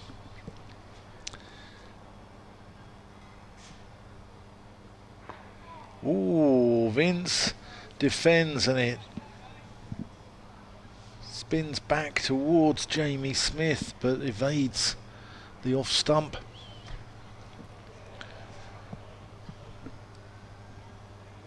Steele tosses that up. Vince drives firmly, but only back to Steele, who sticks out a left paw, a left mitt. It's that tricky time, though, isn't it? What we were speaking about as a fielding side, when your backs are up against it a little bit, aren't you? Yeah, but I think Surrey have done okay. Vince just nurdles that one into the onside, and that picks up the single. So it's a 50 partnership there. Gubbins with just 8 of them. Vince setting the tempo. He's got 40. That's just come up in just shy of 40 minutes, 57 balls, as we welcome back Kevin James to the commentary box. Kevin, hi. Hello. Hello. Lovely to see you. Nice to see you again. Yeah, fantastic. Yeah. How are you? It's been all but 20 minutes. I think Surrey are sticking to their task here a little bit. I think they're doing, they're not allowing Hampshire to really get away. I mean, it's still they're looking. I mean, it's not been a great day. Albert bowls, that's tucked away by James Vince down to fine leg, and he'll move on to 41. I think James Vince has come in just at the right time, has given the innings some uplift in terms of scoring rate, just at the right time. It's probably what it needs. The groundwork has been laid by Toby Albert and by Nick Gubbins, but it just needs now, somebody just to inject a little bit of tempo, extra pace, bit of gusto. Yeah, just a little. They No don't need to be. pizzicato. Yes, yeah, that's the word. I didn't know it before then, but that was the word I was looking for. They don't need to go silly, Hampshire. We're a million miles away from halfway through the game, so there's no pressure. Gubbins edges, caught second slip. Ollie Pope, super two-handed take at second slip, diving to his right, and that is the end of Nick Gubbins on 103, the second wicket that has fallen today. And Hampshire are 303 for 3. Yeah, great catch there by Ollie Pope, diving away to his right. It went quickly as well, and he's got a lovely pair of hands. Ollie Pope really has, and that's a really good take there. Dan Worrell gets his first wicket, and he deserves that. He's 1 for 32 or 21. He's been instrumental in not allowing Hampshire to accelerate, put their foot on the accelerate pedal and get away from Surrey, as Gubbins walks off to a warm round of applause and deserves it as well, along with Toby Albert. Both of those two have broken Surrey hearts. Yeah, they've certainly put the pressure on Surrey, that's for sure. That 201 partnership for the second wicket. I'll put this question to Stanley, and I'm going to put it to you as well, Kevin. So the leader at the moment is 176. It's probably going to be 300-ish by the close of play. You're probably looking, there's still 34 overs left in the day. You're probably looking at 120 in those 34 overs, aren't you? Well, the rate is less than 3 and over at the moment, isn't it? Yeah, so but I think you're probably looking at, it's going to be close to 300. Do you think, I think personally, what I think is Hampshire might give it an hour tomorrow and give themselves 5.5 sessions, or do you think they'll go on a little longer? keep going. Just keep going. There's so much time left in this game, it's scary. This innings is the most important innings. Hampshire won't have it as good at any point in this game than they've got it right now. You sound a So bit, you make the sound a bit most. like Harold. Is it Harold Macmillan? You've never had it so good. But Is it Harold Wilson? Listen, obviously there's been a couple of wickets in the last 50 minutes or what have you. But this is they're in the ascendancy here. Yeah. They've still got batting to come. Yeah. Surrey have been out in the field for a while now in the heat, in the sun. Yeah. They're going along nicely. All right, they've lost 2 players now that have got hundreds, but James Vince has picked up the pace and going along nicely. Why would you want to upset that? I think with two days and a session to go, 176 at the moment. Yeah, you're saying below 300. It won't. Well, it depends what head James Vince bats after tea, if he's still there after tea. But I can't see them having a 300 lead here tonight. You don't. But they've got to get a long way in front for me. Here's Worrell to Ben Brown. Oh, he's gone for the Yorker. Ben Brown didn't pick that up. I think that might have been a full toss in the end. But you see, I just think there's a little bit of weather around tomorrow, and I'm thinking 300, which leaves them 124 off 34 overs today, which I think the way Vince is, hanging around, you've still got Fulham, people like that to come in. So I think they'll look to keep the scoreboard ticking. So if they can get to 300 an hour tomorrow, maybe another 70, 370, and give themselves 5 sessions. Okay, yeah, I wouldn't disagree with it. Here's Worrell. He's gone for the Yorker again. Worked down to fine leg by Brown. He's off the mark. So I think on this wicket you'll need more than the day. There's always a day, isn't it? Give yourself a day to bowl a side out, and you're going to need more than that on this wicket. Yeah. I think Dawson's going to get a long bowl. He's going to be aiming for those footholes, but I think that you are going to need 4, 5, maybe 5.5, and Surrey they'll bat and bat. And Sibley will set his stall out. Rory Burns will set his stall out. Let's assume Hampshire last that long. How many times have we seen innings just fall away? You never know yet. But Vince works that behind square on the offside. For me, there's still an awful. Yes, there is a bit of weather. You're right. There's a few showers tomorrow, which would suggest we're going to lose bits and pieces. Yeah. But there is still, because there's so much time left in this game, even with the showers tomorrow. I think it's just a little early because, we're going to have 32 overs in this last session. That is a large chunk of play. Yeah. And this game could swing, in a different way yet. If it was another hour tonight, well, you'd say, okay, we can start to formulate a plan or maybe, but there's still a lot of cricket yet, even today. Yeah. Here comes Worrell, bowls, and Vince, I think, withdrew the bat, but that might have been a fraction late, which is why I just think that, just watching that on the replay, actually, Vince, he went to play at that. Maybe just pulled the bat away. Maybe just in time, ended the over 304 for 3. Yeah, but the forecast tomorrow it's one of those ones with a cloud with the sun poking out with a raindrop below it, which, as we would call it, that's hedging your bets, isn't it? As I said to Stanley, that's like saying that Celtic or Rangers might have a sniff of the Scottish Premiership title. Just leave it hanging. Yeah. Yeah. If Vince bats between now, the ideal scenario for Hampshire is get in tonight with Vince batting to the close, and then I think you can start to say, yeah, okay. Steele tosses that one up. Nicely driven there by Ben Brown. Burns slides and throws. Good fielding. Is that Abbott who missed the original bit of fielding? Yeah, Sean Abbott. Just puts his hand up. He put his hand up to Cameron Steele. He's putting his hand up to Rory Burns now. Yeah, I think he's sorry. I thought he made quite a good effort. He's a very nice chap, actually. That's driven. Abbott gets down to that one. Oh, he's got there. As I found out over the toaster this morning, he's a very nice man.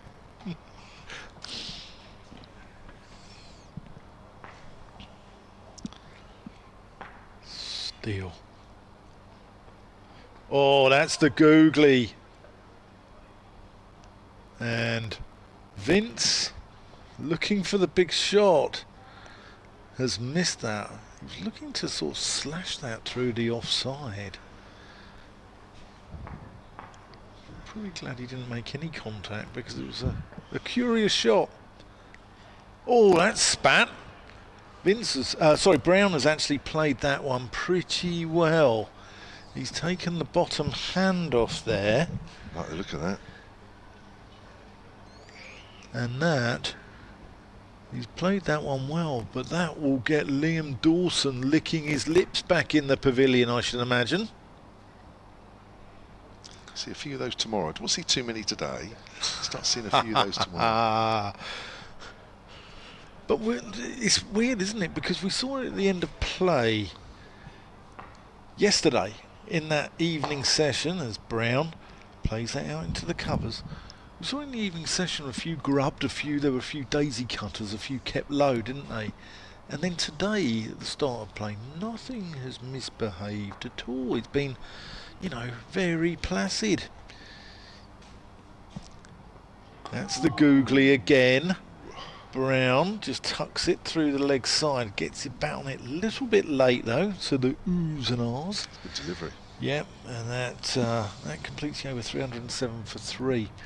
But nothing really misbehaved until that ball there today. Nothing's done anything out of the ordinary. I mean, if you had Mother Teresa, Martin Luther King and the Dalai Lama, it couldn't be more placid than this pitch. I wonder where you were going with that. I think the sun being out has a lot to do with it. Yep. Yep, and I think the cloud cover yesterday might have had quite a lot to do with it as well. And Kyle, you've still got to exploit the conditions, and Kyle Abbott did. Yeah, exactly right. Last over before tea. 307 for 3.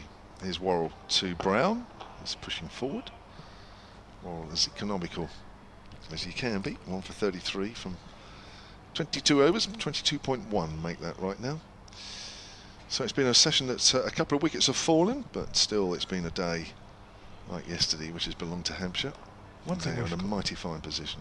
One thing we forgot to mention as well with that Ollie Pope catch, Surrey are on the bonus point board. They were, or they are, correct, yes. 3 wickets. Sneaked in just before the end of the 110th. Sneaked in. Brown's forward, goes out to backward of point. So the match situation in terms of points is that Hampshire have 5 and Surrey have 1. So we are now playing for the draw or the win for either side. Or for fun. Or another draw here.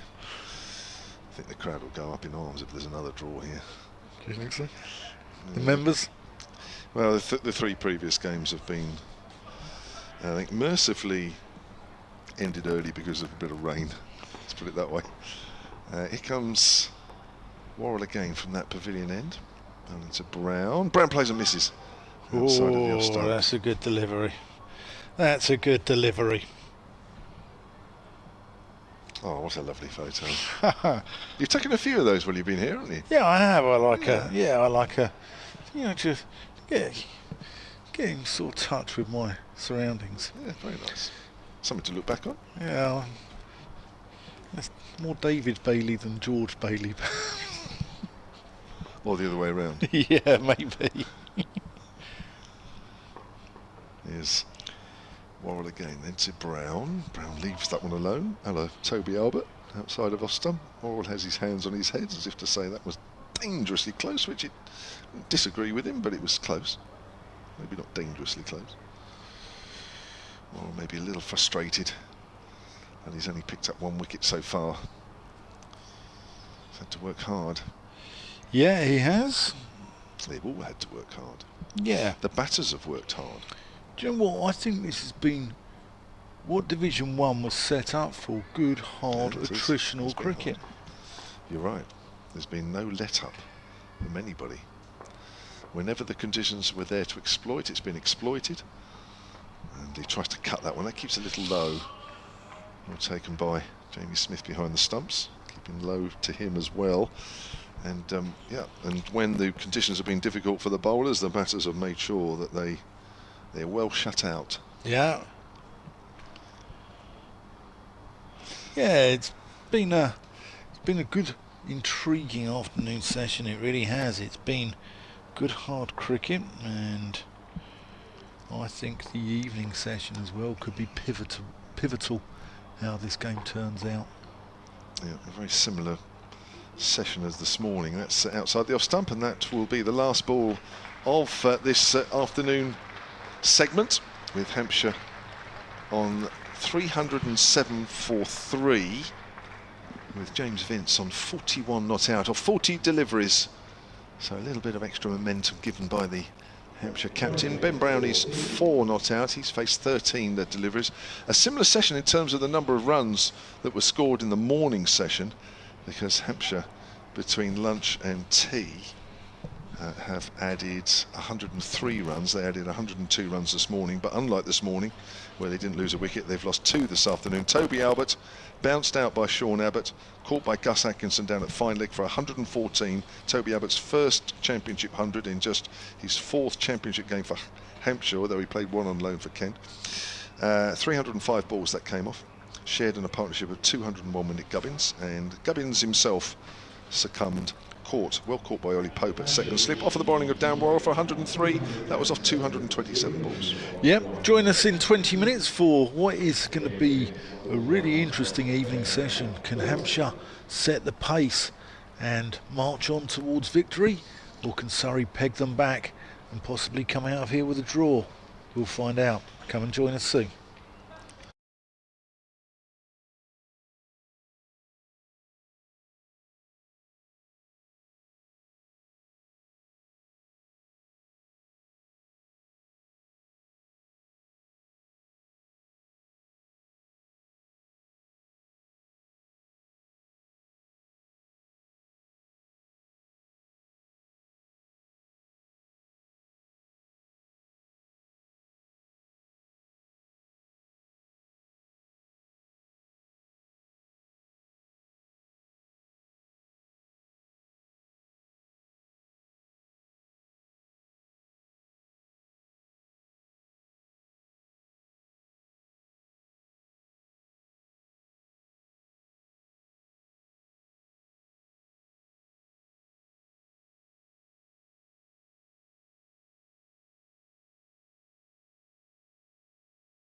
Well, welcome back to the Utilita Bowl, where we're coming towards the end of the tea break on day 2 of this County Championship Division 1 match between Hampshire and Surrey.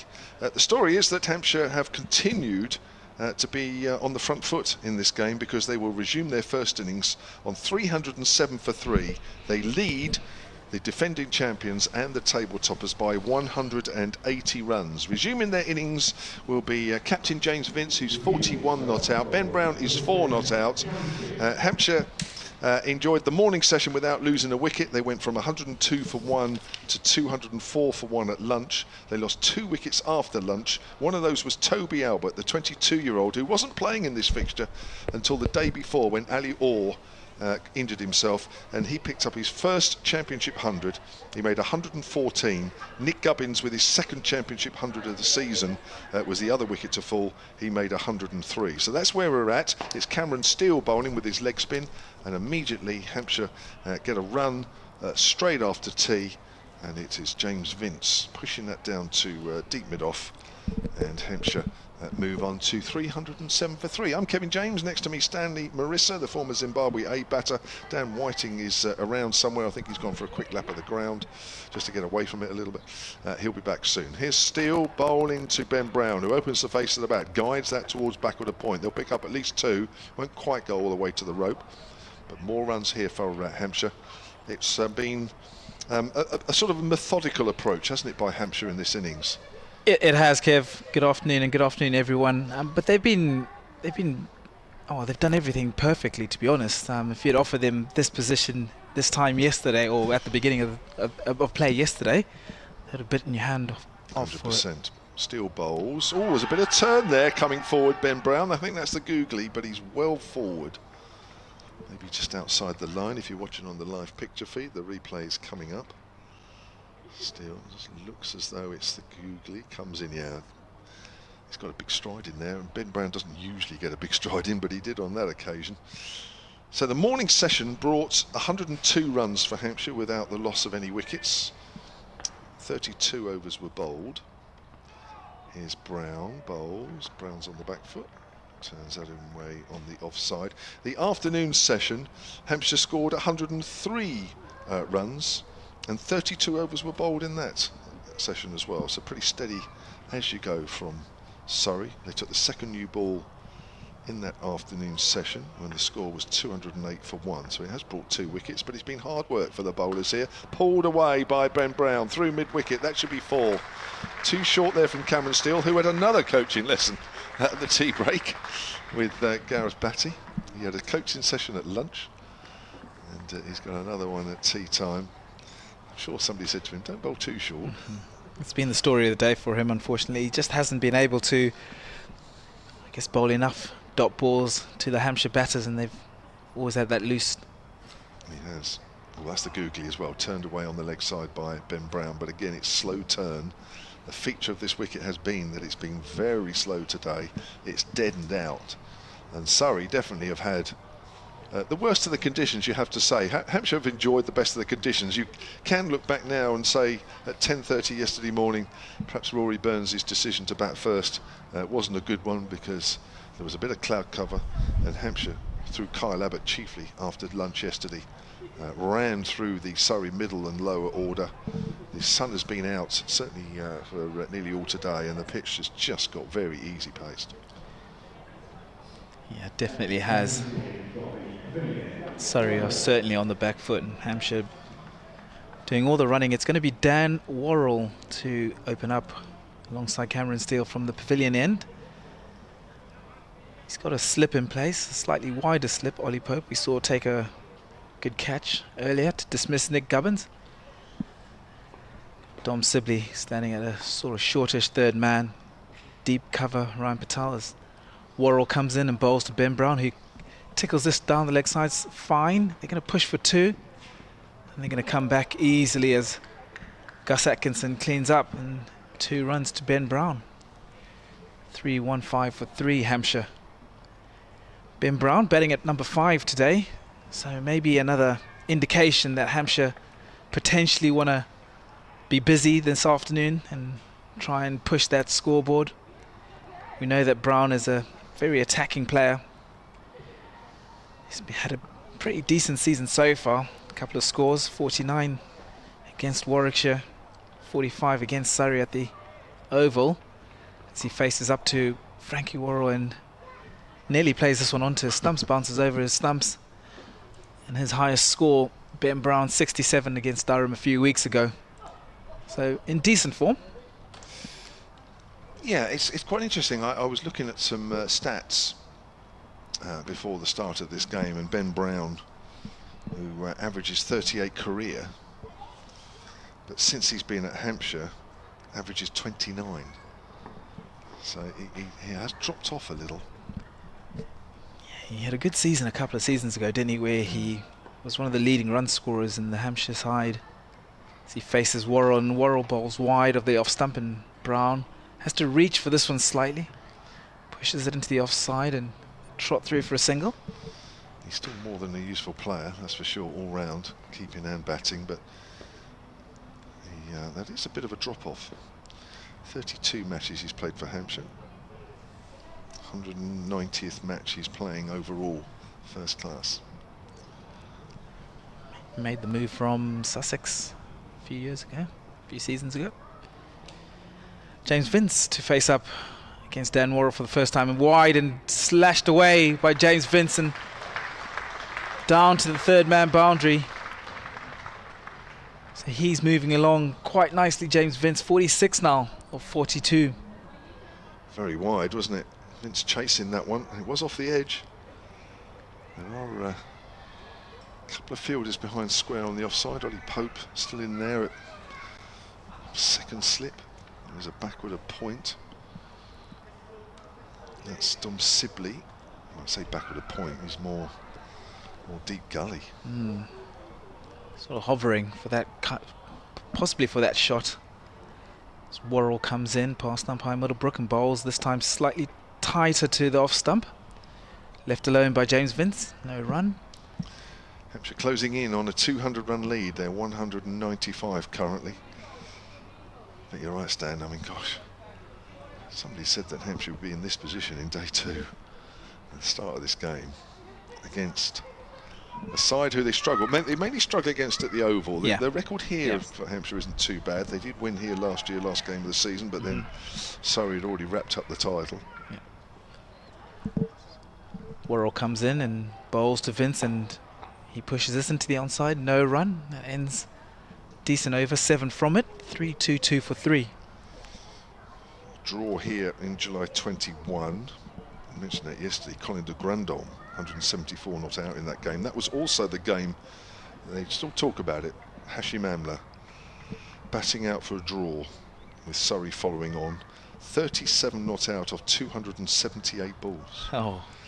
It was dour, to say the least. 2 names I'm familiar with, Hashim Amla and Colin de Grandon. Actually played under 19 cricket with Colin de Grandon. Did you really? He did, yeah. Outside off stump, left alone. Start of a new over from Cameron Steele. Is that right? Yeah, he was born in Zimbabwe and did most of his age group cricket for Zimbabwe from under 14, under 14, under 16 and under 19. Okay. He moved to New Zealand. Steele again with his leg spin short, pulled away by Ben Brown. There is a man out there and he's not going to reach that. That's a poor ball. Ben Brown had all the time in the world to pick his spot, to pick his gap, and he moves on to 18, and it's 326 for 3, and the Hampshire lead now is 199. We still have nearly 30 overs left in the session, so this is going to be hard going for Surrey here.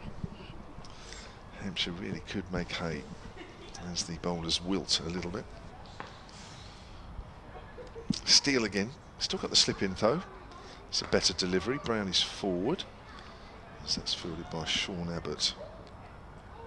Yeah, it's going to be maybe a situation for damage limitation for Rory Burns, but he hasn't, unfortunately, his leg spinner just hasn't been able to give him, which in fairness, it's very tough to find a leg spinner that's going to control a side and control an end, really. Yeah. Short again. Brown just eases that away square on the leg side for a single, moves on to 19, and that is the 200-run lead, which 1 or 2 people in the crowd are acknowledging. A few more now, and a few others have joined in. Very knowledgeable crowd here at the Utilita. always aware of what's going on with their side. Having 2 large scoreboards helps. It does. Here comes Cameron Steele. Forward is Vince, and they'll take another single out on the offside. 328 for 3. Vince has 47 from 45 balls, easily the quickest strike rate in the Hampshire innings, but it's been all about building, slowly building this lead, having bowled out the visitors for just 127 yesterday. Here's Steele again, short, pulled away by Brown, had to get down on one knee almost as it kept a little low, but again that's not a great over from Cameron Steele. I don't know what's being said to him in the lunch break and at the tea break, but it's not quite working yet. 329 for 3, 202 the lead.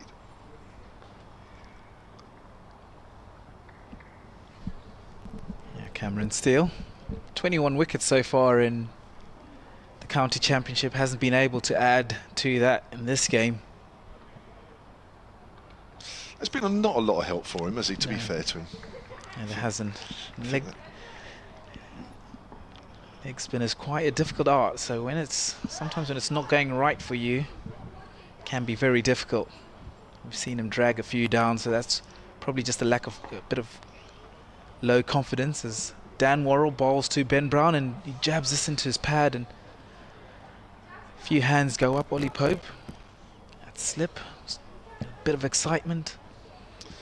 Yeah, leg spin can look the most difficult thing to play when things are all in your favour.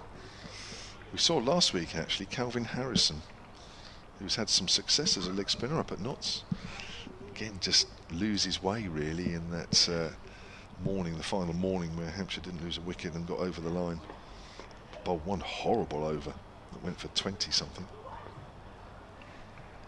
Ben Brown to face Dan Worrell, wide outside the off stump and cuts hard and they push for 2. They think about it and they decide against it. Good work from Ryan Patel in the deep. I think that went a little finer than Ben Brown was aiming. Yeah, it's a tricky art, leg spin. I think that's why we've got the Shane Warne stand here, and that's why we, I guess, talk about how good he was, because not only was he an attacking option, but he could be a defensive option as well, and barely went for lots of runs. Great Made man. it look easy, didn't He really did. Worrell past umpire and Middlebrook, and Vince pushes this into the offside. Trot through for a single. 3-3-1 for 3. Anybody has tried it, and I'm sure you have, we all try it, don't we, when we practice and have a little muck around. It's one of the hardest things to do, isn't it? So difficult. It is. It's amazingly difficult. And to bowl accurately with it as well, consistently. And to bowl in a couple of variations with it as well. It's incredibly difficult.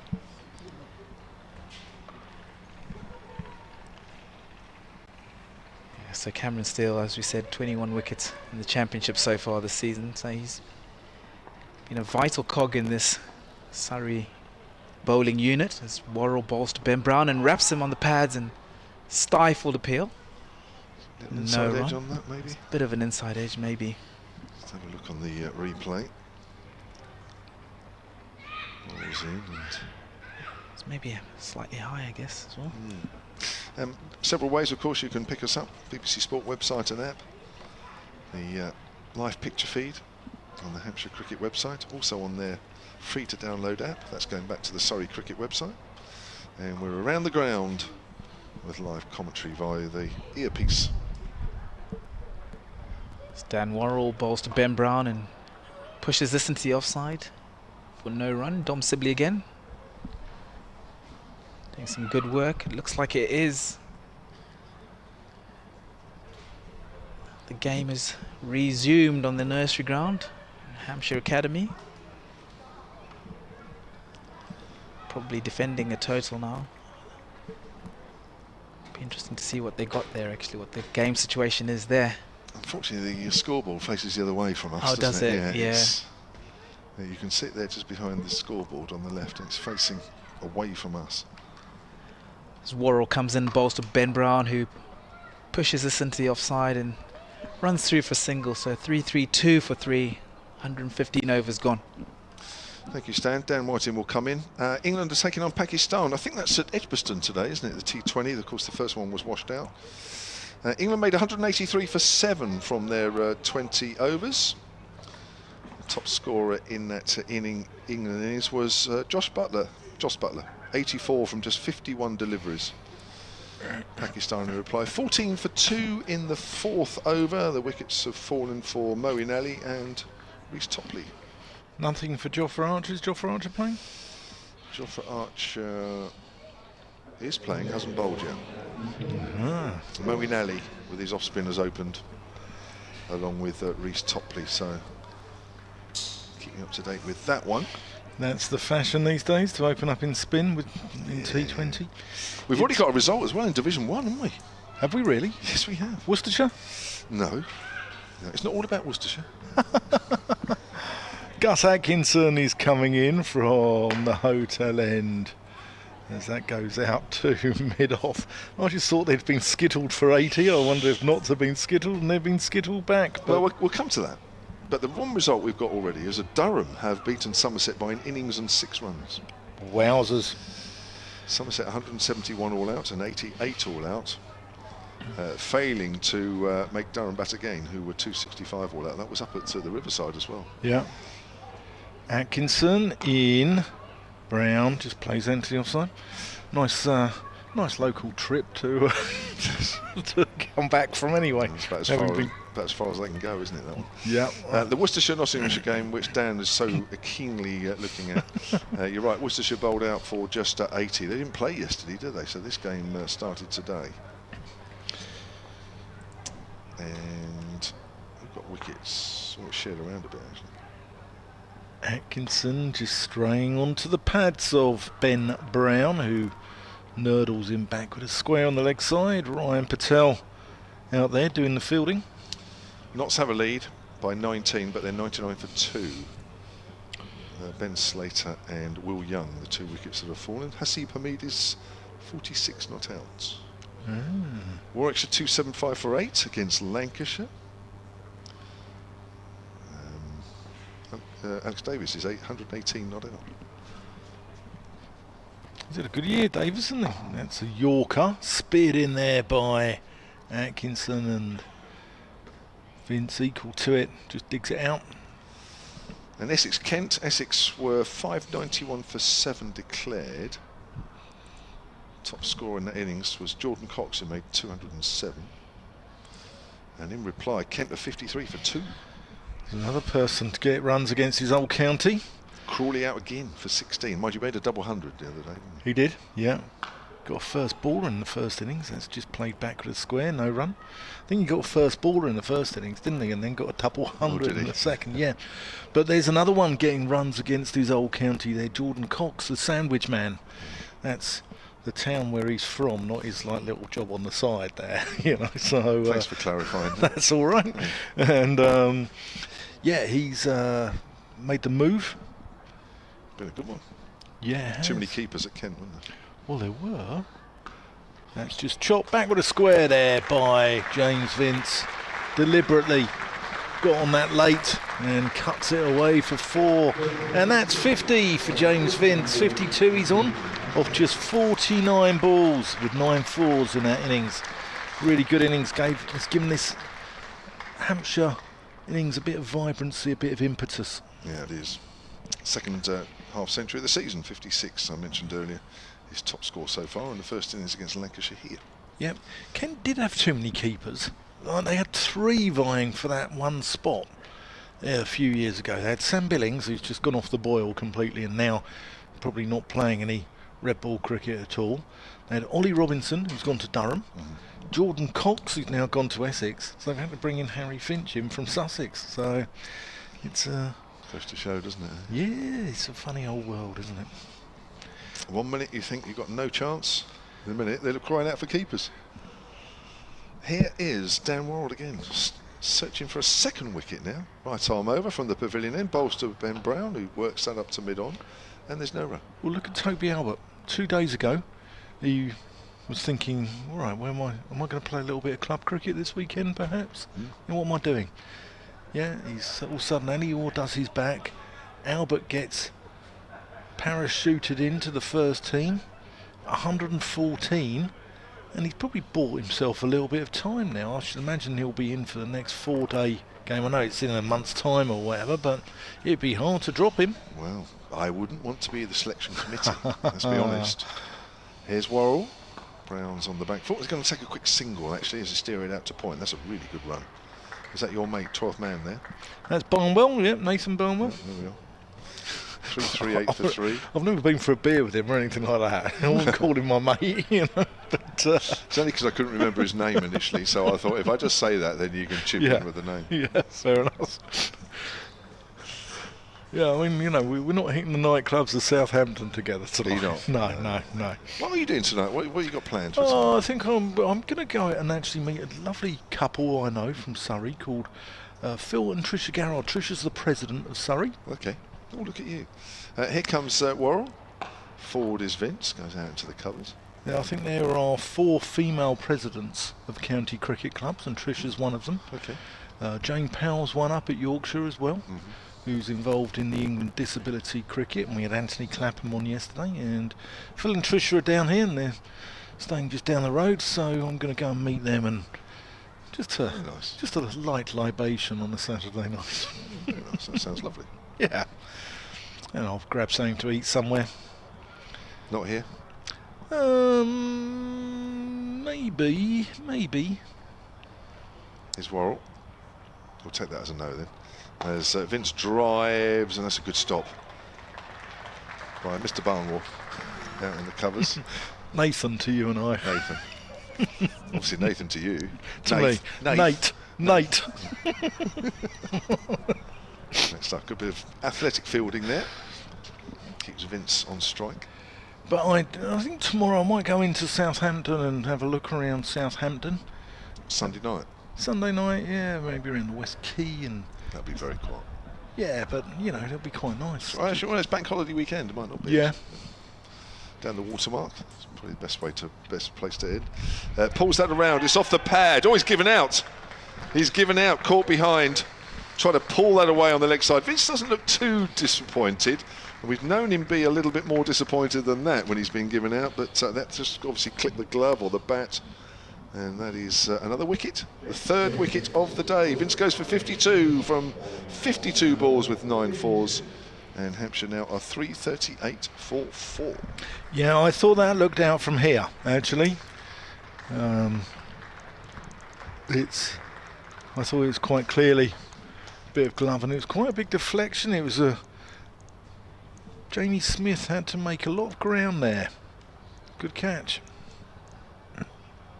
So, yet again, as James Vince innings finishes all too quickly.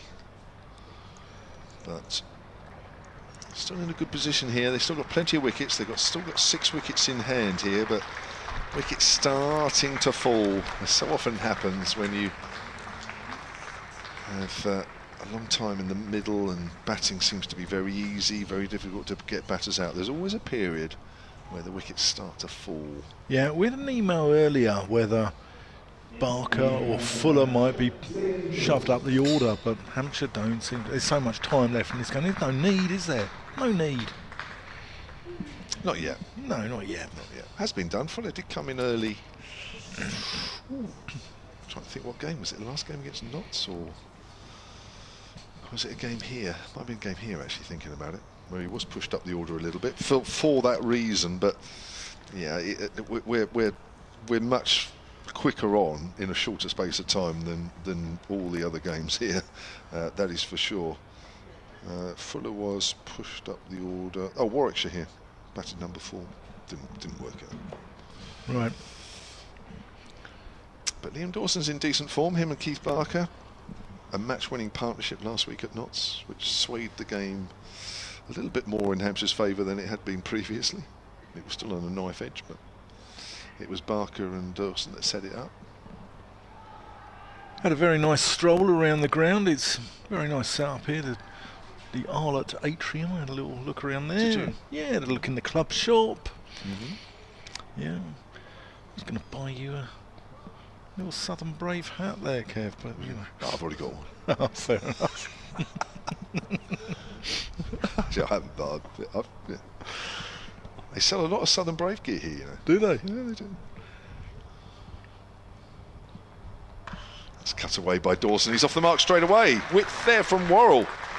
And Dawson's immediately away. Nice looking shot. Didn't try and hit it too hard, just placed it. But that's a lovely shot, actually. First up there. That's a shot of a man in form, I tell you. Yeah, certainly is.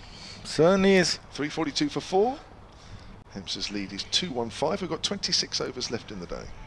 But what I liked about the shot, there was an equal amount of Hampshire, Vipers, Southern Brave kit all around. Probably maybe a little bit more Hampshire, but you know, they probably play the majority of the cricket on this ground, don't they? So why not? But yeah, it's a lovely little walk, and a few members have got stopped actually by one Hampshire guy. So he's enjoying the commentary. I don't know how he knew it was me. Anyway, here's Gus Atkinson.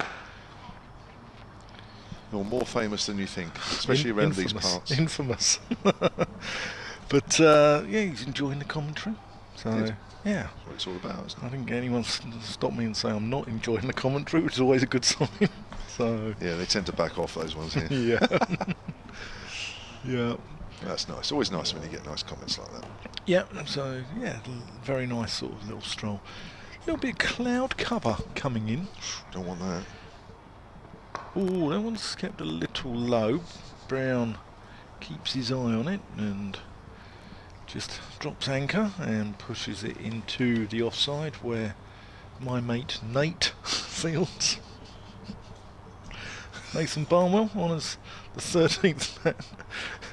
Just to clarify, if you're just tuning in, Nathan Barnwell is not a personal friend of mine. It's because Kevin James couldn't actually remember his name and actually referred to him as my mate earlier. So this is why he's become, you know, Your mate. He's become my mate, and he's gone from Nathan to Nate because I know him that well. Atkinson in past the umpire, short, pulled, probably 2 there. It's gone quite a way to the left of Ryan Patel, patrolling the boundary out to the western side of the ground.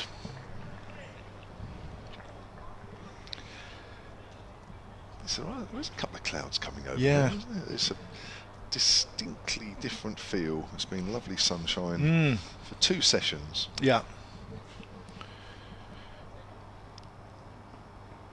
Just defended there by Dawson. First ball that he hasn't scored from. Got 6 off 2 before that one. Yeah, it's tomorrow. It'd be interesting to see how much of an impact the weather has on this game, and whether that comes into the thinking. Because they all say that they don't look at it, the weather. As Atkinson comes in. Did you, when you were a player, did you... Well, I mean, I know there wasn't like the radars around, and No. you know, you sort of, you know, back in your day, Kev, you licked your finger and held it up into the wind and decided if rain was coming or not.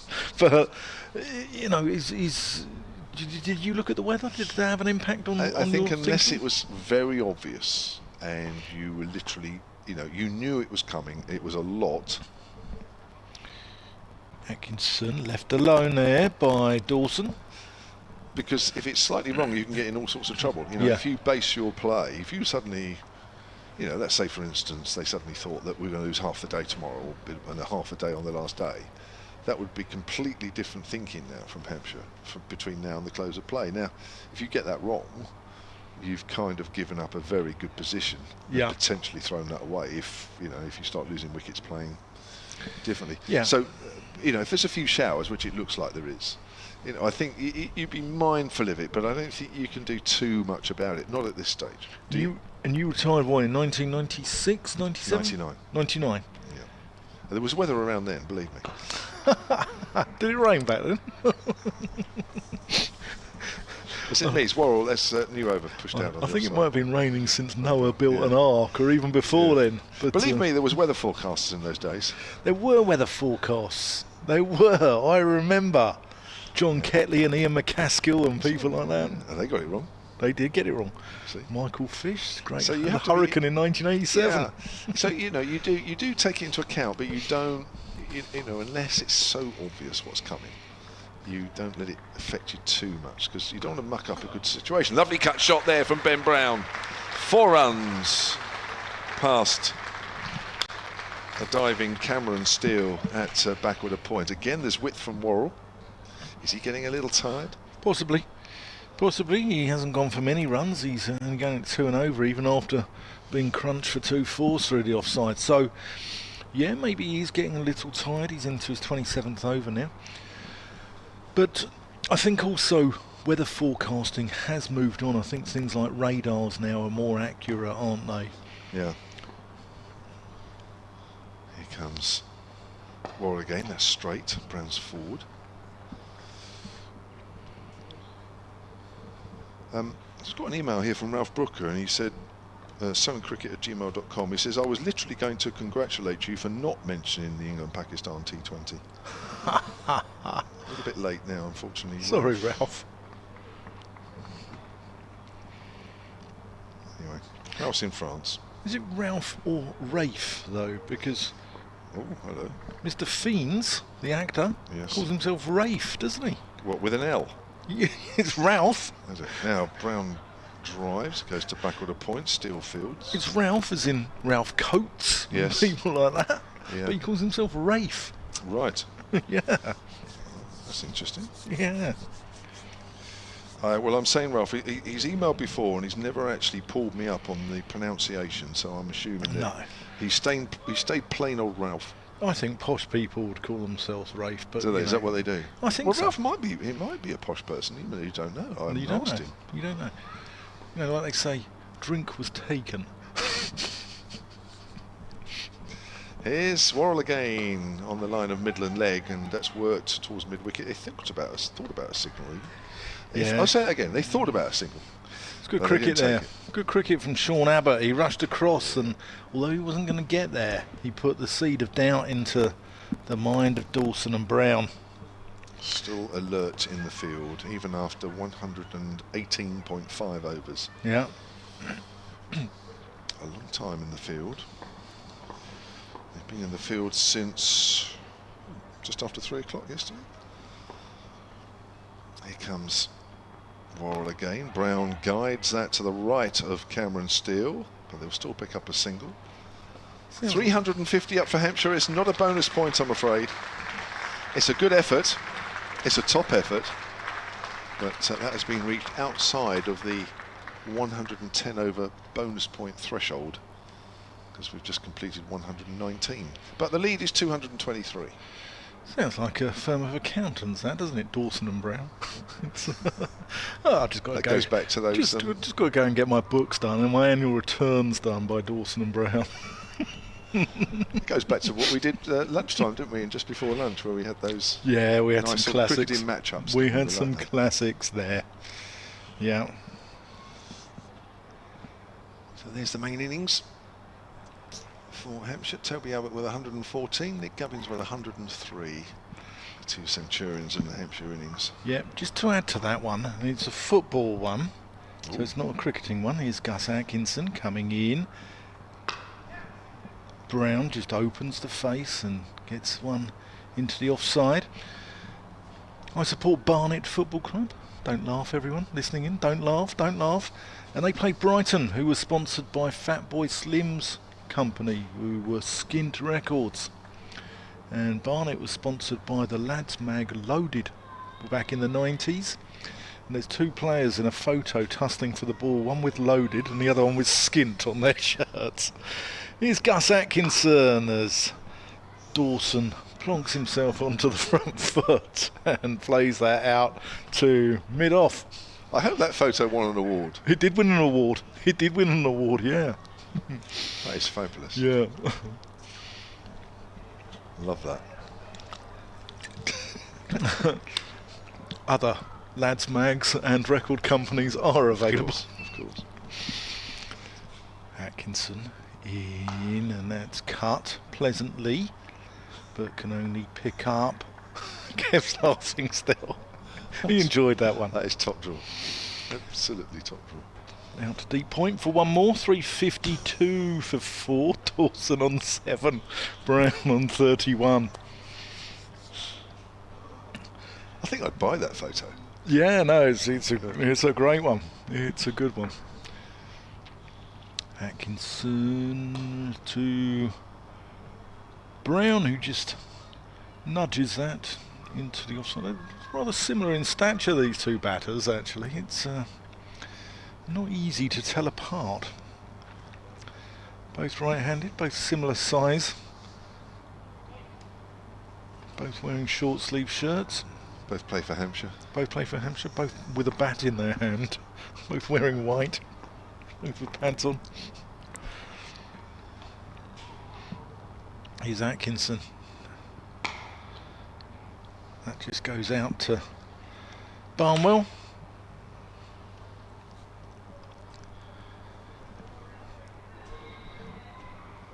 So thank you everyone who got involved this morning. We had some wonderful emails in. We had some, good bunch of fans down here. Like to see the lighter side of cricket as well. They've enjoyed themselves, they've enjoyed their side doing well, but they've had a bit of fun today as well, so thank you for getting involved. Atkinson comes in and Dawson plays that out into the offside where Barnwell does the fielding. So 353 for 4. Kevin James is going to make way for Stanley Marisa. And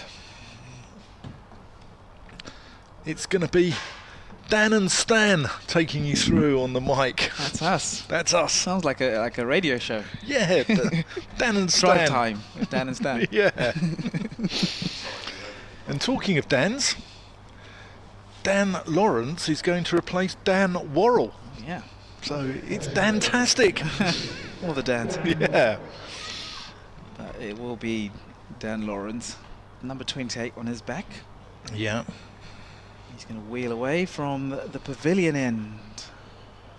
Ball to Ben Brown, so not a lot of fast movement happening from the Surrey players out there. Probably just trying to take some time out of the game. A few field placings. Ryan Patel comes into a cover position and Cameron Steele goes out to deep point, a slip in place. Short fine leg mid-wicket. Flailing arms of Dan Lawrence from the pavilion end bowls to Ben Brown, who leaves this one alone outside the off stump. I thought Liam Dawson yesterday, I thought he bowled slower than I've ever seen him bowl. He allowed the ball to grip and get some purchase off the wicket. That's an interesting point actually. You say as Lawrence bowls to Ben Brown, who pushes this into the onside, and they're going to run through for a single. With the slower nature of the pitch, you probably want to have your variation more in the air, I guess, as opposed to firing the ball in, whereby the batsman can actually play you off the pitch. So maybe Dawson's actually made a concerted effort to try and maybe slow his pace down. Yeah, I think it's one of these wickets where the slower you bowl it, the harder it is to hit. Definitely.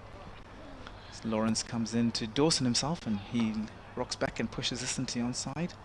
Think about coming back for 2, but it's good work out there by Cameron Steele and restricts them just down to 1. You make the batsman do the work. You don't allow them just to deflect and nudge and nurdle and just run it off the face. You actually make them hit the ball. If you want to score runs off me, you've got to hit the ball. And this is one of those wickets, I think. Definitely. It's a really good point at Dan.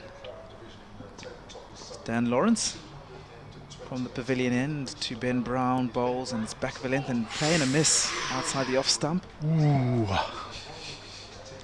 a bottom edge, perhaps underneath the bat, or it looks like it just kept slightly low if you're watching on the replay on the live picture feed. Just played over that one and false stroke from Ben Brown, but no damage done. Dan Lawrence is coming around the wicket for the final 2 balls of this over, and he bowls to Ben Brown and down the leg side. Good take from Jamie Smith. That's how Fletcher Middleton was out yesterday to a delivery like that, went sweeping and got a bottom edge on it.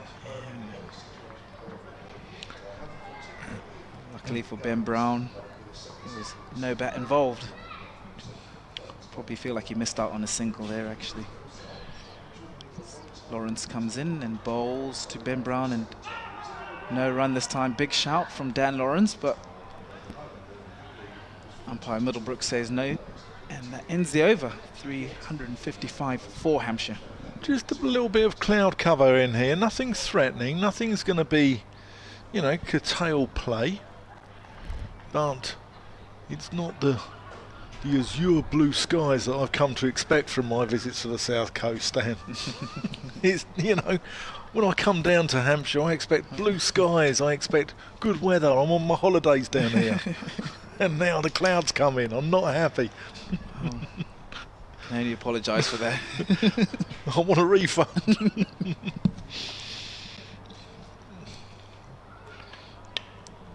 You've had some good sunshine there, haven't you, for a couple of days? Certainly have. Yeah, no. Well, yesterday was a little bit cloudy up until about 3 o'clock in the afternoon.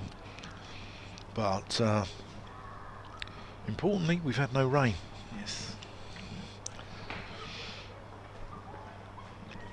So, Gus Atkinson's going to continue from our end of the ground here. We're situated on the top floor of the hotel at the northern end of the ground. In he comes and gives Dawson one into the rib cage, which he just fends off onto the leg side. It's been hard work for the seamers, hasn't it? It has been, but I think Surrey, to their credit, have actually stuck to their task. I think this could, they've been out there for 122 overs nearly. Long time. Yeah. They've kept them down to, 2.8 and over, 2.9 and over? And a lot of sides would have unravelled by now. That's Atkinson and goes through to the gloves of Smith. Sounds like half of the cast of not the 9 o'clock news, just missing out Stevenson and Rhys Jones.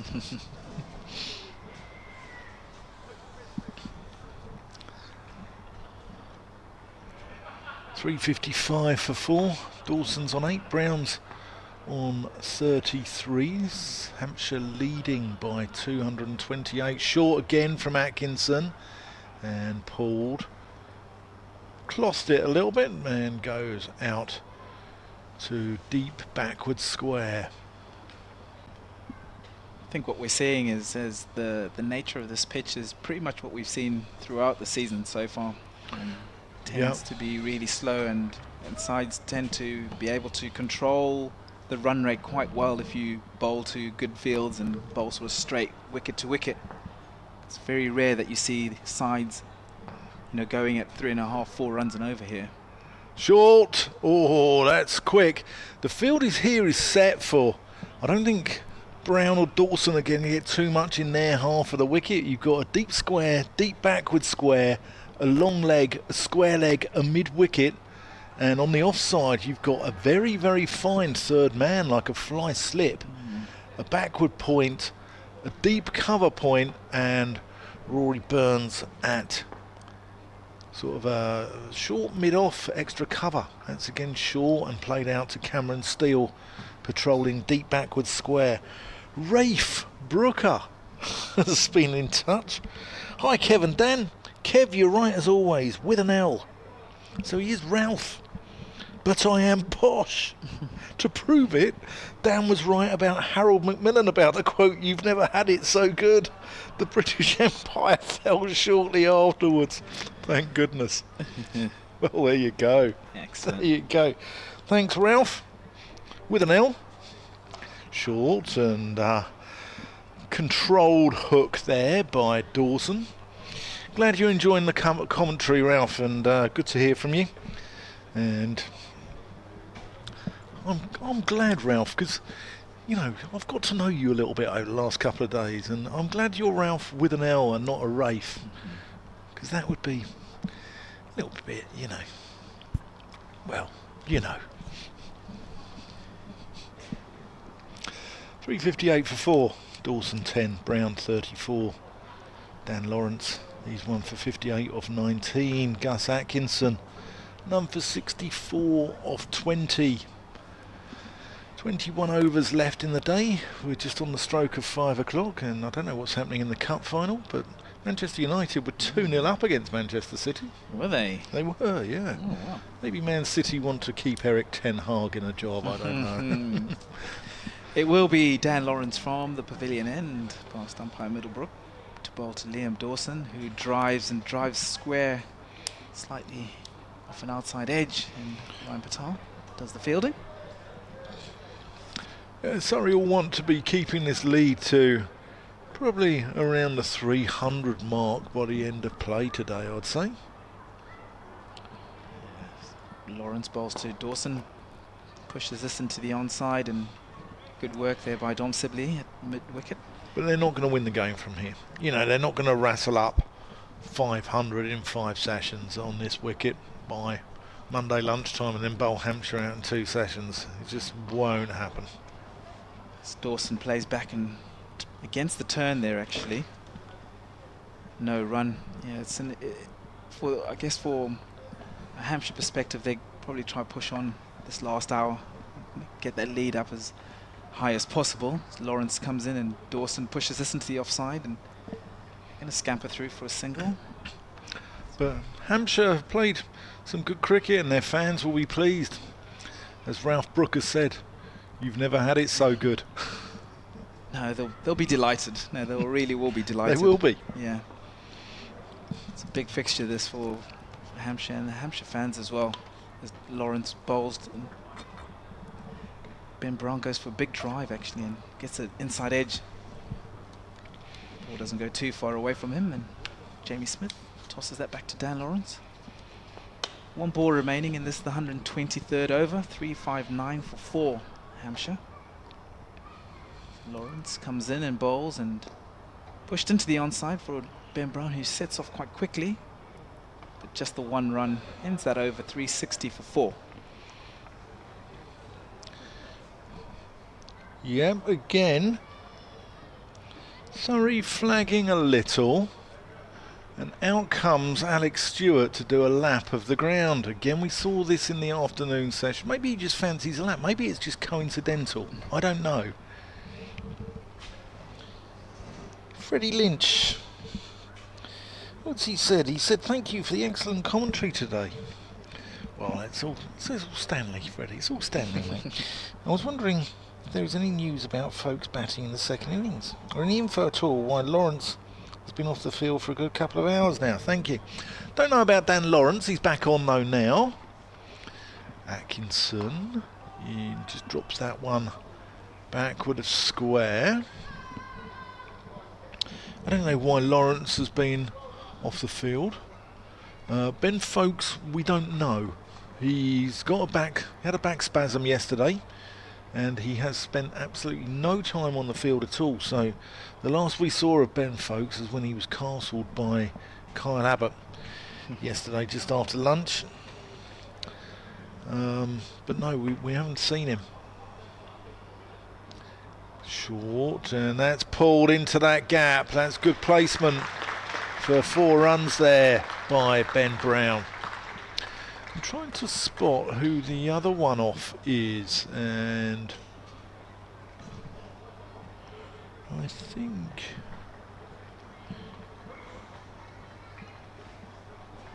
is it Ollie Pope? I think it might be Ollie Pope. Might be. I can't see him out there on the field. Short by Atkinson and a no ball, overhead height to Ben Brown. So it is Ollie Pope. Ollie Pope's not on the field. So you've got Worrell down at fine leg, Cameron Steele at deep backward square, Ryan Patel at deep square, Dominic Sibley at normal square leg, Rory Burns at sort of a wide mid-on, Jordan Clark at a wide mid-off. Just angled into the legs and played out to the aforementioned Burns. Lawrence is at backward square, Sean Abbott now at deep cover point, and at a very fine third, or sort of more of a fly slip, is Nathan Barnwell. So you've got Nathan Barnwell and Ryan Patel on, both as 12th and 13th men.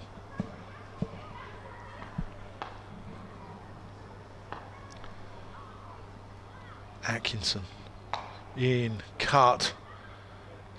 Abbott doing the fielding out in the deep.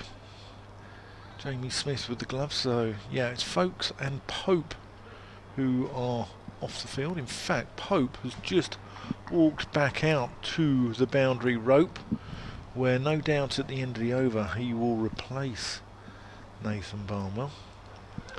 Does that do for Ben Folkes in the batting order then? Does he Yeah, have he to can't bat any higher than 7. Right.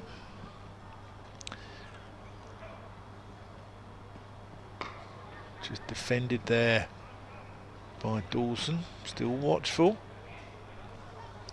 367 for 4, Dawson on 11, Brown's on 40.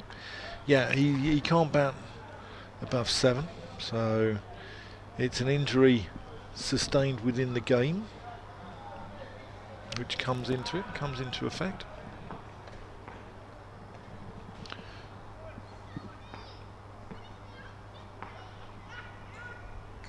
Here's Atkinson down the leg side. No run, end of the over, so Barnwell goes off and Pope comes on. In fact, Barnwell is staying on, and Ryan Patel, who's the 12thers, is being replaced by the 13thers. As Barnwell stays on the pitch and Ryan Patel takes his leave. I'm going to do one more over, and Kevin James is going to come and replace me.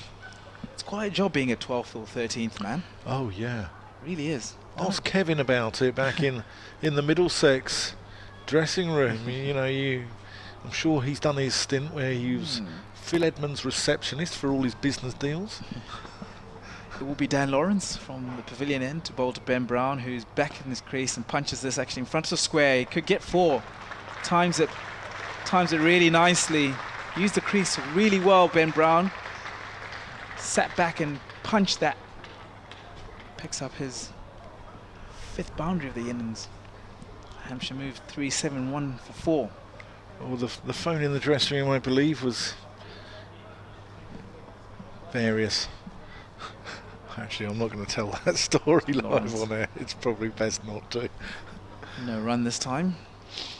Yeah, going back to the 12th and 13th man. I've done it a few times back in my A days and under 19 as well, once or twice. Were you a good one? Because I wasn't. No, I didn't like it. I wasn't used to doing it, so so when I had to do it, I didn't really enjoy it that much. Lawrence over the wicket, bowls to Ben Brown, who pushes this into the onside and no run. We had Simon Hughes in with us yesterday, and he talked about doing it in a lot of hard yakka when he came back from Durham University as a youngster. And if there were no towels ready for the bowlers, woe betide Simon. It's Lawrence bowls to Ben Brown, who pushes this, and Dawson had come herring down the pitch, looking for that single, but luckily sent back. Yeah, he did it when I made my Zimbabwe A debut at 16. I was very young. I was still at school actually, as Ben Brown goes for a reverse sweep and picks out the man. Times it really nicely, and they're going to come back for 2. Good work from Cameron Steele. So they pick up a couple. 373 for 4. Yeah, good fielding there from Steele. I thought that might have had 4 runs written all over it. Timed it nicely. Well, I'm doing 12th man duty, stepping in for Mark Church for BBC London, covering Surrey. What a fantastic job you're doing as well, Dan. It's been a pleasure. Thank you. Ben Brown goes back in his crease and pulls this and down to Atkinson. A deep long leg boundary, and that ends that over. Thank you. Good one. Hopefully I'm more Gary Pratt rather than Don Topley, who stepped over the rope at Lord's once with a catch and it went for 6 runs rather than him catching it. Gary Pratt. Yeah, Gary Pratt, famous for running out Ricky Ponting back in 2005. On that note, I'm going to hand over to Kevin James. Thanks, Dan. 374 for 4. Hampshire moving along nicely now. Leading by 247. 18 overs remaining in the day. Ben Brown batted really well, actually. He's on 47. Liam Dawson, relatively new to the crease, and he's on 11 of his 20. It's going to be Gus Atkinson to continue But this time around the wicket from the hotel end. Bowls to Ben Brown, who pushes this into the offside and come through for an easy single. So the field leg side dominant. Fine leg, deep backward square leg, catching square leg, sort of mid-on, wide-ish, and a deep mid-wicket. It's just the 4 on the onside. Atkinson, back over the wicket to Dawson. Past umpire Milnes and bowls, and Dawson pushes this down the ground. We spoke about the mid-on being slightly wide. It's not going to get to the boundary, I don't think. Rory Burns does the work, and they come back for 3.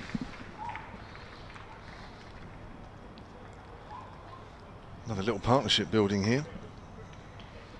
That's 40 these two have put on, unbroken for the 5th wicket. Good time as well. Biggest partnership of the innings, 201 between Gubbins and Albert. The 3rd highest 2nd wicket partnership on this ground.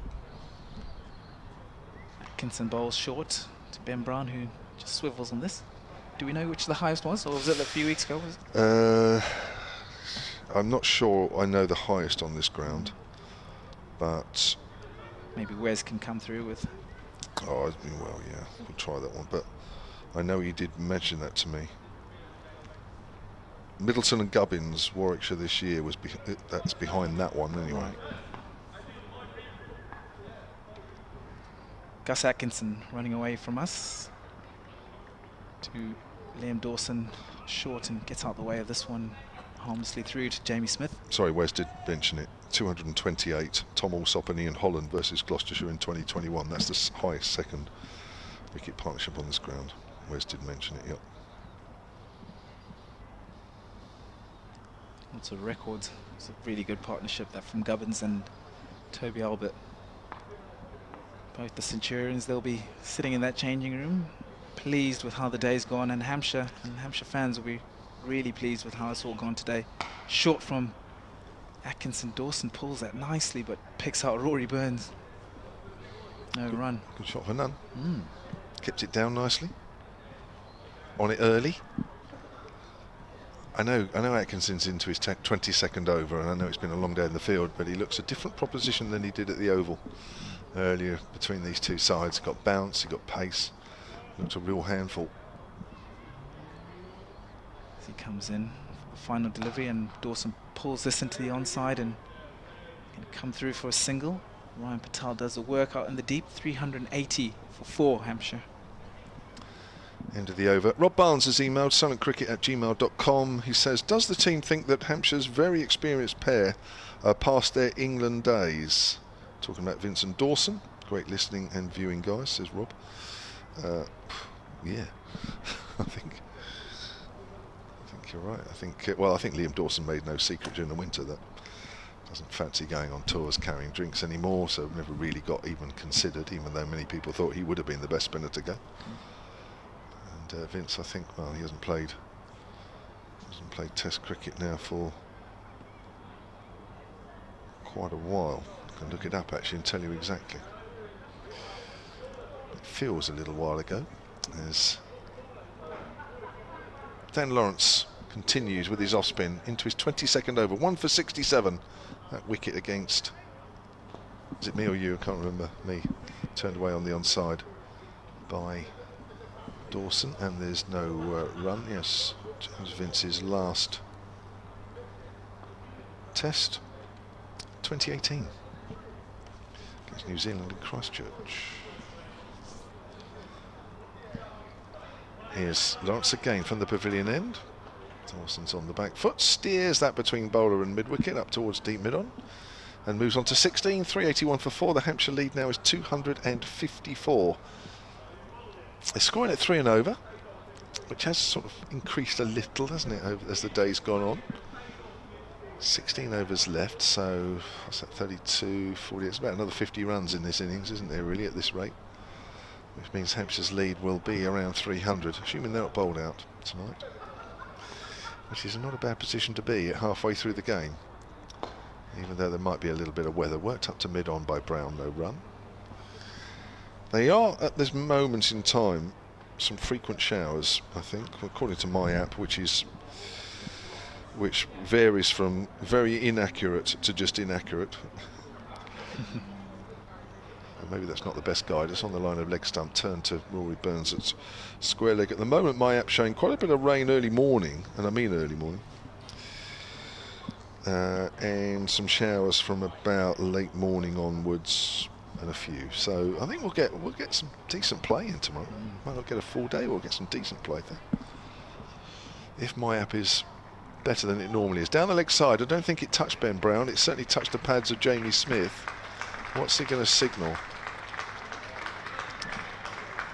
He's going to signal leg byes, I think, the umpire. The applause is for 382 for 4. Oh, is it a dead ball? No. Sorry? Oh, right. Dan Whiting was off air signalling a dead ball. I think he'd quite like a dead game now, actually, thinking about it. Seeing the Surrey position. I still think they'll get themselves out of this at the moment. 255 sounds good, and it is good. It's a lot, but this pitch is quite docile. As Brown cuts it away, Dawson cuts it away on the offside, but straight to Cameron Steele, and that's the end of the over. So 255 lead. We've got 16 overs left in the day. Hampshire 382 for 4. Dawson is 16, and Ben Brown is 1 run away from a half century. It's been very good from this pair. Came together at the fall of the wicket of James Vince on 338. They've gone along really nicely since then. It's going to be a change of bowling from the hotel end. It's going to be Jordan Clark. He hasn't done a lot of bowling today, has he? Oh. He'd bowled 11 overs coming into today. He's had one spell this afternoon, bowled 6 overs. So, not a lot. No, he bowled quite well with the second new ball. He's going to be operating with the keeper up as he comes into Ben Brown, and Brown pushes us into the offside and no run. It's a very laboured run-up from him, isn't it? You're used to seeing him charging in a bit quicker than that. Hitting the deck. He was sort of flexing his side earlier, wasn't he? Yeah, he was. Yeah. And I think with the keeper up, I'm not sure if he's probably just maybe holding back just a little bit.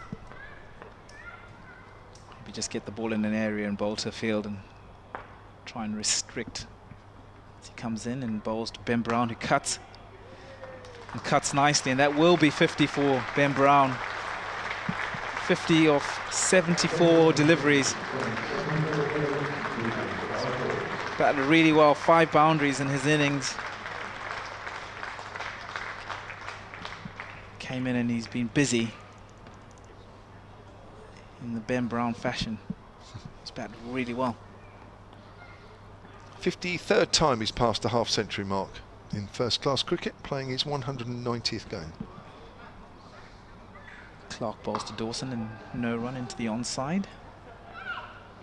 Ben Brown in decent touch this season so far. Scores of 49, or top scores of 49, 45, 67 and 50 here, so consistent numbers. Yep. He'll look to kick on in this position. Kev, just a quick question. What do you think of a potential declaration tonight? Maybe get 5 overs in. Do you think that's an option? So Clark bowls to Dawson and they scamper through for a quick single. My first thought is no. That's my first thought. But at the same time, wouldn't you like to, after Surrey being in the field for 127 overs, maybe get 5 overs at them, try and pick up 1 or 2? Because I guess if you look at it, a lead of 200 or 280, 300, as opposed to a lead of 350 tomorrow, I don't know if there's that much difference. As Clark bowls to Ben Brown and no run. Don't know.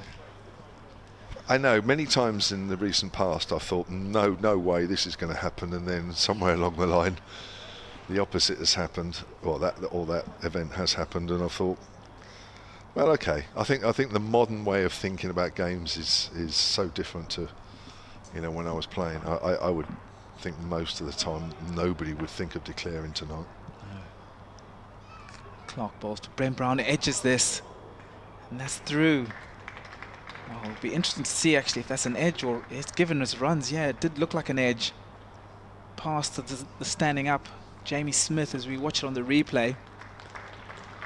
There's a thin edge actually, and that's gone past the right-hand glove of Jamie Smith and gone down to the boundary for 4 and brings up the 50 partnership between Brown and Dawson.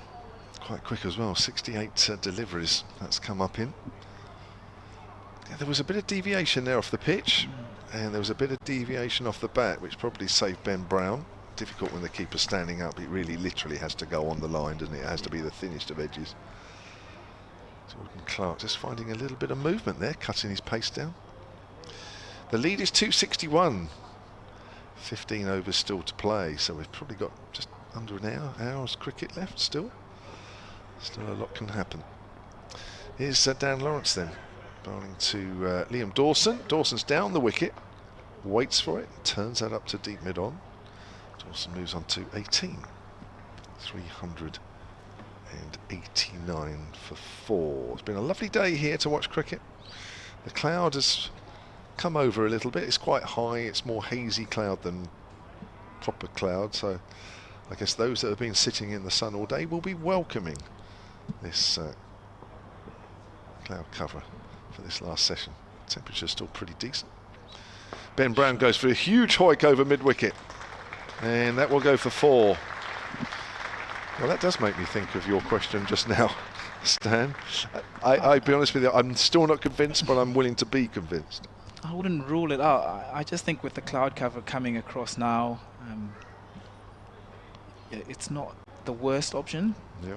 It's not the worst option. Just to have maybe 6 overs. Get 300 ahead. Yeah.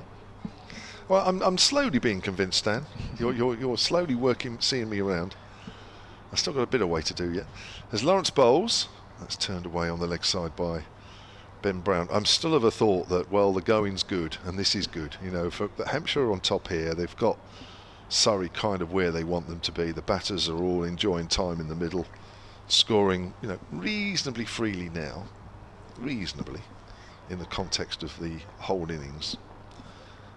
And I just think, it may be different when they come to bat again, if they have to bat again. That's worked off the back foot up to mid-on. What is, when you've played a lot of cricket, this, Stan, that, at certain moments in the game is easier than at others. Yeah. And it can very quickly turn one way or the other. And, what is good now may not be so good in the 4th innings. And I would hate to think that Hampshire might have a tricky 120, 150 to chase. Because now you'd say, yeah, no problem. Short ball from Lawrence, and that's cut away down towards point for 4. You do not often see a spinner bowler bouncer. It does happen. Lawrence has just proved it. But I'm afraid on this wicket, I think he's wasting his time. And it was just being proved. 4 runs, 399 for 4. The lead is 272.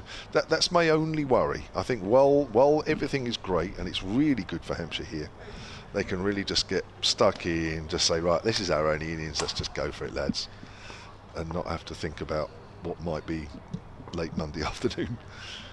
Lawrence bowls, tucked away quietly on the leg side by Ben Brown, who moves on to 64.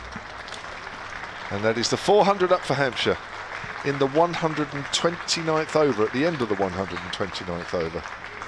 And this is wonderful stuff, and you can tell from the crowd that they're enjoying Hampshire, enjoying seeing Hampshire on top. They are. And I think the only reason I'm actually potentially thinking about that declaration is I'm more looking at it as a situational point of view, as in they've been so dominant so far in the game, and to be able to declare at any point tonight and say to Surrey that we're going to give you 4 or 5 overs because we're so far on top of this game that we think that we've got a chance to maybe pick up a couple of wickets, put the pressure right on them, and it's going to be Jordan Clark continuing from the hotel end. It's always a tricky one. Yeah. I wonder what people would do in this situation. If you're listening, watching, let us know at Solent Sport, solentcricket@gmail.com. What would you do in this situation. I'm just a big fan of the whole. You've batted so well. Maybe have 6 or 7 or 8 overs maybe at the end of the day, just to see as Clark bowls to Ben Brown, squares him up just a touch,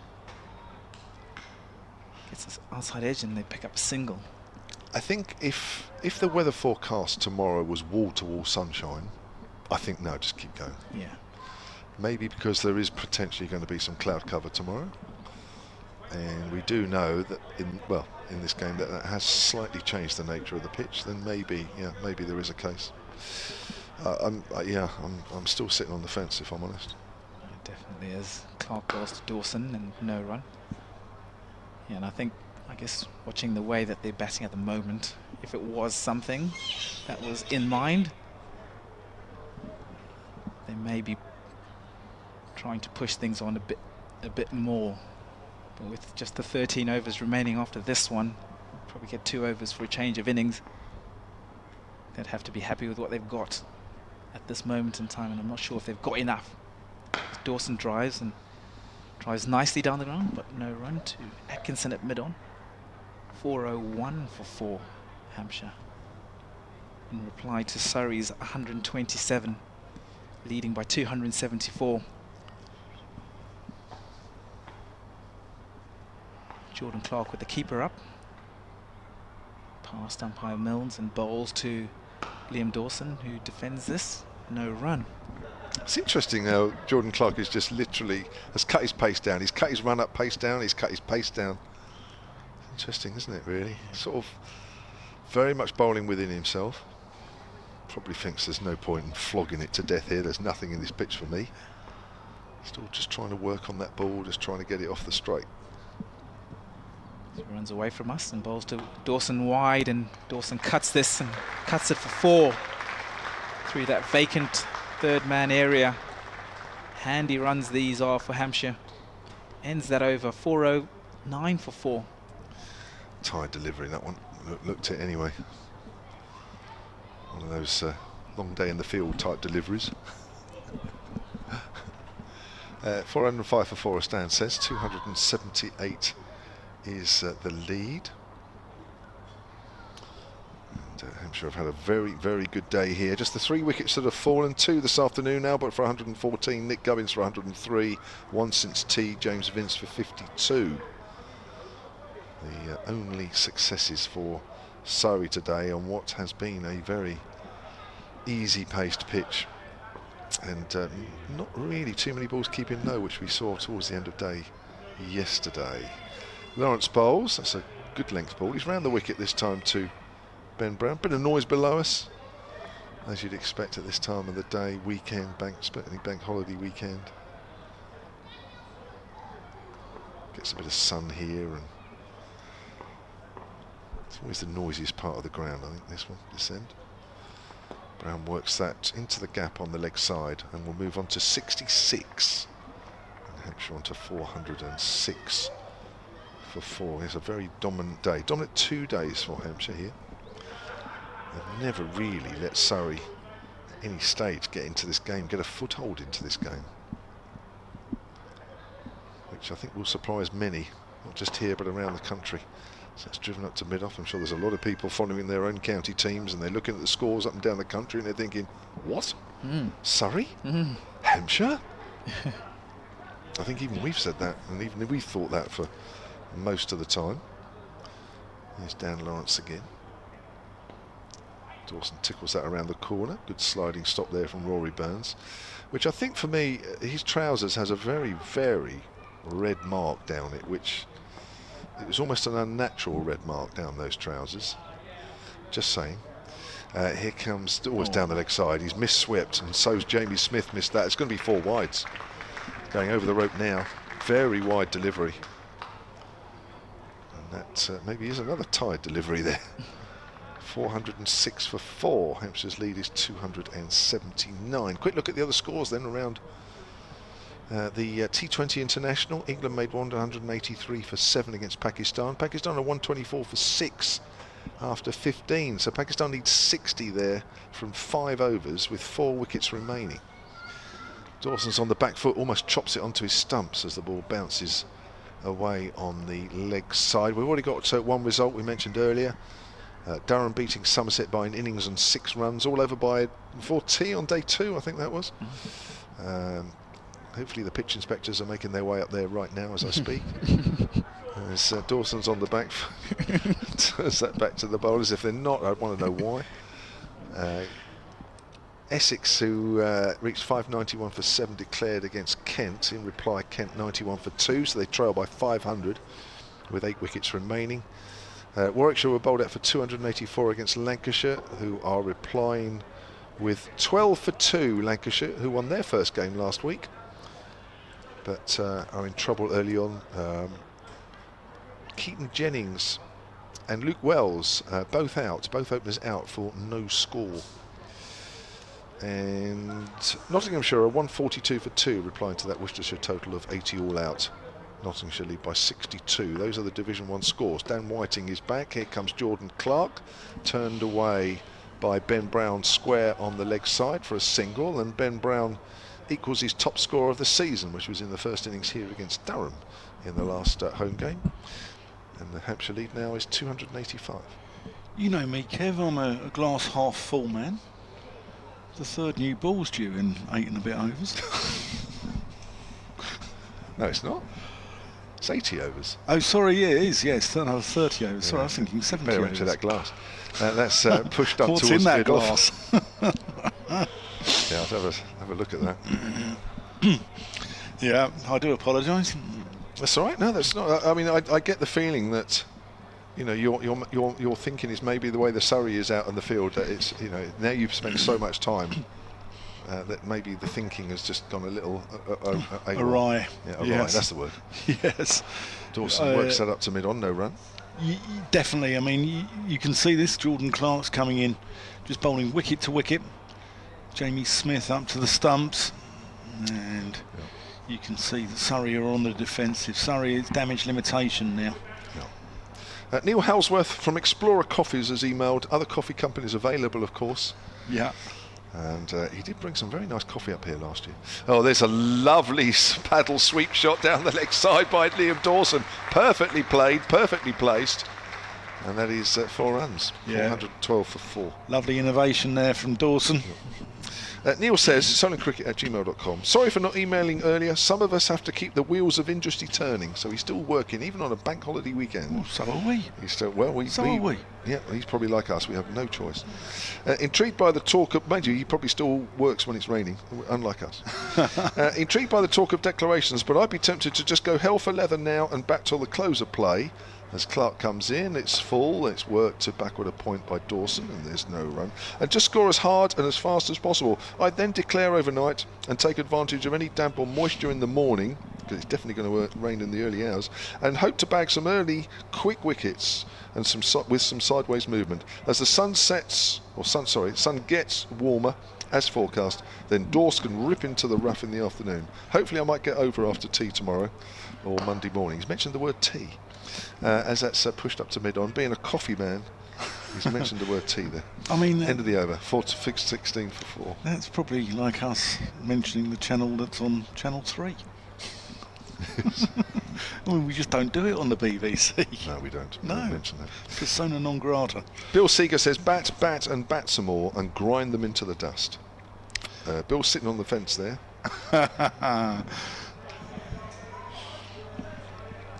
Yeah. His partnership now is building. 78.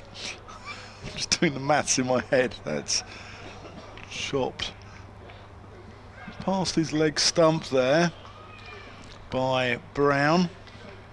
Moves on to 69.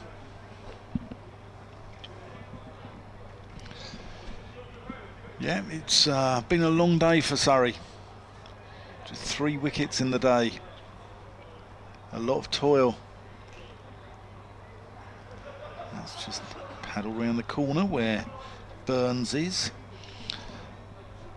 It's going to be the biggest scoring session as well. I think it already is the biggest scoring session of the match so far, even with 10 overs remaining in it. Punched into the offside, square the wicket, where Cameron Steele does the fielding. So already there's been 112 in this session, which I think already makes it the biggest scoring session of the game, because it's been roughly 100, hasn't it, in the Hampshire innings. 102 this morning, 103 this afternoon. Yeah. There's that. Played backward as square. Good placement there. He's going to get 2.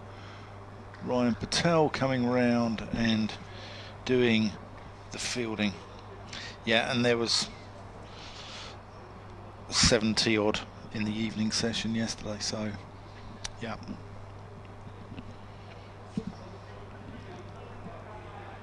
Yep, so already this has been the biggest scoring session of the game. It's good fielding there by Patel, keeping them down to 1. Getting a round of applause there by Rory Burns. Surrey just need to be careful. This could be a painful 10 overs if they let this unravel. Just a little bit of turn there for Lawrence. That completes the over. Ralph Brooker is back on the emails. Ralph of France. And was he said he's got an L. He's not posh. Got an L. He's not got the. No. He's not Rafe. Well, he is posh, but he's a Ralph, not a Rafe. He says, hi Kev, Stan and Dan. Cricket@gmail.com. There's still time to get in touch. He says, on the declaration, if you're going to declare, then send a message and get quick runs. Personally, I'd factor in the change of innings and make sure I had a minimum of 10 overs. But Surrey are completely out of this game, and Vince knows what he's doing. Well, I agree with that. He's been around. Never suggest that he didn't. He's been around for a long time, James Vince. He does know what he's doing. Captain since, I think, 2016, I think, off the top of my head. There are exactly 10 overs left in the day's play, so even if Hampshire declared right now, of course, there'll be a couple of overs. So, according to Ralph, Cameron Steele's shouldn't be. Cameron Steele's going to come back into the attack. It's gone for 100. 22 overs, no maidens, none for 102 for the leg spinner. He comes in, and there's the googly, but it's cut away nicely by Liam Dawson. Goes out to deep backward a point. There is a fielder out on the rope. There's several fielders out on the rope out there in the middle, and the Hampshire move on to 423 for 4, lead of 296. I think when they get to 300, it might give us a clue as to what might happen. I know Ralph said 10 overs, but you've said 6, might be somewhere in between, who knows. Slog sweep from outside of off stump there from Ben Brown, goes out harmlessly on the leg side, spins as it does so. That was like Jimmy White with a cue ball there, wasn't it? Good, yeah. Wow, that did spin, didn't it? Yeah. 424 for 4 now, lead of 297. Brown moves on to 71, his top scorer of the season, as I mentioned earlier. 31 to Liam Dawson. That's swept away by Dawson. It's gone very fine. It won't quite reach the rope, or will it? Just been pulled back. No, it's gone for 4 at the top end of the ground. It looked like it had gone even from this distance. Couldn't quite save it. 428 for 4. That lead now is over 300. It is 301. That's why the applause is going on that you can hear below us. Still several people here below us, quite a few people here, which is always, I wouldn't say it's the most frequented part of the ground for seats, but it's certainly always full up. People like to be behind the arm. If you're not a member, of course, you can't be at the other end, you have to be at this end. Here's Steele again, driven back to the bowler by Dawson, who's currently on 35, 6 runs off this over so far. It's not been a great day for Cameron Steele, but then there's not been a lot in this wicket for him either. Whatever turn he's got has been very slow. Short and wide and cut away by Dawson out into the deep on the offside. 429 for 4. Pakistan need 39 off 19 balls, but the 7th wicket has fallen. I mean, England probably favourites there, but you never know with Pakistan. You never know what's going to come out. Steele bowls, gone for the slog sweep and missed by Ben Brown outside of off stump. End of the over. So 302 is the lead. We've got 9 overs left in the day. Hampshire 429 for 4. If you thought 300 lead was a milestone or an indicator as to Hampshire's thinking, well, it looks like they're quite happy to keep batting for the moment. Jofra Archer 1 for 21 off 3. He had Azam Khan, the Pakistani wicketkeeper, caught by Moeen Ali. Don't ask me how, don't ask me where, I've got my eyes on this one. But I see, quite interestingly, as Dan Lawrence comes in, and that's just paddled around the corner. I think he's only going to get one, as Gus Atkinson has the ball in his hand. He's got a good arm as well. 4:34. I see they're trying to speed up play, aren't they? Because some games in the IPL now are taking over 4 hours. It's got ridiculous. It's got, you know, I mean, it's got out of control. As that's just worked into the offside. A cacophony of laughter there from downstairs. And we've seen it in other sports, haven't we? In tennis now, you've got to serve by X amount of time. There's a stop clock on you. I believe in pool there's a clock on you as well. As that's just nurdled into the onside. So in the World Cup now, there's got to be 60 seconds between balls. They're going to put a clock on it. That's right. When does it start? Or has it started? It starts, well, England start on the 4th of June. They've got Scotland in Barbados. If we lose that, we're in trouble. Defended there. But there's going to be a stop clock on, so you've got 60 seconds between balls, and then if you violate that, you're going to get a warning. And then if you get a second warning, and then it's going to be 5 penalty runs. All right, okay. So they're trying to speed up play in 20 over cricket, as that's just whipped into the onside for 1 there by Brown. And it'll be interesting to see, because England have got, in T20, a captain needs to talk to his bowlers regularly, doesn't he? There's a lot of field changes, there's a lot of movement going on in T20 cricket. That's a sharp turn there by Lawrence. That completes the over. 4:33 for 4. So it'll be interesting to see with England as a wicket keeper, as their skipper. I think that puts more of an onus on Moeen Ali as the vice captain to actually talk to the bowlers and do the job for him. So it'll be interesting to see how, you know, how England go in the World Cup. So this current series against Pakistan is not subject to any sort of time penalties. I've got to wait a little while. Yeah, I think it's going to be in the World Cup, but you know, they're using it as a warm-up, aren't they, for the World Cup? We'll know probably a bit more at the end of this 4-match series. I think they go to Cardiff on Tuesday, don't they? This one's in Edgbaston. They go to Cardiff on Tuesday and then the Oval on Thursday. So we'll know more about how Jofra Archer is coming through.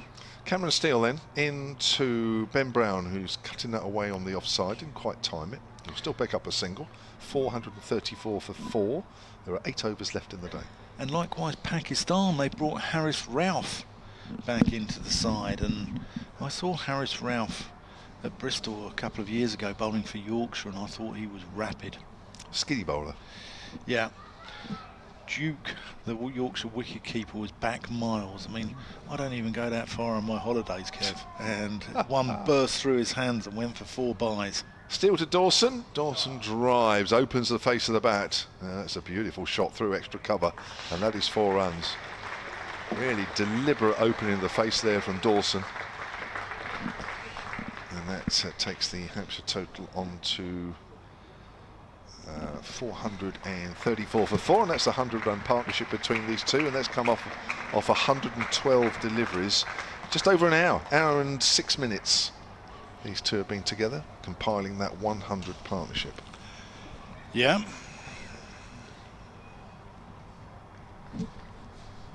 Dawson's down the wicket, wants a single, no, says Ben Brown.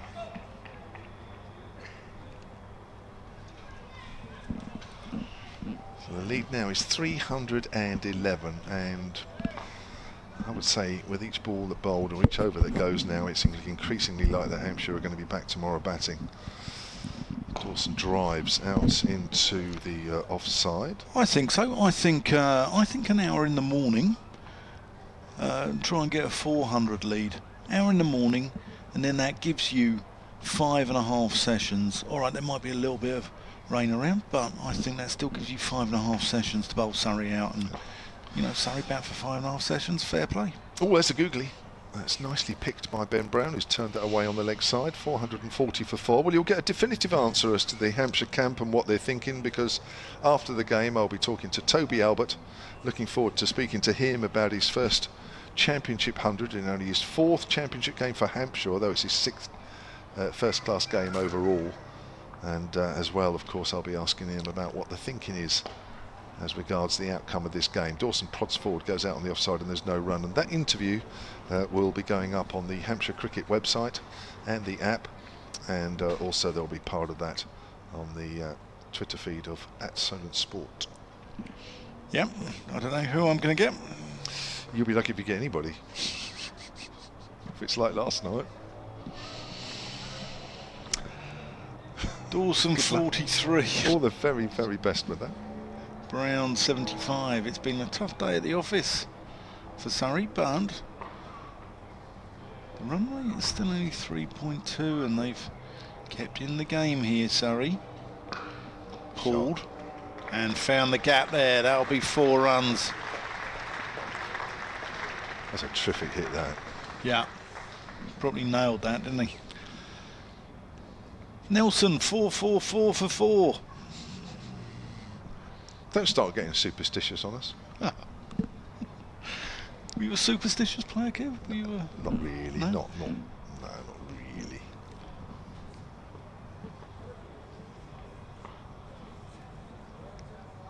Lawrence into Brown, who just touches that into the offside, and they come through for single.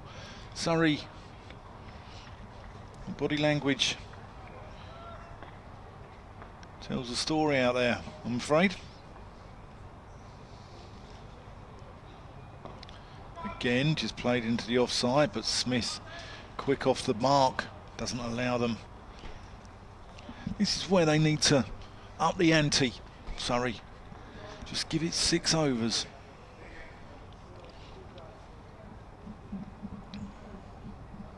Swept in front of square.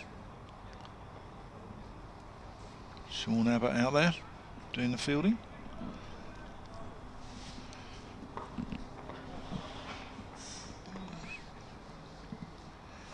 Lawrence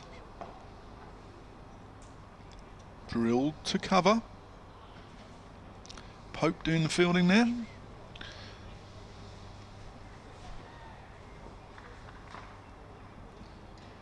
Lawrence in, pulled. Oh, dropped by Burns. Great effort though.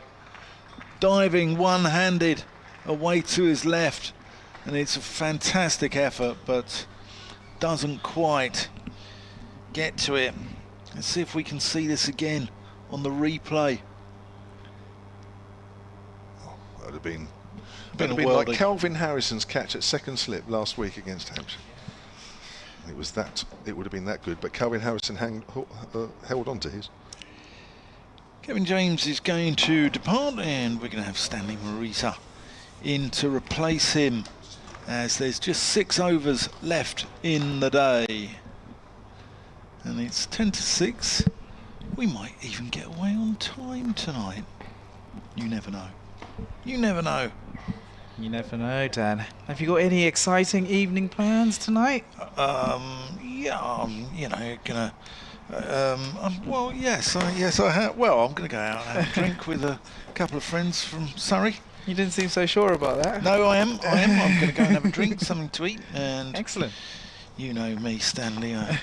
Nice hot drink and a good book, and I'll be in bed by Love it. 9. Cameron Steele from round the wicket. Ben Brown on the sweep and picks out long leg. They trot through for a single. You staying here? I'm staying here, yeah. Nice. So my commute to work, having commuted from North London into the City of London for years and years and years, I've now got 2 floors to negotiate, so it's quite pleasant, actually. It's a beautiful spot here, the Hilton. Yeah. We are on the gantry on the 3rd floor, overlooking the ground. in front of us as Cameron Steele bowls to Dawson, and Dawson's on the sweep, and that will be 4. Managed to get it fine, Liam Dawson. We've seen him sweep once or twice today. More pressure on Cameron Steele.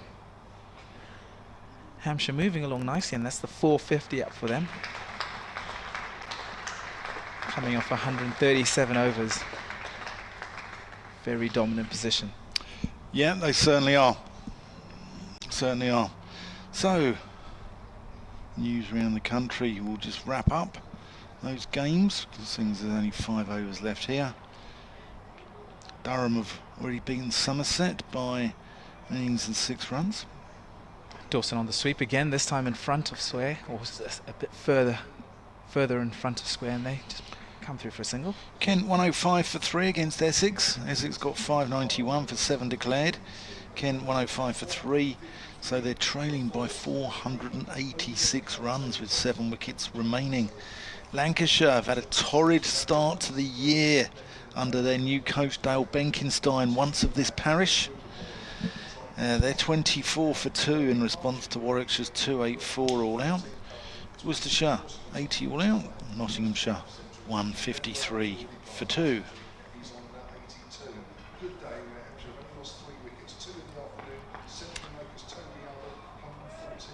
Cameron Steele reverse sweep this time from Ben Brown, and that's running away towards that boundary, and it does beat Sean Abbott. So sweeps on both sides of the wicket. Saw the sweep from Liam Dawson earlier, and it's the reverse sweep from Ben Brown this time. Bristol, Derbyshire, they got 526. Gloucestershire are 208 for 4. Captain Graham Van Buren's there, he's on 44 not out. James Bracey, he's gone on 76.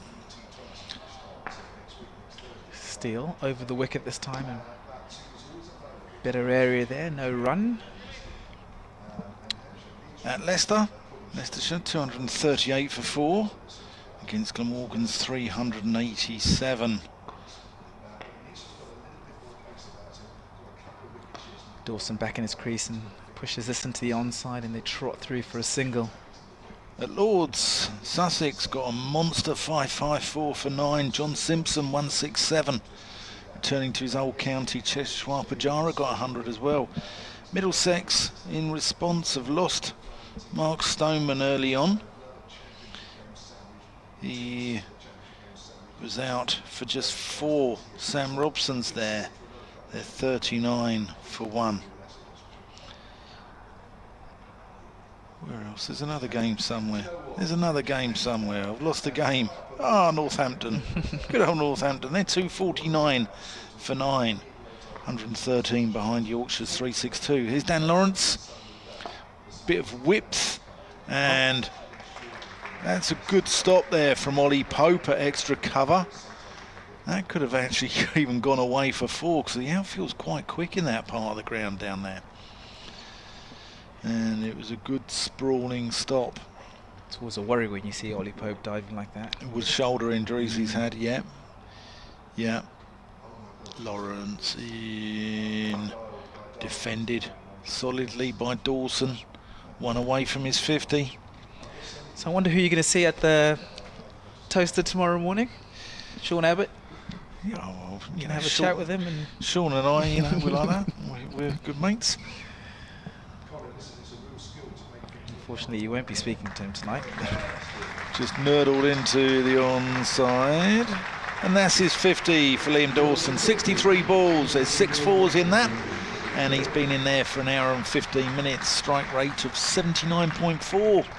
And it's been a good partnership, this.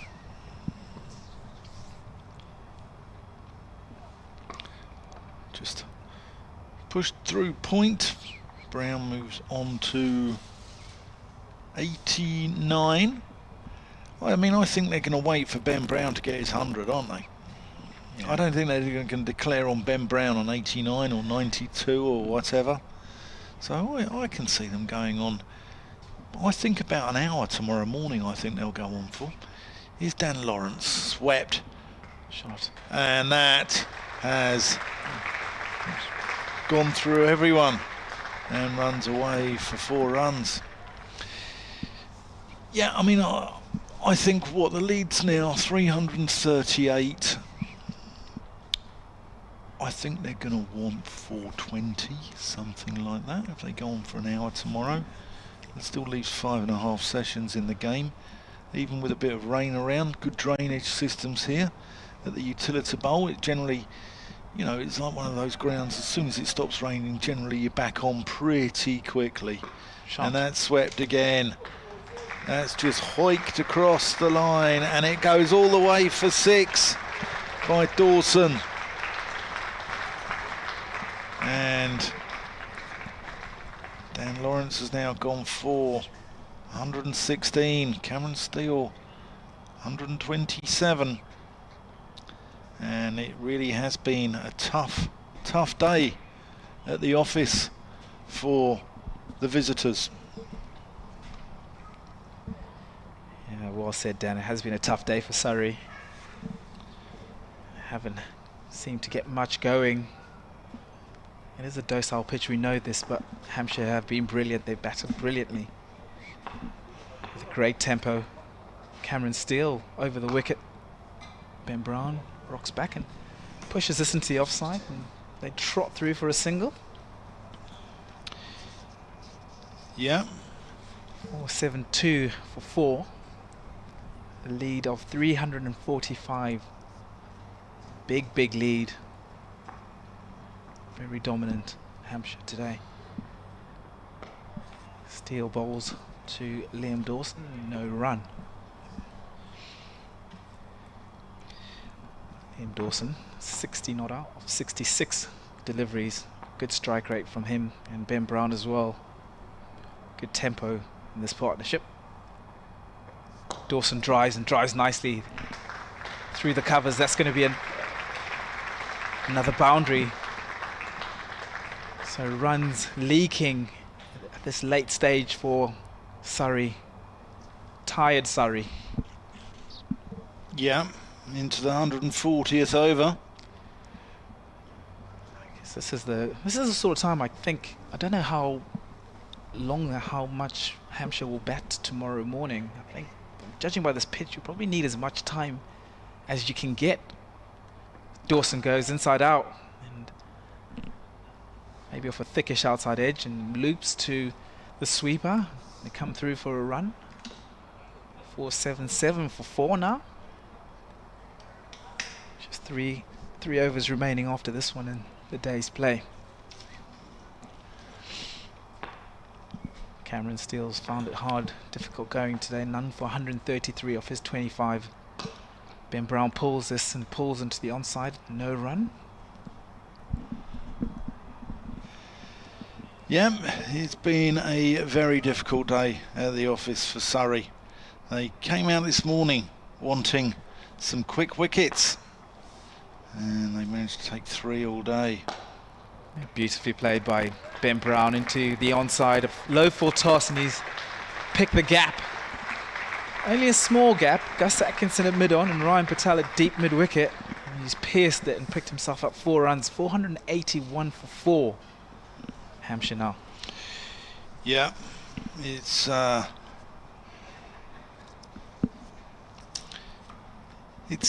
strange time in the game, this. You're sort of going through the motions, you're waiting for the inevitable, aren't you? It's a little bit like that time sort of after Boxing Day, between Christmas and New Year. You know what's coming around the corner, but you're just sort of filling a little bit of time in to see sort of what's going on. So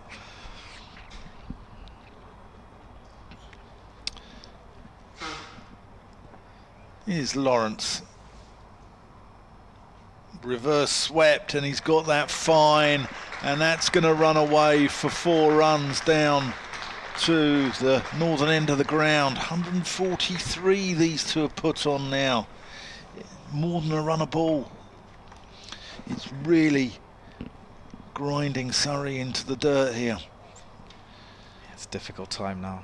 It's a really difficult time in the field. Yeah.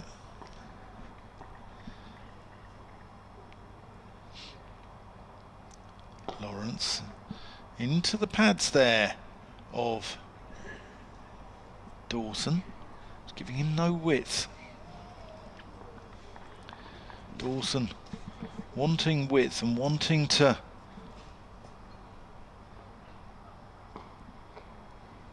swing his arms, get those levers going. I can see him moving his feet and going inside out and possibly over the top of Ollie Pope at extra cover. There's a vacant area there, or maybe long off. Again, he just paddles that one around the corner. Burns has a shy at the stumps. I think Dawson was just about home there, but it was touch and go for a while. Good work from Rory Burns, captain. He's had a tough day as well. Difficult to captain as well in these sort of conditions. Yeah, he is. He's a good skipper, Rory Burns. That's just pulled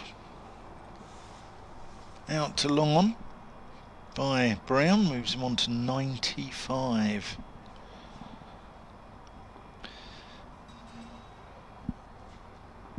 So Hampshire started the day on 102 for 1. And there we go, over long off. Just as we thought, and he hasn't got hold of that actually. It's plugged a little, and they're going to come back for a third as Dawson takes advantage of a rather tired looking Jordan Clark out there and scampers back. There's the 150 partnership off just 146 balls in an hour and 23 minutes. That's going at a pretty decent lick. Yeah, they've been good. They came together in the 117th over. The score at 338. So they pushed things along really quickly. 490 for 4 now. A partnership of 150. As Dan said, off 147 balls. So really good strike rate there from these two busy cricketers. Cameron Steele it will be from the hotel end. Bowls to Liam Dawson, who says no run into the covers, and Dom Sibley does the work. Hampshire 490 for 4. 2 overs remaining, leading by 363. So very big lead. Dawson gets back in the rocks back and hits this one hard. Good work again there from Sibley in the covers. No run. Cameron Steele past umpire Milnes and bowls back of a length, and Dawson cuts. I'm going to just pick up a single, brings Ben Brown on strike. 95. He'll be thinking about that 3-figure score. One eye on it. Maybe hoping he can get it done tonight. I'd have one eye on it, wouldn't you? Oh, definitely. I would not want to be going into the sheds as he dries nicely. They're going to maybe pick up a couple. They come back for 2. Yes, good running. Good running from Liam Dawson and Ben Brown.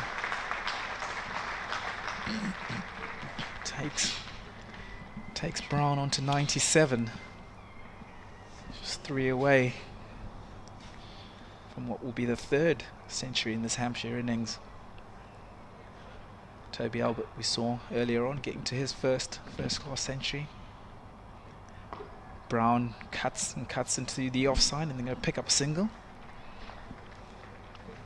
Keep the strike, hopefully, if it can be a dot ball this next delivery. So 1 ball remaining in this 142nd over. 142 overs Surrey have been out in the field. It's got to be a long time since they've lasted as many overs as this. Dawson pushes this into the onside and I didn't think definitely says no run. I didn't think he'd won the single. Ends the over. 494 for 4 Hampshire. Last over of the day, so the subplot here, the little Iliad to be played out is, can Ben Brown get his 100 here? Hampshire approaching the 500 mark in the 143rd over of their innings. Here's Lawrence to Brown, who works that square. He's going to run the first one hard. He's only going to take 1. Gus Atkinson's got a good arm and wings the ball back into Dan Lawrence. Brown on 99.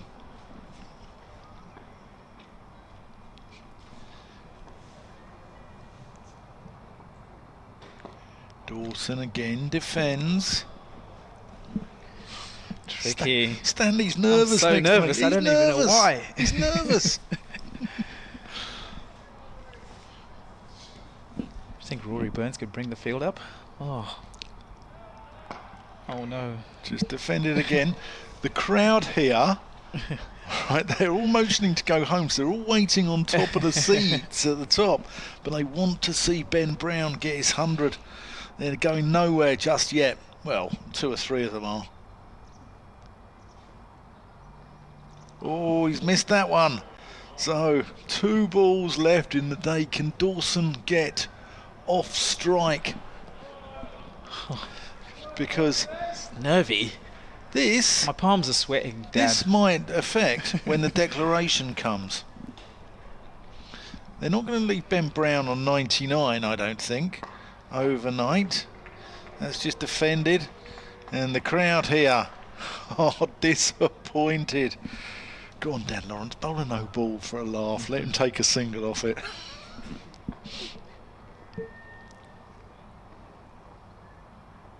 Oh, he has a little fiddle at the last ball of the day.